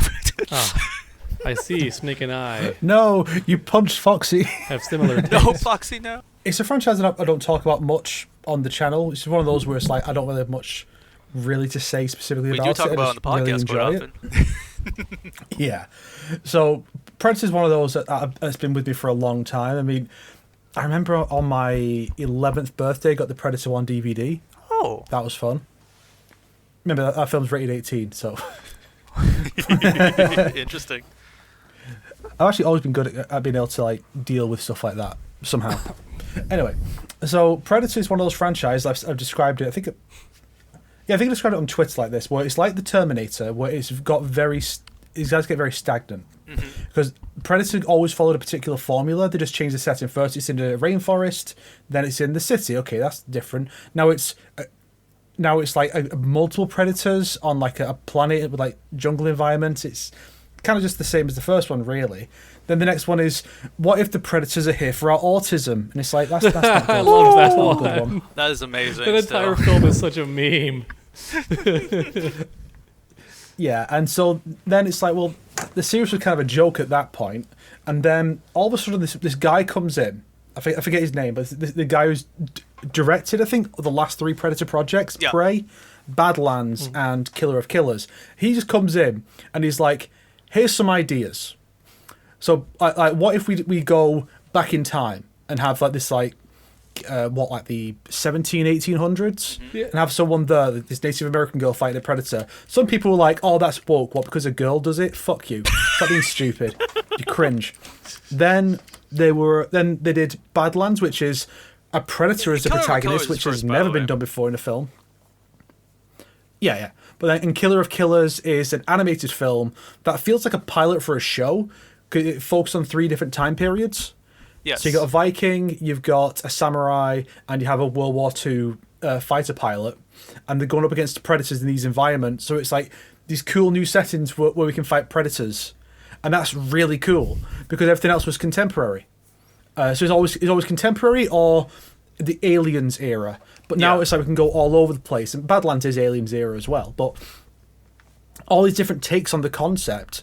And this was the creative shot in the arm that the series really needed. It's really a shame because you look at what its sister series Alien is doing. It's like people, I guess, liked Alien Earth. It's very fine, split. but the People last liked Romulus, but the right? last no, No, I don't know. I've seen People so really many, didn't like Romulus. like common opinions of people saying they liked it. I mean, the ratings are decent. From what I've seen, a lot of people really didn't like it. So Okay. it's this weird thing where like Alien is just doing so much worse now than Predator. Whereas you could argue, in a way, it was the other way around like 10 years ago when Prometheus was coming out. I don't like Prometheus, but it had a sizable fandom. And then Fair. that was around the time that we had Predators and The Predator. So it's like, Ooh. now it's just completely inverted. Now Predator's doing fucking great. Yeah. Aliens is not so much. I liked Prometheus until I learned it was wa- an Alien prequel. I didn't know that. I watched it like thinking it was a brand new movie, and I was like, oh, it's a fun idea. Then the alien twist at the end, I was like, oh, that's stupid. I mean, like, the thing is, I know people, like, the general audiences, liked it, but I saw the summary, and I'm like, oh, this is what Red Letter Media hates, that kind of vibe, especially the later half. Yeah. Just like, references. Remember berries. I actually remember had- when Alien. Remember when Facehugger. Sorry, go ahead, Snake. I actually had a very fun experience with Badlands, particularly because I went to watch that in the cinema with my friends who have been friends with since high school, Yeah. and like they're big Predator fans as well. So we went together and we went and watched it, and I also got a popcorn bucket. Oh my gosh, that's awesome. I've never gotten one of these before, but it's like hell yeah. This is. I'm pretty sure it is our main predator. The Deck? Okay. What's his name? Yeah, Deck. Yeah, Deck. that's his name, Deck. Yeah, it doesn't wear the mask that much, or the. It's in the intro, cloak, right? From what I recall. Yeah, but it's really cool, and it's like, Yeah. and you open up his dreads there, and that's where you get the popcorn in. Hey, nice. So I've got this bad boy. Honestly, he looks like fucking Artorias of the Abyss. Artorias? A little bit. I see what you mean. Look at him. I can see the vibe. So this has been just a great era for Predator. Also, a fun little detail that Godzilla Mendoza made in one of his shorts is that there are now 3 actors who have been killed by Alien, Predator, and Terminator because Michael Biehn of Kyle Reese and Corporal Hicks fame plays a character in Killer of Killers who gets killed. Ah. So so it's him, Bill Paxton, and Lance Henriksen, the 3 who've gone down to the trifecta. It's like, that's cool. Imagine being one of those guys. That's great. So the franchise can do so much more now. There's some things about Killer of Killers I'm not too fond of, like the post-credit scene. I'm like, this could go really poorly if they don't handle it right. I see what you mean. Yeah. I'm like, okay. let's see where we go with this. I think it's very interesting. But you'd never think that you would actually care about a Predator. But like Deck is like a really good protagonist. Oh, yeah. Like him and his brother, and it's like, what the fuck? Like, this is it's like, look at this. It's like, I just realised him and his brother are what the Sub-Zero should have been. Oh, that's what their dynamic should have been. Bihan should be like, Bihan should be like trying to raise his brother, make him like the better. He seems distant, but it's because he wants to be the best he can be. And then when it comes down to it, he would die for his brother. The what's it called? Like, my dad.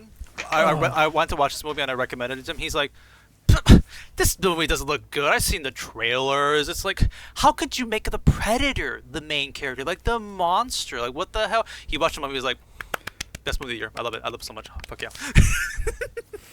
It's like, I think the first 10 minutes of the movie does a great job of getting you on like Deck's side. Like, okay, yeah, you're a Predator, but I'm with you through the end, basically, after what you went through. It's like, I support you. I also really like how they've actually created a language for the Predators instead of just growling and roaring. Like, they actually have a language they speak, and that's consistent across Killer of Killers and this. Oh, that's really cool. Also, the new effects, the orange effects for the cloaking tech, that is consistent across the 3 projects as well. That's cool, and it's like the guy in charge maybe leaving his own little mark on it. Basically, this is his take on it, and I'm really looking forward to what else he does with the franchise. I'd be curious to see if maybe he would do the same for Alien. I mean, I think if he has some good ideas for Alien, maybe we have some Alien tie-ins here, like the android that Deck carries with him, so he has a companion, is a Weyland-Yutani android. Yeah, Weyland-Yutani. So it ties into Alien. So even if the AVP films aren't canon, it's hard to say if they are. At least they are set in the same universe. So I guess we'll see where this is going to go. And it'd be cool to see this guy handling AVP projects, because one of the issues Predator always had really was the fact that you can play a game as the Predator because you're playing as him. You can read a book about the Predators because the book can explain what the Predator's thinking and doing.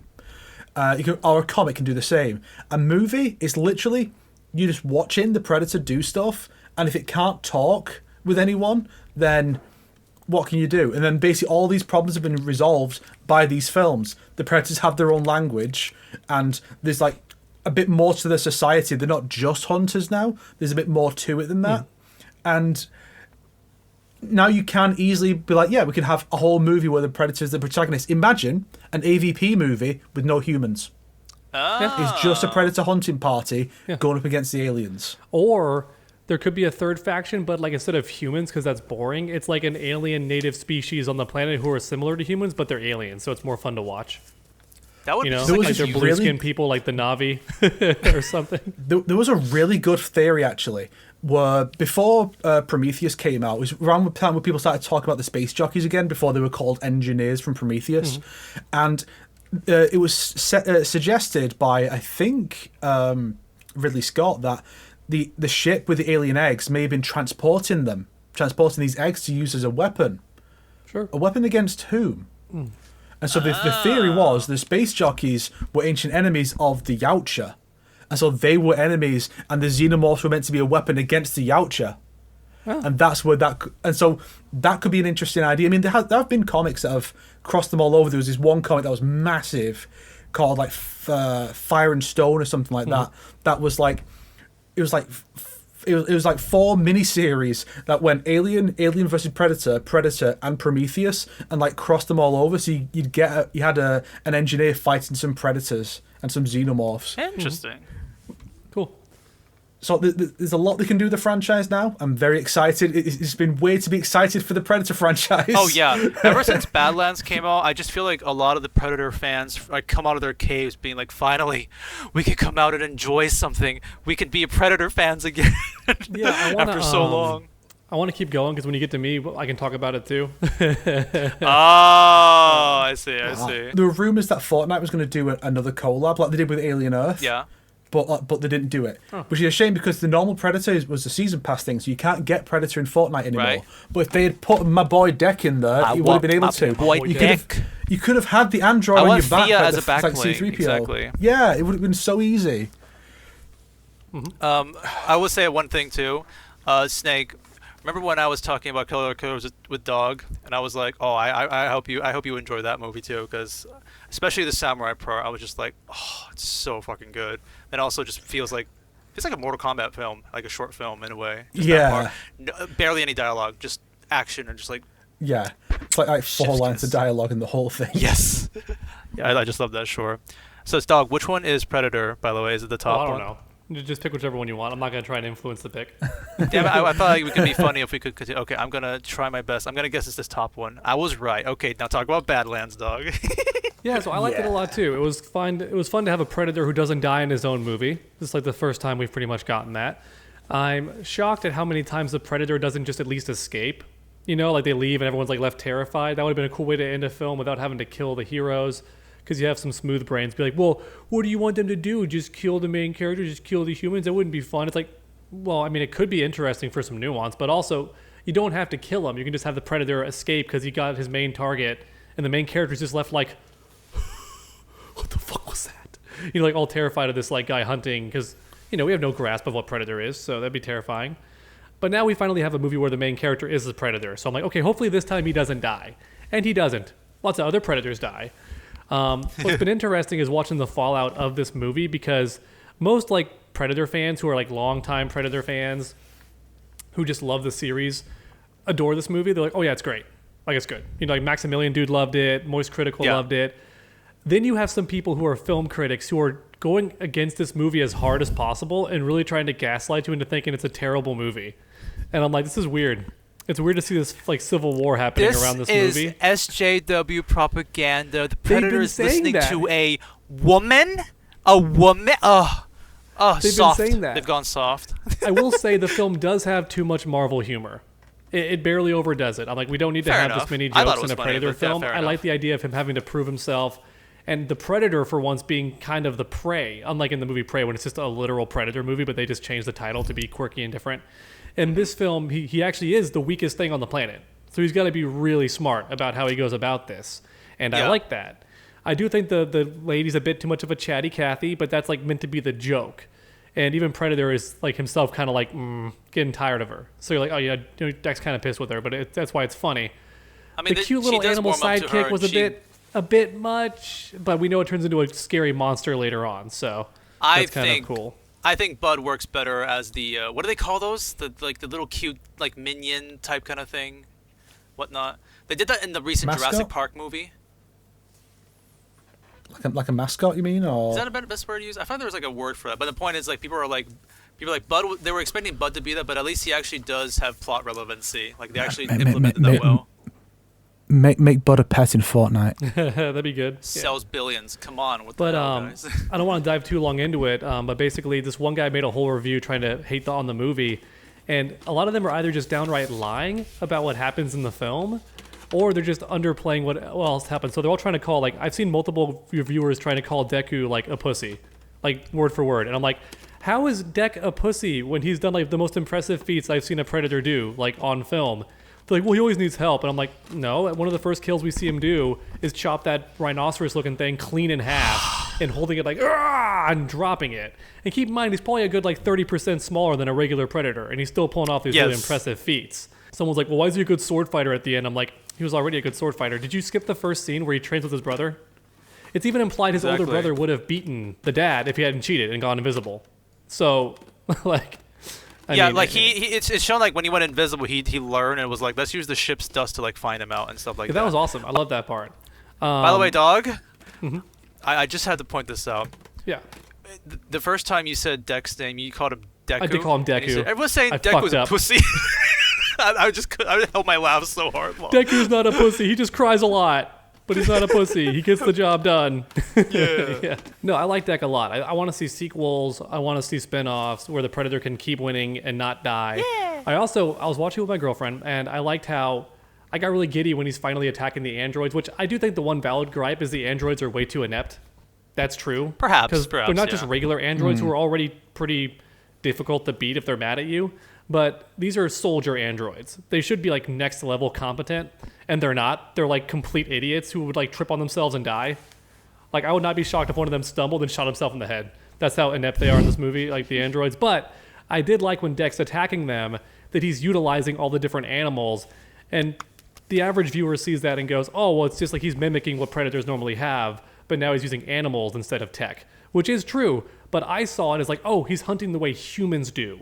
He's got animal sidekicks, and I like that. The same way humans use falcons and wolves to like, you know, find the prey for them and stuff and to do the hard parts for them. I thought to myself, yeah, now you're hunting. Now you're doing it right, using the animals. And also, it's a callback to the Predator movies where, you know, at the end, the humans start to use their surroundings and learn like how to handle. You know, it's like also a callback to that in a way too. Mm-hmm. Sure. The only thing I didn't like in the film that was kind of dumb and felt like a bit of a plot hole, I get it was done to raise the tension, but when the chick somehow kills the big monster, spoilers by the way, everybody, when the big monster is killed with cryogen or whatever at the end, I was like, wait, that works? You can just freeze it and that kills it? You think the Predators would have figured that out? Because they're so advanced. Like, it's not an easy thing to do. Like, and also she's an android inside the monster. She was inside of him. She was inside of him. Pause. Yeah. She was inside of him. Yeah. Sure. But I liked it. I think the film was pretty damn good overall. Had a bit too much humor. I think I didn't like Bud that much, but I'll tolerate him. You know, the funny thing is, dog, actually, specifically, even though I don't necessarily think this movie does not fit the Predator franchise at all, I still think this movie is also, like, I remember saying to my family, this is a pretty good, like, kids film. Like, you can actually show this to, like, or teenagers better. And, teenagers, like, yeah. There's tons of gore and decapitation and stuff, but it's never human because blood. It's not blood color, you know, it's like, there's, like, the Reptile Mortal Kombat censor that's, like, kids can watch it. Which I'm surprised is still allowed. When I told my family that it's still rated like PG-13, they're like, what? But that thing gets ripped clean in half and you see its spine. I'm like, yeah, apparently it doesn't matter as long as it's not human. I didn't know that either. I thought showing gore was all it took to get an R rating, because you're seeing guts and skeletons and stuff, and it's still A-okay. I think some people want to hate on it just because it's Disney, and they want to see Disney fail in like every regard. That too, yeah. But that's it for me. That's my TED Talk. Yeah, I'll add one little thing, because Snake was saying, like, excited for this franchise to go. This is like, in my opinion, I look at the Predator franchise now and it reminds me of if Star Wars was bought by Disney, and it could have worked, because Prey reminds me a little bit of Force Awakens. It's like they didn't know what to do, so let's try to be a bit more safe and try a little bit like retelling the first story but in a different light. Okay, and then now what do? Oh, then Predator like decides to go like some more different angles of the killers or even like Badlands, and that worked. So I feel like Predators is like what would like the timeline that works for like that series where Star Wars did not, in a way. So you're saying the Rise of Skywalker should have been about Kylo Ren murdering Rey and just being a bad guy until the end? I see. Yes. Why not at this point? Why not? He definitely should have at least won the fight against Rey. But yeah. All right, so it's my final two, baby. I can't believe we still have this many to do. Holy shit, we're not gonna make it. I'm not gonna be able to do this all with you. But yeah, here we go. Which one do you want to pick? Top left. Ah, top left. So okay, Andor. We just talked about Star Wars, so I think it's pretty funny that we brought this up. Yeah. Also, what's really funny Andor. is when we were talking about Thunderbolts, franchise like no one gives a shit about, but they decided to give it a chance and it actually turned out to be good, like Guardians or Peacemaker. Yes, I'm this like, is another great example. fucking, I was holding my tongue. Like, I'm about to talk about Andor Who later remembered? Who remembered Andor 6 minutes after finishing watching Rogue One? Nobody. Nope. So it's like, well, let's make a show about him, and it's like, oh, it's really good actually. Yeah, like okay, Yeah. so I want to something to talk about with Andor is like because right now I feel like when people talk about online discussion, talk about Star Wars, Disney Star Wars, it's like, oh, it sucks. Disney Star Wars is really lame. It's just like it's very gay. generic. It's very bad. It's lame dot and dot gay. dot. Except Andor. And gay. They will always emphasize that. Be like, except Andor, because Yeah. Andor just like surpasses everything like Disney does. It just kind of like makes its name out of its own because of how like good it is. Okay, just talking about a little bit more about Disney Star Wars. I felt like especially after The Last Jedi came out, Disney was just like, okay, we're done trying new things because we pissed too many people off. Now we're gonna play it safe from now on. We're gonna do what people like, and it really started especially after Mandalorian season 2. When Luke Skywalker came back in that scene. After that, every fucking show that came out is just references. Remember this? Remember that? Remember, we like this thing, right? We're gonna do it again. We're gonna reference this thing again. It's like that All was like tied to popular characters, Boba Fett, Even ones and that don't make Mandalorian, sense. Ahsoka, Obi-Wan, all tied to popular characters. And then they pick one of the guys from Rogue One, not the main person, just one of the guys from Rogue One, and it's like, okay, sure. And then, okay, what do you know? What do you know? It's ironic because it's like Andor is almost like if you grew up with Star Wars, like what you would kind of want to watch. Star Wars is this like cute fantasy show about adventures and sci-fi and laser guns and Jedis and stuff like that. But then Andor is like, okay, but what if we like look into like how the system works? It's like how the Empire actually works. Like what happens around here? How do the people feel about this? It asks us the questions of like, why did the rebel even start? Like, why are people rebelling? And this show really depicts how shit it is to live under the Empire and all that kind of stuff. And it's like, it fits very well in this like, in the Star Wars universe. It's like, oh, this is how the system works and all that kind of stuff. And like, there's a ton that I feel like I could like gush about how much I like about this show, whether it be like how these characters like grow throughout the show, how you follow. Even though Andor is the main character, there's so many other characters that you can follow and like learn how they're operating in this like environment and stuff. And like the Empire actually felt threatening in this show, not in like I'm a very powerful character threatening in like they control all the political stuff and like they control all the stuff around you and stuff. I think like the early on in the episode, it's like when Andor committed a crime, it was just like, oh, it's like they don't care about us. They're like pigs. Like they don't see like what we would be doing. So that's why I can get away with this and all that kind of stuff. After episode 3, it's like, okay, we're gonna be like more strict throughout the entire galaxy now because of what like Andor did. It's like we're gonna try like find him and all that kind of stuff. And it's like, oh, they aren't stupid. Like the villains of the show actually are pretty competent, and like even they have characters throughout this series and stuff like that too. Again, I feel like there's a lot of like angles I can gush about with this show. Even like this is on the list too because season 2 came out like last year, and that's why like this is a combination of 1 and 2 in my opinion. One thing that I want to say is like the characters in this show, like I think are written really well. Like a lot of the characters and where they go and how they're handle things and all that kind of stuff, like in the villains. One character that I will bring up, because people talk about, oh, Lucian, great character, like the amazing speeches in this show too. I personally will always remember after watching this show too is a character called like Cyril. He's like one of the villains in the show. And I'm just look at this character. You can follow this entire character's arc through season 1 through season 2, and I'm just like, Nice. look at how he starts and look at where he ends up. This He's entire the Zuko. journey. Got the character growth. All right, Chads.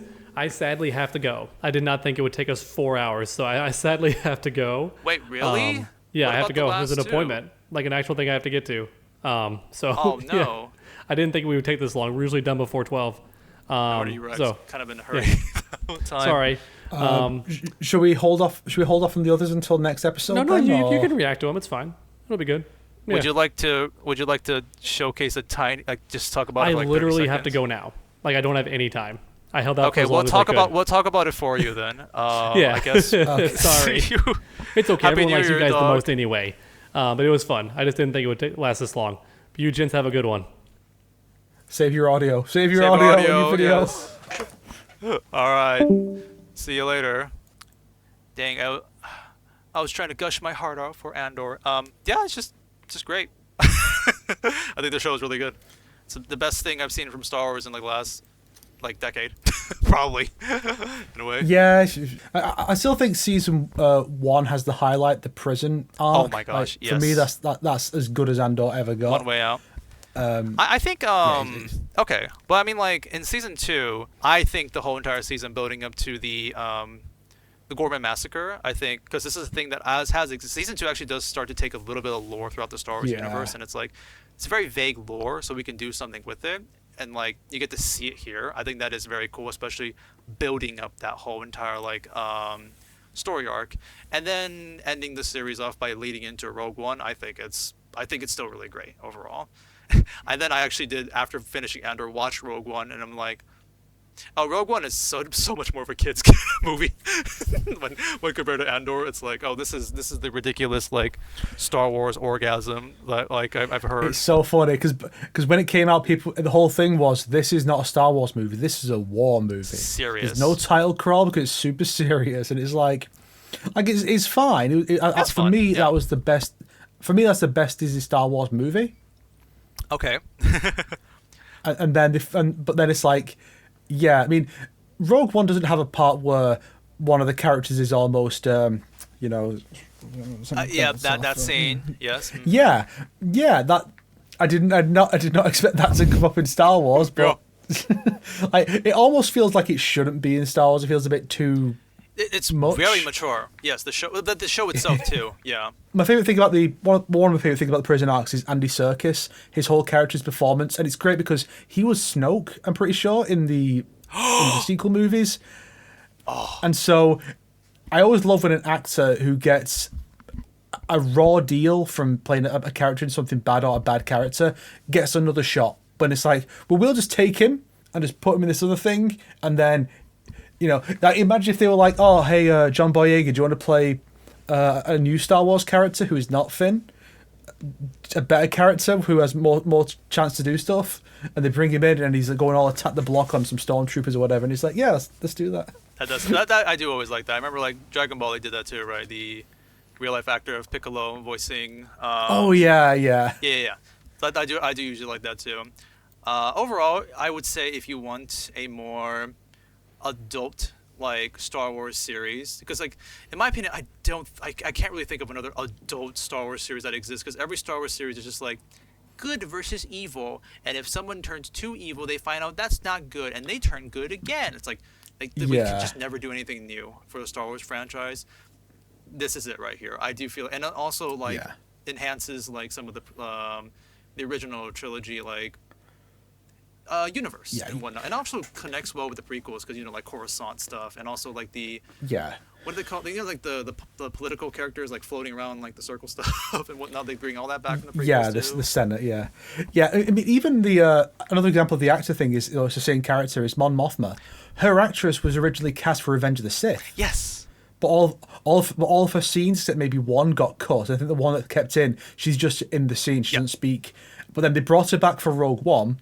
And so, like, that was nice of them. And then we're like, well, people recognize her as Mon Mothma now. I think she might have played her in Rebels or something as well. She did. And they brought her back for this.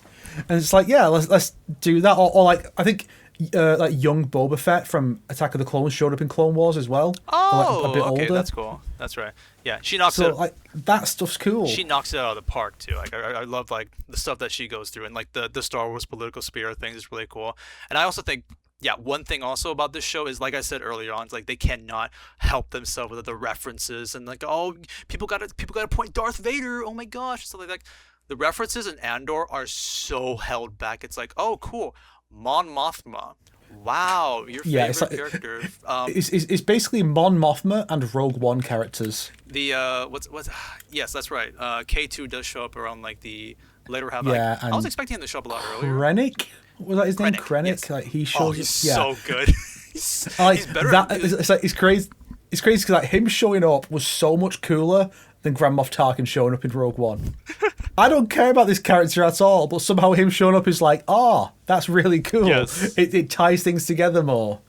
It's great. If you want to see a more adult Star Wars like series, that's actually pretty good. And in fact, like some people would even say this is a little like too good for current Star Wars standards. And also the best part, it's done. 2 seasons and a movie done. You don't need to see anything else. It's just wraps around. On the one hand, it means it's not going to drag on and on and on and just turn to shit. On the other hand, no more. That's the best of the Star Wars stuff currently, and it's over. Yeah. There's no more of it. Maybe they'll do a follow up about his son, his child, in the years later, leading up to the sequel trilogy. Oh. They have confirmed his son is not Poe Dameron, so thank goodness. People thought that. Yes, there was a theory about that. I'm not even joking. Yeah, like actually, I've heard some people have stated it's like maybe they could have made more seasons, like 3 or 4 seasons. But I also personally do like how we can just end it basically. Just like if you want to do more, you can do stuff like because in season 2 they jump cut time, so it's like every 3 episodes it goes 1 year later. And if you really want to be like, well, what did Andor do between those years? You can. Like, I feel like he could do some adventures around that time if you wanted to. But the point of season 2 was to lead up to the Gourmet Massacre. So I think that all flows very well. Yeah. Like that works. I love Andor. I think that's why I don't want to put in my 3x3. Next up, it's you, Snake. And I got no dog to disturb me from picking. Mwahaha. Oh man. That means he doesn't know, does he? That No. I'm gonna put it on I'm gonna pick the one on the right, which is the one I think you put as the one that you don't. I'm gonna zip my mouth there. I was about to say you don't like, so I'm gonna just zip my mouth. Emma Frost. Ooh. Yeah. Yes. So I mean, I guess we don't need dogs to talk about this one. It's more rival stuff. But True. Yeah. So I think season 1 ran into this year. Season 0 was December of this year. Season 1 was January. So.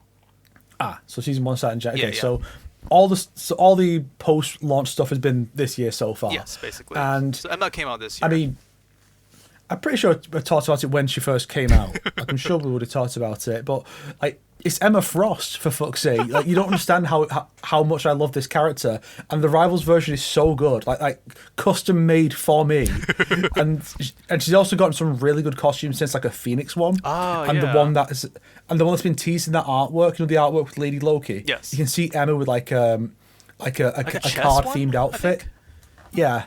So we should be getting that in probably next season, and then also they've shown a design of her in her suit, her pantsuit from the wedding. I want that costume too, guys. I just thought about something. Emma was implemented in season 2. Okay, not yet, but you know what this means, by the way? We're almost at the 1-year anniversary of Emma Stone joining Marvel Rivals, which means we are about to get her Met Gala skin. Remember the votes? Voted for who has the highest for the like the fashion design, and she won. So Emma is gonna get her her skin basically coming up. So nice. Maybe hype for that. Yeah, it's kind of funny because Dog was also just them being like, I'm putting Rogue up here. She's the character I wanted the most, and now you've got Emma, the character that you wanted the most here too. So it's like, damn, Marvel Rivals catering to you guys really well.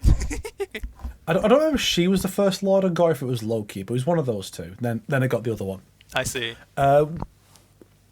Who would you have put up here if you were going to I want to talk about Marvel Rivals, I'm going to pick one character to represent it. I'm going to put the lizard. Who would you have no, I'm just kidding. I would have put Gambit for sure. If we were talking about like this year, because he is a very, very cool support. I'm a nasty Cloak and Dagger main. Like I got her to Diamond. But I do want I've tried basically all the supports. So I like really all the supports except for unfortunately the ones who are in the triple support category, so like Adam Warlock, Mantis, and Ultron right now, and Jeff to a degree, because triple support is not that easy to play, and if you want to play them as a double support, it's kind of less effective. But other than that, I have enjoyed all the other supports who have come out, and Gambit is very, very fun. But yeah, that would have been mine if I did put one up here, basically. Nice. I'm really looking forward to what other costumes they could give to Emma. Like, I hope they do give her a Generation X costume. I did mention that one. we're guaranteed to get the one from the Hellfire Club outfit at some point. Hellfire that's Club. just Yeah, the iconic Hellfire Club costume as seen in X-Men and X-Men '97. So I'm sure when X-Men '97, because I believe she's going to play a bigger role in season 2 of that. Because like they teased that at the end, I think. So well, they teased her in the show. Yes, she was in the first season already. Yeah. Yeah. So I'm sure she'll. I mean, they even gave her the diamond skin, which wasn't even a thing at the time the original show came out. That was a later development from the 2000s. That's cool. Yeah. Are you familiar with the concept of secondary mutation? Secondary mutation. Actually, never heard this. Probably. Essentially, it was an idea that I think Grant Morrison introduced in the 2000s. The idea that sometimes mutants can just mutate further. It could just happen again later. Usually as an adaptive thing. Like I think Beast, he became like more cat features because he tried to remove his powers again, get rid of his mutation, and then it changed even further. I see. Made it and more in Emma's beast-like, case, in Emma's case, it was when Genosha was bombed. Mm-hmm. Emma was there, and she basically developed the diamond skin power to survive. And so I think that was the first secondary mutation ever established. I see. Okay, that's very cool. I would say, as an Emma fan yourself, you've been eating pretty good because you were talking about how they made this character specifically for me in Marvel Rivals, and it's like, yeah, and they also brought her into Fortnite, which probably was one of the reasons you played Fortnite after you found out she was in the that was the season I first played Fortnite was the one that put Emma in there. Yes. I didn't know the grind tech, so I wasn't able to get all her other costumes. I was only able to get the base and the diamond. I'd love to get the black outfit as well. Oh, that's unfortunate. Well, if you need her in your video, I'm your man. By the way, everybody, Snake plays a nasty Emma. I just played with him yesterday in Marvel Rivals, which, by the way, you want to see the funny story? Yes. When we were playing Marvel Rivals yesterday, it was me, Snake, and famous artist Galen McCree. We were just randomly I saw this one username called Lord Ermac. And I was like, haha, this guy's a Mortal Kombat fan, I jokingly say. 5 seconds later, it's like, is that the Sonic XT? Is that the Sonic Is that the real Sonic XD in the text chat? Like, is that the real Sonic XD? I'm just like, yo. Yeah. And I think the person was like, KK in a what? Yeah, what is KK in? And it's like a wheelchair. Yeah. And it's like, yo, we got him, we got this guy. Yeah, this is the second time I've been recognized on Marvel Rivals. We also won that game. He played a pretty good Venom. So you know what? Kudos to Lord Ermac. Thank you very much for a good game. Good game for us. I had a funny incident later that day with my main Rivals group where this other guy was just quoting fucking Revolver Ocelot at me in the text chat. Oh, wow. That's hilarious. Yes, I was just quoting him back at him. That's awesome. Yeah, it's fun when you can have like moments like that. All right, it's great. So I guess it's your turn now, dog. Are you excited? So what you got next? Oh, okay, Snake. Why don't we pick the bottom left one? Let's just see what that one is. Oh. Wow, that's very interesting, dog. Very cool inputs here. Do you see the bottom left one? Bottom left. Oh, Tokon. Oh, yes. That's a really interesting choice, dog. Could you explain a bit more?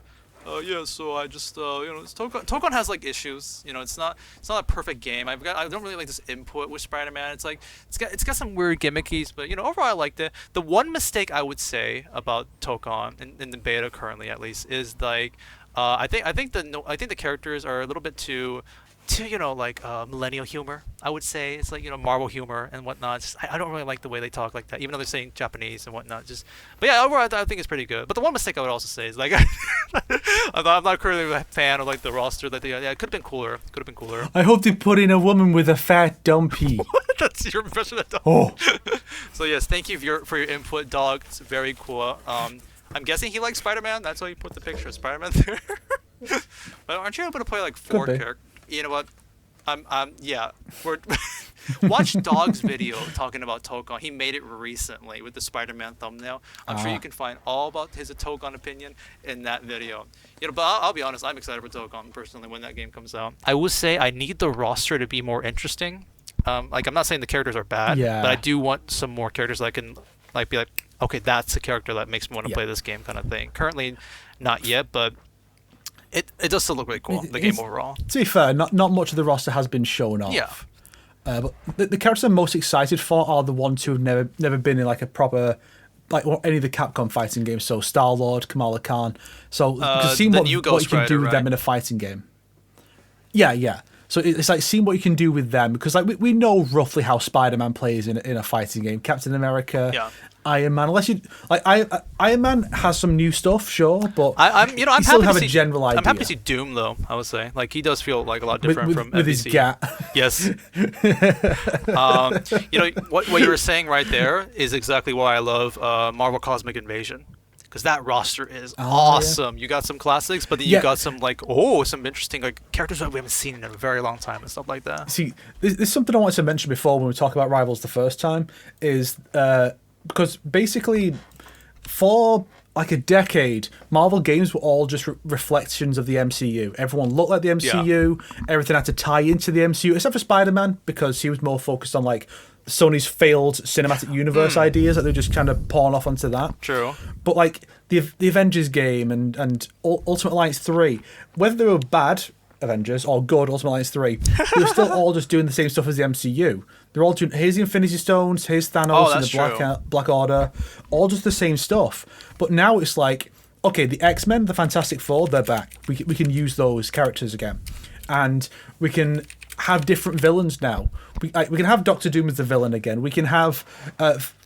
who thought we'd get an Annihilus game? Like, well, he's the final villain boss. ever. He's the perpetrator of everything. Yeah. and we can... the characters... I'll say, okay, Thor? No. Beta Ray Bill. Right? And then we're going to... And then we're going to have... Just this really cool, eclectic cast of characters that does feel like something you might have seen in the 90s because that's when a lot of these characters were from. I mean, this is why they brought back Cal Dodd as Wolverine, even though Steve Bloom is right there as Venom, is because like that's 90s. That's what they reference in 80s and 90s, and it's great to see the kind of variety we can get with these rosters.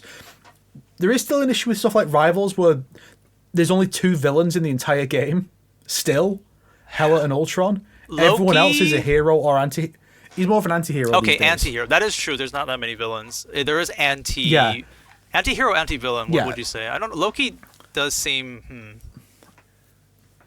Well, he's antagonistic as part of the narrative, like when you're doing the Yxgard levels. But he does seem like he can chill with some characters too, I guess. Right. Yeah, I mean, I love the dynamic he has with Mantis and how that's led to like the fans interpreting it as like a romantic thing, and even Rival itself played into that, the Rogue and Gambit trailer. Very interesting. And it's like, and then it's like Wanda and Venom though. Like, didn't she say that? Because he has an intro with her where he's like talk about making her the Queen in Black when he's the King in Black after they take down Null. Yes. And it's like, and she's like, under no circumstances would that ever happen. But I guess she turned away, turned back, and he was like, ah. And she's like, what that tongue do though? Yeah, actually, I think about it, the Marvel villains in Marvel Rivals are more on like map specific things, like you said, Null, Dracula, and stuff like that. So I mean, Doctor Doom is obviously going to be playable eventually, but I do think it is a good idea to have more villains, but it's not the biggest issue currently on the roster, though, I think. Yeah. I also love what they're doing with Deadpool, where yeah. every week they change what class he's listed as. It's like, I want them to do that where every season at least, or every half season, they change what class Deadpool is. Yeah, I'm very curious what they're going to do with that. It's like people are theorizing, like, are they going to make him a multi-class? Or are they going to be like, whatever your team needs, he'll turn to that class or something like that. Some crazy thing. I'm excited to see what they do with that. By the way, have you actually played Marvel Cosmic Invasions? Not yet, no. It's very short, and I highly recommend playing it multiplayer. It's very fun. I finished in like 2 days with my friend. Okay. Nice. Well, thank you for that input, dog. That was amazing of you. Wow, best discussion we've had in years. Okay, so... wait, is it just... Oh, shit, I think it's just mine. Right? Like, the last one? One of each now. Oh, yeah, actually, it's all in the same... Oh, no, I thought it was on the same position. But yes, you may reveal my final baguette. Wait, that was left. How was that a right click? A left clicked. Oh yeah, Baguette. Yeah, of course. Ding ding da da da. Yep. The funny thing is, I've already kind of gushed about this game when it came out, like half a year ago during an episode. Like just like, yeah, great game. My game of the year, basically. Just like I love the creativeness of the RPG, like gameplay aspect about it. The music is amazing, and I love the story. Like I already talked all about this sort of thing. I was actually debating to put my favorite video game or my favorite movie here, which would have been Sinners.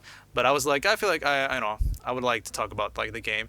Ironically, I can actually kind of, because I've already kind of gushed about this game before, I can actually sort of segue this into the controversy that happened recently, which is just like people are now starting a hate train on this game, which I think is very funny. It's like, oh wow, nobody cared about hating on this game until it won too many awards. And it's like, it became some discussions at first. It's like, okay, should it have won Best Art Direction? Does it actually, is it even an indie game? Should we nominate it for that?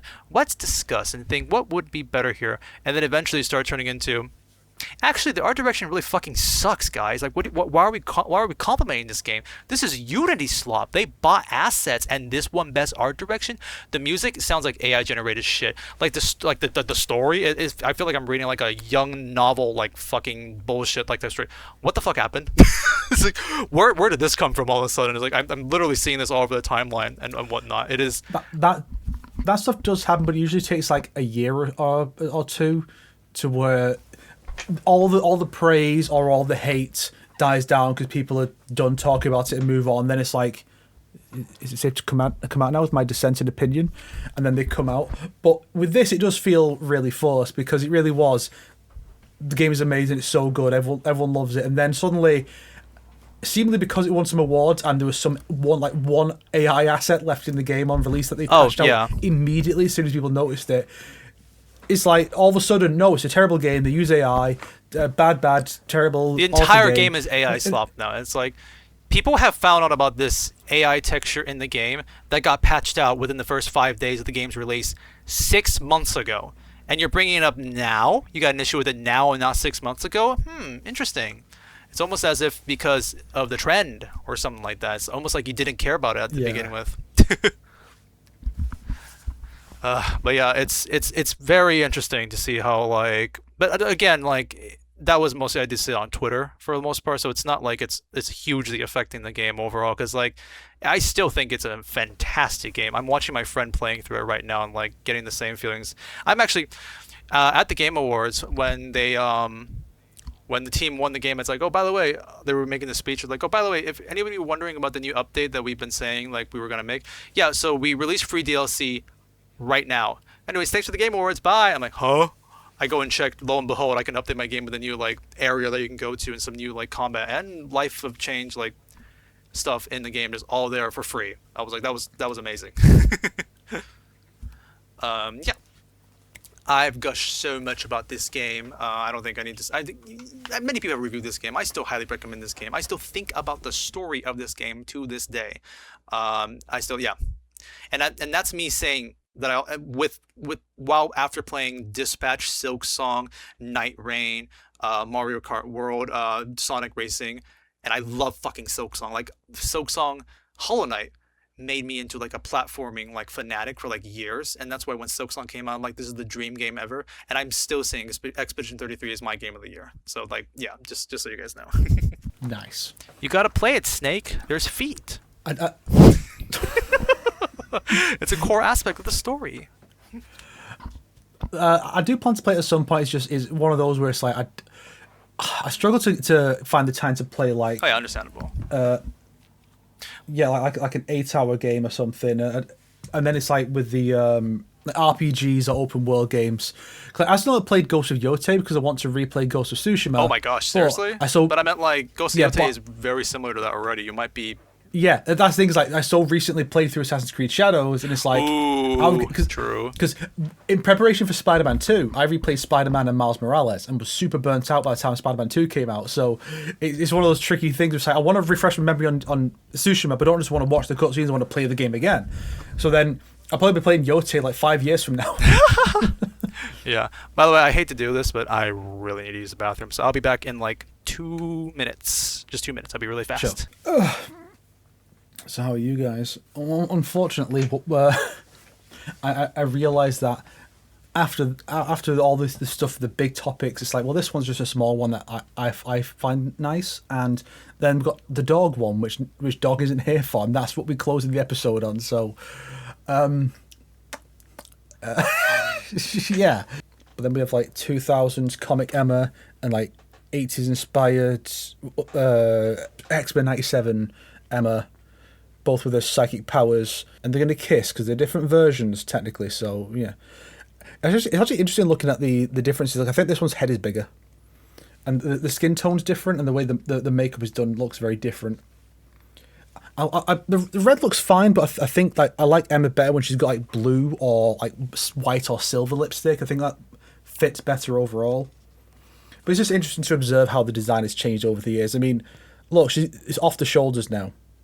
She's gone from even when she did the BDSM gear, like she covered up a bit more than the shoulders here. It's gone. Sorry about that. Drank too much jasmine tea, apparently. Ah. Anything else? I'm done with Expedition 33, but did you want to add anything else, or? No, I plan to play it at some point. It's just finding the time. Yeah, I think you would like it. All right, so the final one on Snake. I was thinking if the one for Emma is the one you don't like, and let me see if you put Silent Hill F. No, you did not. Never mind. Oh yeah, I think I did. I think I had that originally, but then I just removed it because I already had a little bit of a rant about it, and I'd rather just talk about better stuff. All right, there you go. Whereas like the biggest rant I went on was like Assassin's Creed Shadows. Everything else I'm like gush, gush, gush, gush, True. mega gush, gush, gush. Oh, you mega gush on Emma, right? Yes. This is a manga I'm rather fond of called Wakaba Won't Give Up. Wakaba won't give up. Did you mention this? Cause I've been reading the scanlations of this for a while. That's when fan translations, basically. Mm-hmm. But it's finally getting official releases this year. So Volume 1's out, Volume 2's out in June, July next year, at least over here. It might be sooner in America. I've also known it as Wakaba Wants to Make It Clear, which I think is the more accurate translation of the Japanese title. So basically the idea is you have this girl who has grown up as a tomboy her whole life, and she's got this childhood friend that she has feelings for, and he may or may not have something for her, but her personality's always been a bit too rough for him. But little does he know, in high school, because they attend different high schools, she is now a gyaru, which means she's like two great archetypes in one, a tomboy and a gyaru, because she doesn't stop being a tomboy. She just, after school, she will find somewhere secluded, change into her tomboy outfit, and then go and meet her childhood friend. Interesting. And she wants to keep both sides of her life separate. She doesn't want him to know that she's changed to this other style because, maybe he'll think she's changed too much and won't want to be friends with her anymore. And she also doesn't want her new gyaru friends to know she was a tomboy, or they might think she's too rough for them, and so they might abandon her. And so she's like, best of both worlds. yeah, she's trying. She's really trying, and so she's just trying to balance the two sides of her life, and it's a fun little comedy series. It's some decent bits. Like, there's one where, through shenanigans, they end up setting one of her friends up with one of his friends. Without either one getting too involved, and that doesn't go well for that guy because that girl is a huge bitch. Interesting. Yeah, so as soon as I found out there's an official release, I don't remember how I found that out, but I was like, I have to get that, and I'm eagerly waiting Volume 2's release next year. So that's a fun little read. There's not too many chapters so far. The 20, 30 odd so far. But I think it's a fun one worth a read.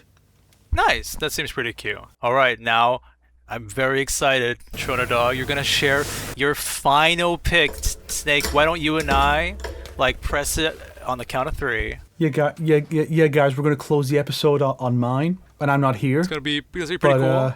Oh. I don't know why I still do that as an impression of him, because he hasn't done that in months since I started making fun of him for it. He has corrected him. Low key, he corrected his behavior. Low key, he has corrected it.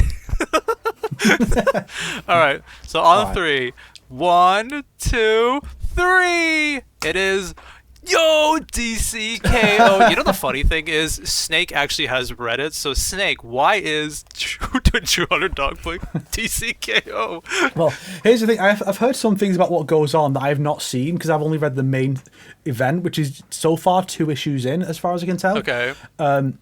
The guest characters have not shown up yet. I don't know when that's meant to be happening, but a bunch of the characters are already gone by this point. We've talked about the concepts on the podcast already. We haven't did. Yeah, We did because when they had the teaser for like Sub-Zero, and then they had the teaser for like all those characters. Which, by the way, both of you did piss off a lot of the Bear fans in the comment section.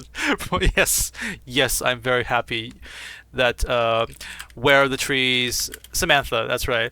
I'm very happy we got Samantha fans in the chat. Yeah. Well, they've since confirmed that Scorpion's going to show up in it as well. Yes, that's right. Quietly Egg Scorpion, by the way. Yeah. I mean, it would be weird to mix and match, but then I guess you could just use this design generally for Bihan like Fortnite did, so... do you think that's why they chose that version? Because that's the one that's in Fortnite, so that's the one all the kids will recognize? I don't think so, but that would be funny. But to be fair, actually, in the trailers and the promotional, it was classic Sub-Zero. As it's in the Battle Pass, did we see it was Bihan? True. Yeah. Yeah, so basically... The way this has gone is that it's not an actual tournament bracket. It's just a free-for-all in each round. Oh, okay. That's all it is. So I don't know why they showed like a tournament bracket. There are no actual fights. So that entire like 40-minute video I did trying to work out how the tournament was going to flow, completely irrelevant. It doesn't matter. It's all invalidated by this. Would you say that means there's less of a chance this is going to be a fighting game? No, because you can still use that as the premise for an alternate version of it.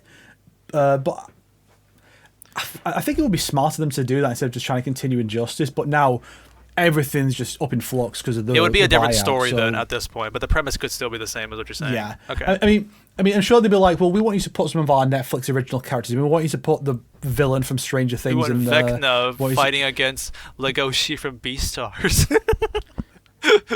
Yeah, like just and Wednesday's going to appear. Weird stuff like that. And then it's like, oh yeah, we'll license Ranma 1/2, so you can put Ranma in there.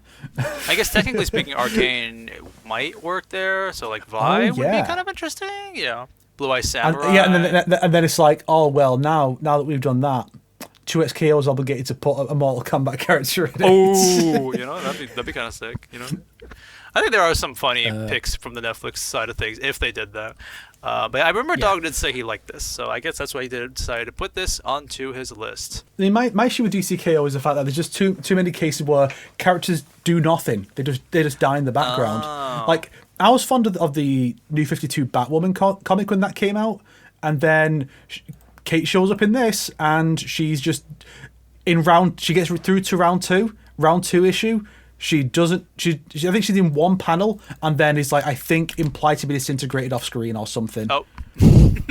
because the point of issue 2 is everyone has to get these artifacts that'll give them powers. That's how Harley gets the Speed Force. How Lobo gets a power up. Okay, that's how Superman gets. I think Hawkman's Mace. So that's how that all plays more out. Powerful. Okay, so, I see. Yeah, so it's going to escalate from there. I imagine. But that's really it. Like, a lot of the characters get nothing to do. Like, it's not just, well, here's the initial roster. Okay, we have to kill off half of these. Now the other half, they get to do cool stuff. It's like, no, even they are irrelevant outside of a handful of characters. It's basically just Superman and Wonder Woman.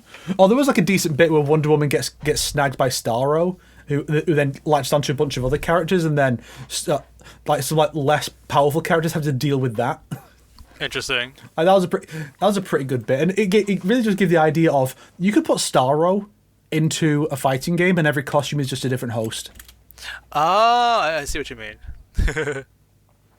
And then when the defeated Starro just like flops off of them or something. Yeah, that could be like a way to do like Revenant, the way to do mind control. That kind of idea. Yeah, but I still think even after all my other predictions has been completely ignored, I still think it's going to come down to Superman and Wonder Woman are going to fight in the like semi-final equivalent, and then it'll come down to Clark and Lex, because so far it's all been about Clark and Lex. Ah, Okay. It's like, guys, this is not interesting when you like. Oh yeah, we got what was like 32 characters, and we're gonna go. Yeah, here's all these characters who are gonna be super important, and then it's just down to the same 2 guys. It only make me less interesting and more obvious if it was Batman versus Superman. But fortunately, Batman's fucking dead, so it's fine. Spoilers. We don't have to worry about that. It's the first issue. It's fine. All right, fine. I guess so. I might check that out someday. Who knows? But yeah, that is our 2025 3x3. Overall, I think it's pretty fun selection of things. I feel like it's too bad, Dog isn't here. I mean, no, Dog is right there. Dog is right there. He's got the nice hat. I got a friend who likes feet. I got a friend who likes feet. Friend.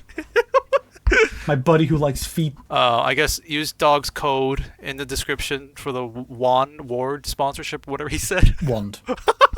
Yeah.